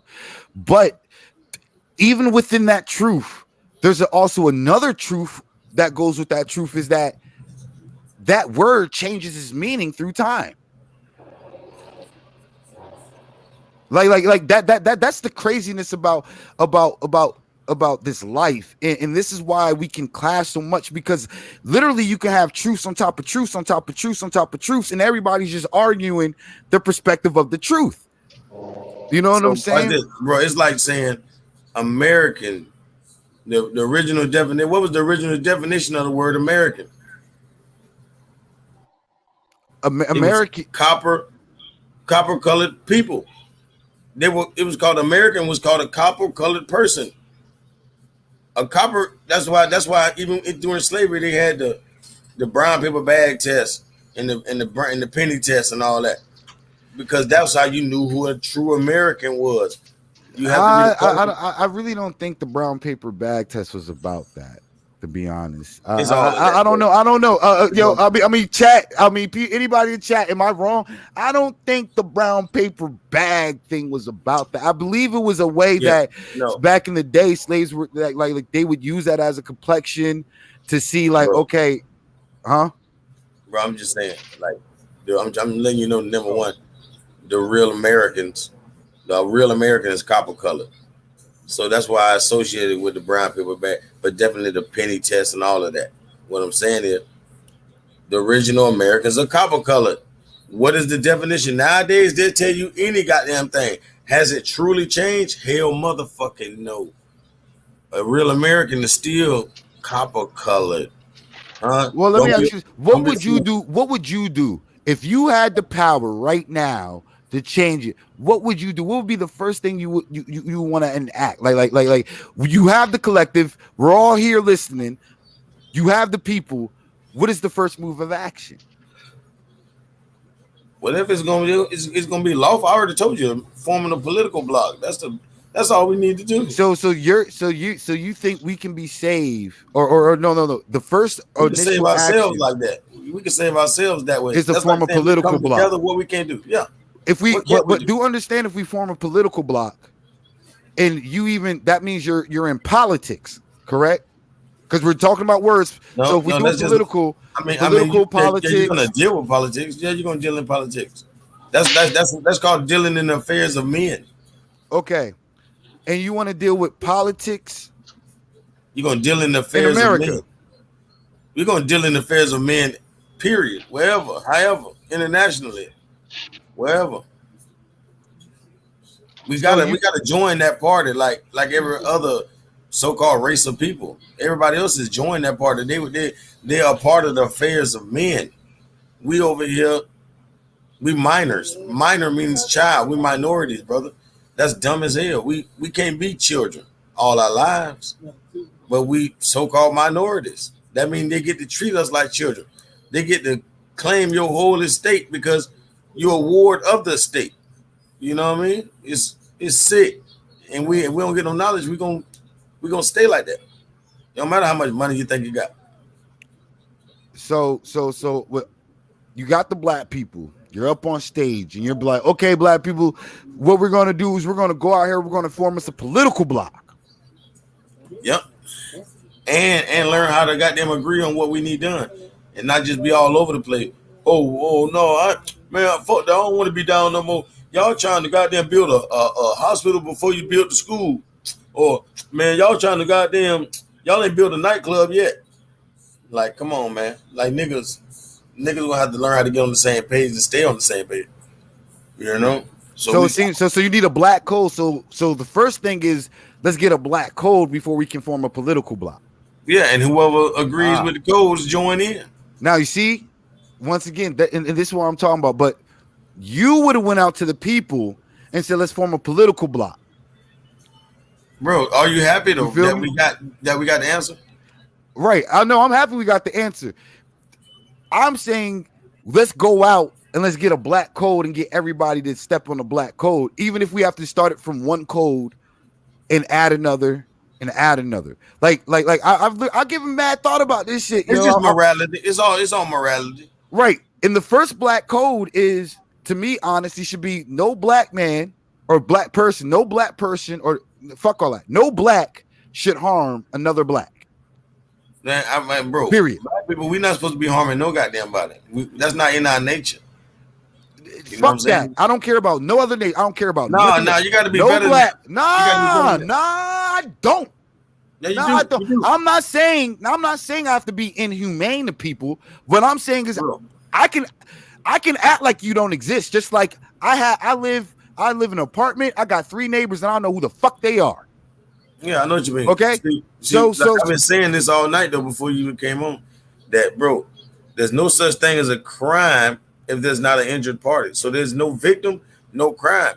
And Moors, man, we pride ourselves on not harming no goddamn body. So we don't commit crimes because a crime involves a victim. So I'm never trying to victimize and hurt no goddamn body. That don't mean nobody won't get hurt. But if somebody get hurt, I'm not doing it out of a crime. I'm doing it, because I had to protect myself. That's the only way. You feel me? Other than that, I ain't trying to harm no goddamn body. That's a crime, brother. I don't do that. See, I don't want you to look at it as a crime. I want you to look at it as preservation of the black life. See, once again, blacks don't have a value and black don't have a worth. I'm saying that first code of black, the first code of black is no black should harm another black. And the reason for that is to bring respect all the way back, because the person gonna hurt somebody. It don't matter if I disrespect you or not. I mean, your feelings and stuff like that, that's a self thing. But what I'm saying is no black should harm another black. There shouldn't be black on black killings. Shouldn't be black on black robbings. It shouldn't be black on black, those type of things. If you need examples, no black should do harm to another black. Period. That's the first code. And if every black YouTuber who's like conscious or whatever was to say, okay, we're going to get this one code, no black should harm another black, and spread the word and drive that home. That's how we start the wheels running, because now you're preserving black life. You're starting to gain a black value about yourself. You know what I'm saying? Mm-hmm. So it's not about a political block. Because the way we can listen. The way we can deal with politics. It still is. The way we can deal with not about food and water. Like nah, brother. It's still about all of these things. None of these things are obsolete. So you can't just dismiss it. What you're saying is you can't put the carriage in front of the horse. You know what I mean? Right. So, well. Okay, yeah, okay, I can go with that. I won't even argue with that. I'll go with that. Because further down the line, let's say black code's been established. Like I really want to write a book about this shit. I'll be talking with my wife, playing about that shit. Like I actually got written down black codes and how we should honestly be moving amongst each other. You know what I'm saying? Because I just feel like we always talk about the problem. Fuck the problem. We need solutions. So with that first black code, right? If a black should do harm to a black, the blacks will deal with him. We will deal with him according to the harm or the crime of which he's done. Did, right, for the severity. Now here it comes with dealing with other races and other colors. If a black does harm to someone outside of the black, that black has to deal with that other race. Like we can't, we that's your problem because you went against the black code. It is what it is. Now, if somebody from another race injures or does harm to a black, then if you have to relinquish that person to us, and we will deal with that person under our ranks. And if you don't comply, then for that one harm that you did, we will take two. Period. There is no ifs and buts about it. And that's where blacks fucked up at. That's where the gangs fucked up at. Because I promise you, during that time with Black Panthers, if it was really a black motivational thing, the moment you kill one black, I don't give a fuck. Two of y'all are going and it's unknown. And it's unknown. And I'm going to be honest, I'm going to cut it right down to the root. Man, woman, mother, child, grandmama, I don't give a fuck. Because that's the precedence that we need to set. It's something that's so strong. That's the precedence that white people set. Hey, you whistle at one of us, we going to kill a whole shitload of you. And it worked. It worked. It worked on the psych. Initial that first code of black. No black shall harm no black.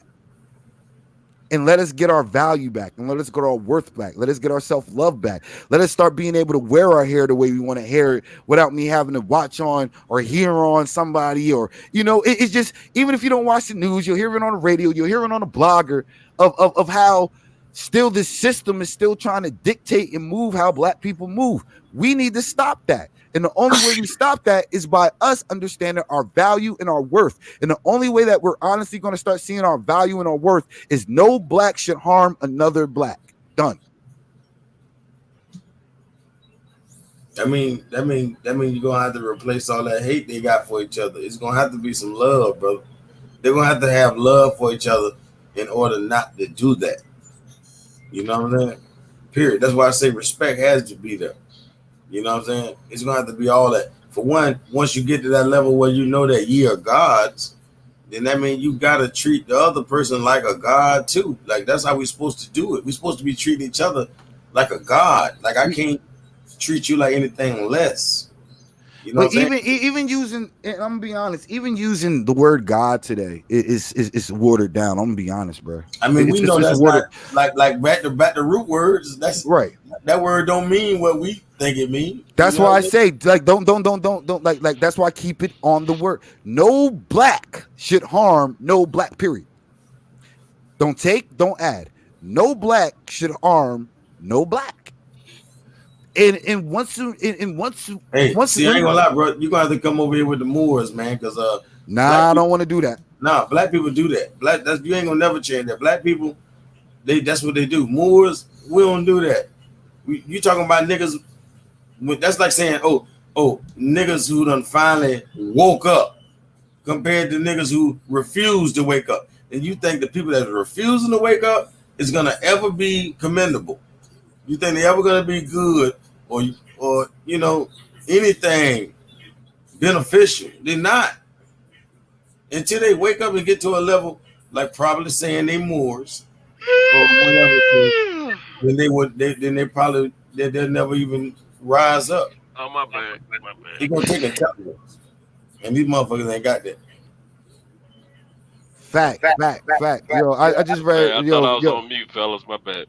You good? Yo, Ronald in the chat over there dropping some jewels. I like what he's saying, and that's the concept of black. If you were to take father out, and you know what I'm saying, and put that in black, because see, if blacks never did harm to another black, think about how much of a lot of bullshit would be eliminated. And the only thing about it is once again, by teaching the self-value of being black and the self-love of being black, of truly being it, and not being it in a way of I'm black because, you know, like I survived this, I'm black, slavery, I'm black, you know. No. That real core love of black and our excellence and what we can create. If they say we're the most creative, then let's prove it. Let's show it again. Let's do it. No, how about even if they don't say we're the most creative, how about let's do it? You know what I'm saying? Shit, let's prove it. But once again, it goes by the how. And the first how is develop that black code and start from code number 1. No black should harm another black. Period. Then we can move to number 2 and number 3 and number 4. But I feel that what needs to be spread around right now is no black should harm another black right now, not during this pandemic. And I don't care. And if that's the excuse or the reason or the logic or whatever fact you need to use to back that road, to back that code, use it. I don't care. I just know no black needs to be harming no black. What if no black does any drugs? Do you think they'll still be harming each other at this kind of rate? It'll have to decline. It'll have to decline. I mean, it would eventually will, because a black would see its worth. A black, you know what I'm saying? And the thing with drugs, and I'm saying like drugs, alcohol, and all that other good stuff. You know what I'm saying? Look, whichever way I tell this anybody, whatever way you feel like you as an individual wish to do your thing, do it. Just do understand that too much of anything is bad. I don't give a fuck what it is. Too much of anything is bad. Because there's people that do drugs and fully function, you'll never fucking know. You be like, what? You actually do that shit? You know what I'm saying? Whatever way that you need to find your peace on, but that's something that's a self and an individual thing. I'm not here to judge you off self. I'm not here to judge you. You know, that's not me. My main thing is a black person, a black should not be harming another black. No ifs and buts about it.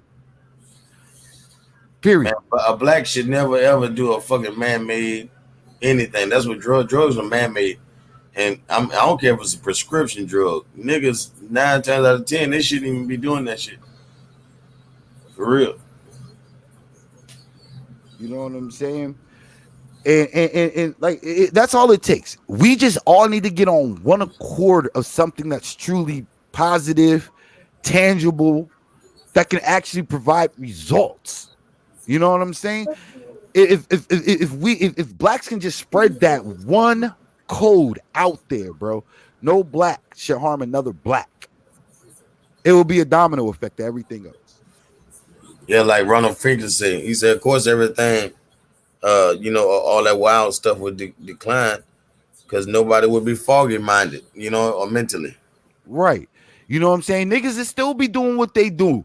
Niggas will still be selling or whatever. But I guarantee it will be a different vibe to it. And eventually it would water itself out because more black people who do have resources will be taking these people, or all the black people that are or feel like they're kingpins, or they think that they're kingpin status, would take that money and do like the mafia, like the Italians, and really invest that shop and be like, bro, this is what we're gonna do. I'm not longer harming. If I'm gonna be taking the money from the black community, I'm gonna be reinvesting it in the black community.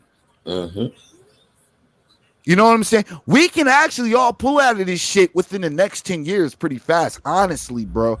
If everybody just push down and start the black code. What's this? It really don't take nothing but the women when you're talking about the finances, right?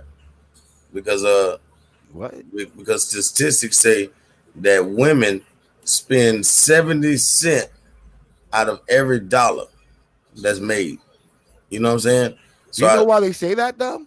Do you honestly know why they say that? Man, you already know. That's all women do is shop and shit. No, like it's to let you know that you niggas ain't shit. No, what I'm saying is deeper than that is the fact that look at all these other communities, how they dollars stay in the community. You know what that mean? That mean they woman is spending the money in the same community. What is our woman doing with that 70 cents out of every dollar? She going to give it to a whole nother community. You know what I'm saying? The Chinese and the Arabs and everybody else. So then the question is, what is the black man doing to veer away from that? Right, to counter that, to veer away from that. What is the black man doing for that? Because I'm gonna be honest, because the women are getting empowered more and more. Right, but it does that mean that we're less power? You know, see the thing about that man and woman thing, and especially with every man got to have a woman, right? So that's like saying every man got a weakness. Yeah, but see, it's that feeling of us being if she's strong, she your strength. If she weak, and you know in those ways, then she your weakness. As a man, all right, like as a man, we're not really. I'm trying because I'm really trying to say shit nice and you know what I'm saying. But I'm fuck it. Mark, please forgive me. Here we go. At the end of the day, your modern black man got female tendencies. Okay, beta male. These female tendencies is what fucked us up through the generation of us being raised by these women. Women being able to acquire more resources. Hey, in a way. What was his name in the movie? The kind of man you're explaining. His name was Toby, wasn't it? Well, I mean, I look, bro. You know that came from Alex Haley. I don't know. I don't know. I know roots. It's a great story. You know, look, it's a great story. A 1 foot hopping ass nigga. You know what I'm saying? Okay, I get you. Damn, I kind of lost my thought, but because I'm thinking about that one-legged hopping around. You was talking about these beta males.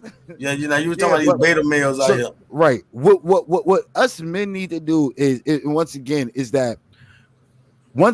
when you follow that first black code, what you're going to start seeing amongst black men is that we're going to start taking that younger generation and picking them up and be like, hey, brother, you don't want to do this because that's going to lead you to harm, brother. You know what I'm saying? Like, you're going to be that guy. You know what I'm saying? Like, you're going to be that guy. It is nothing wrong with being that guy.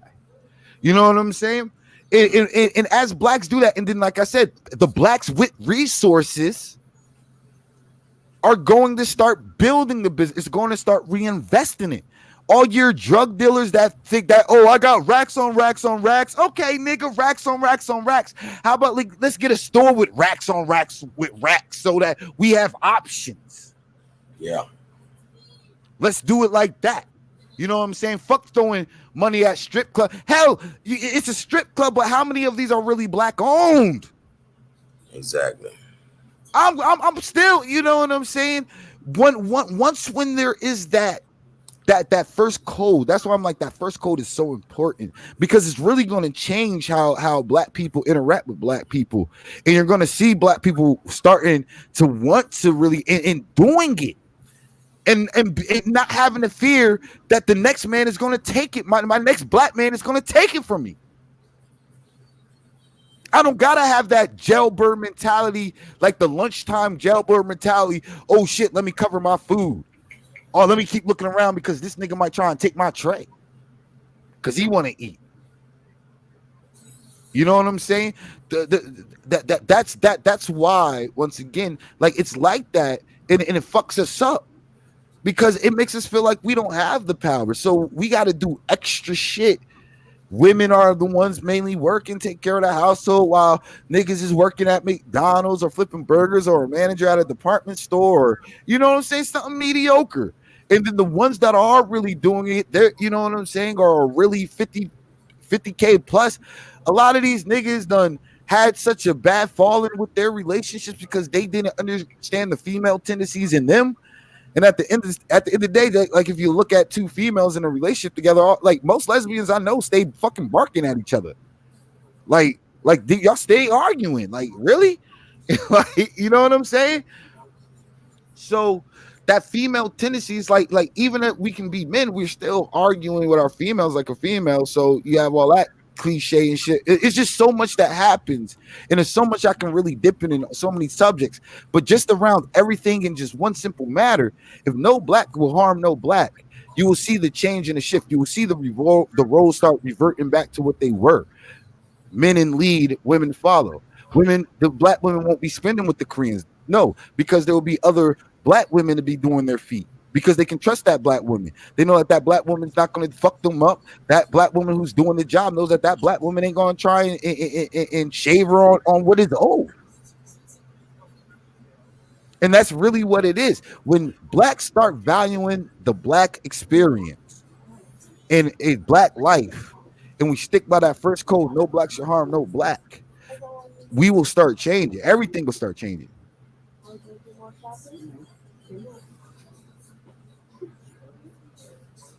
For sure. You know what I mean? But on that note, I don't know. Mark, where you at? Mark probably sleep, man. Know what I mean? I'm waiting for Mark to come up here, you know what I'm saying? So he can do his outro or some shit, you know what I'm saying? Or, you know, show keep going. I don't know, man. Shit, he probably gonna pop back up. He been popping in and out. I know I'm finna finally got there and get some rest, man. I've been goddamn man. I've been going through black nonsense all night, bro. Black nonsense is tiring, bro. It's just energy taking. So you know we're 5 minutes away from 11 hours. Yangums. Word up, man. Yeah, man. Black nonsense is energy draining, believe it or not, bro. I love that shit though. It's funny. Hey, you already know, man. Y'all already know it's a pleasure, you know, talking with y'all and shit. Man, I could do it for goddamn ever, but I can't on this round. You know what I'm saying? Nigga gotta drop eventually. Heck yeah, man. You know what I'm saying? And shit, man. My wife just came home. I'm about to see what's going on with her before she goes to sleep, because you know she works the weekend. I work during the week, so yes, sir. That's what's up. Yeah, man. You gotta get that little time in.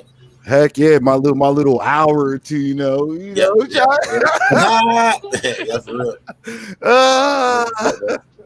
That's real though. I ain't gonna lie, all of us be working our ass off. That's why I can't believe I'm up right now. But hey, it is what it is. I mean, you know what I'm saying? Hey, Sentos, man, you better go ahead and subscribe to me, man. Stop playing, man.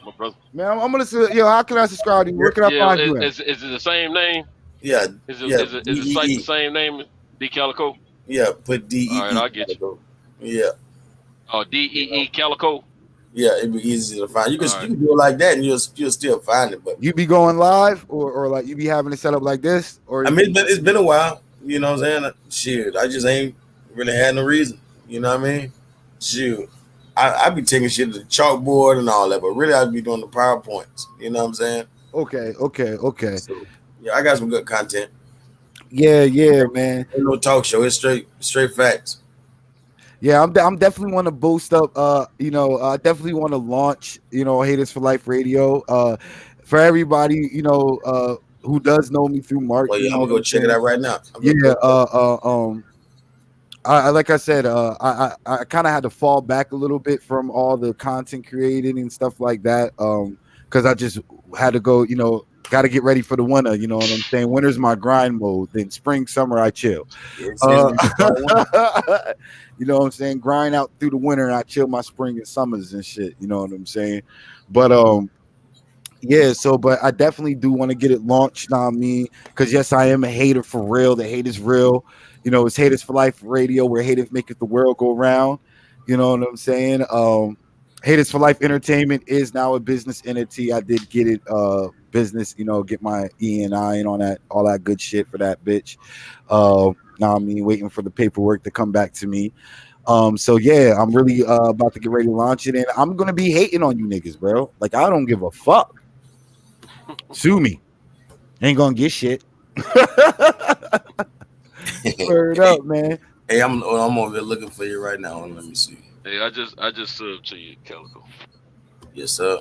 Hey, I thought you were gonna get up with us sometimes during the week, man. For me? Yeah. Yeah, and yeah. Most definitely. On that TBS on the boxing section.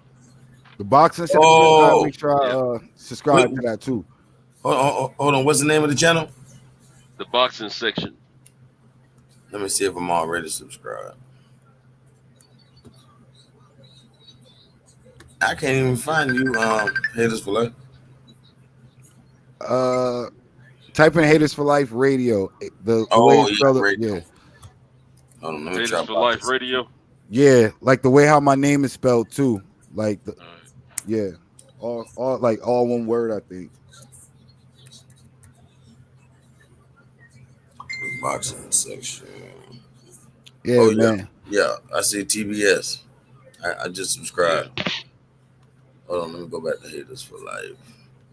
Yeah, man. I'm really gonna be doing the battle rap community too, bro. I love that battle rap shit, bro. You know what I'm saying?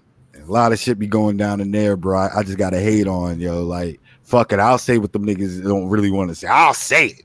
Exactly. You got the ball cap on, my brother. Haters for Life with the P.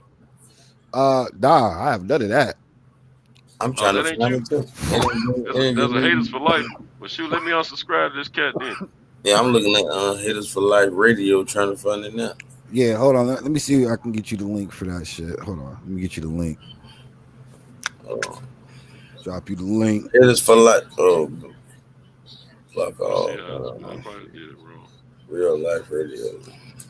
I didn't put the Y up in that joint. Okay. I put a Y in. I ain't do it the first time either, but I did it, and it still ain't. Let me see. Yeah, I got you.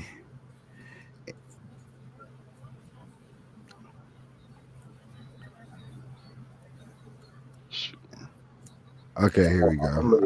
I got you the link.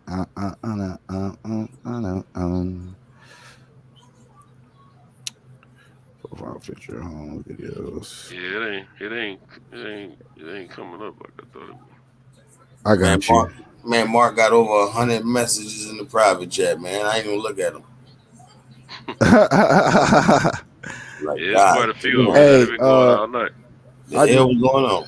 Let me see. I just dropped it in the private chat. I don't know if that will be seen. Hold on. Yeah, that's number 100 right there with 99 in them motherfucker.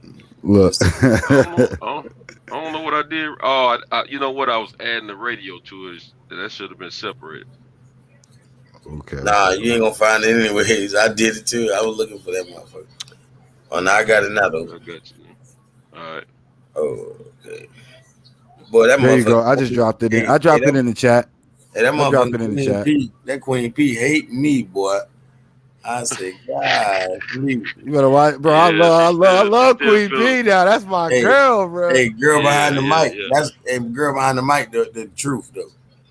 That's what it is. But Queen P, she, yeah, no. Yeah, it's gonna be a minute on that one. Word up, but yeah, man. So I don't know, man. Like, shit, bro. How you guys want to end this shit off, bro, or throw something else out there, bro? I'll go get coffee on you niggas. Man, it's 11 hours and 2 minutes. I think Mark would be happy with that.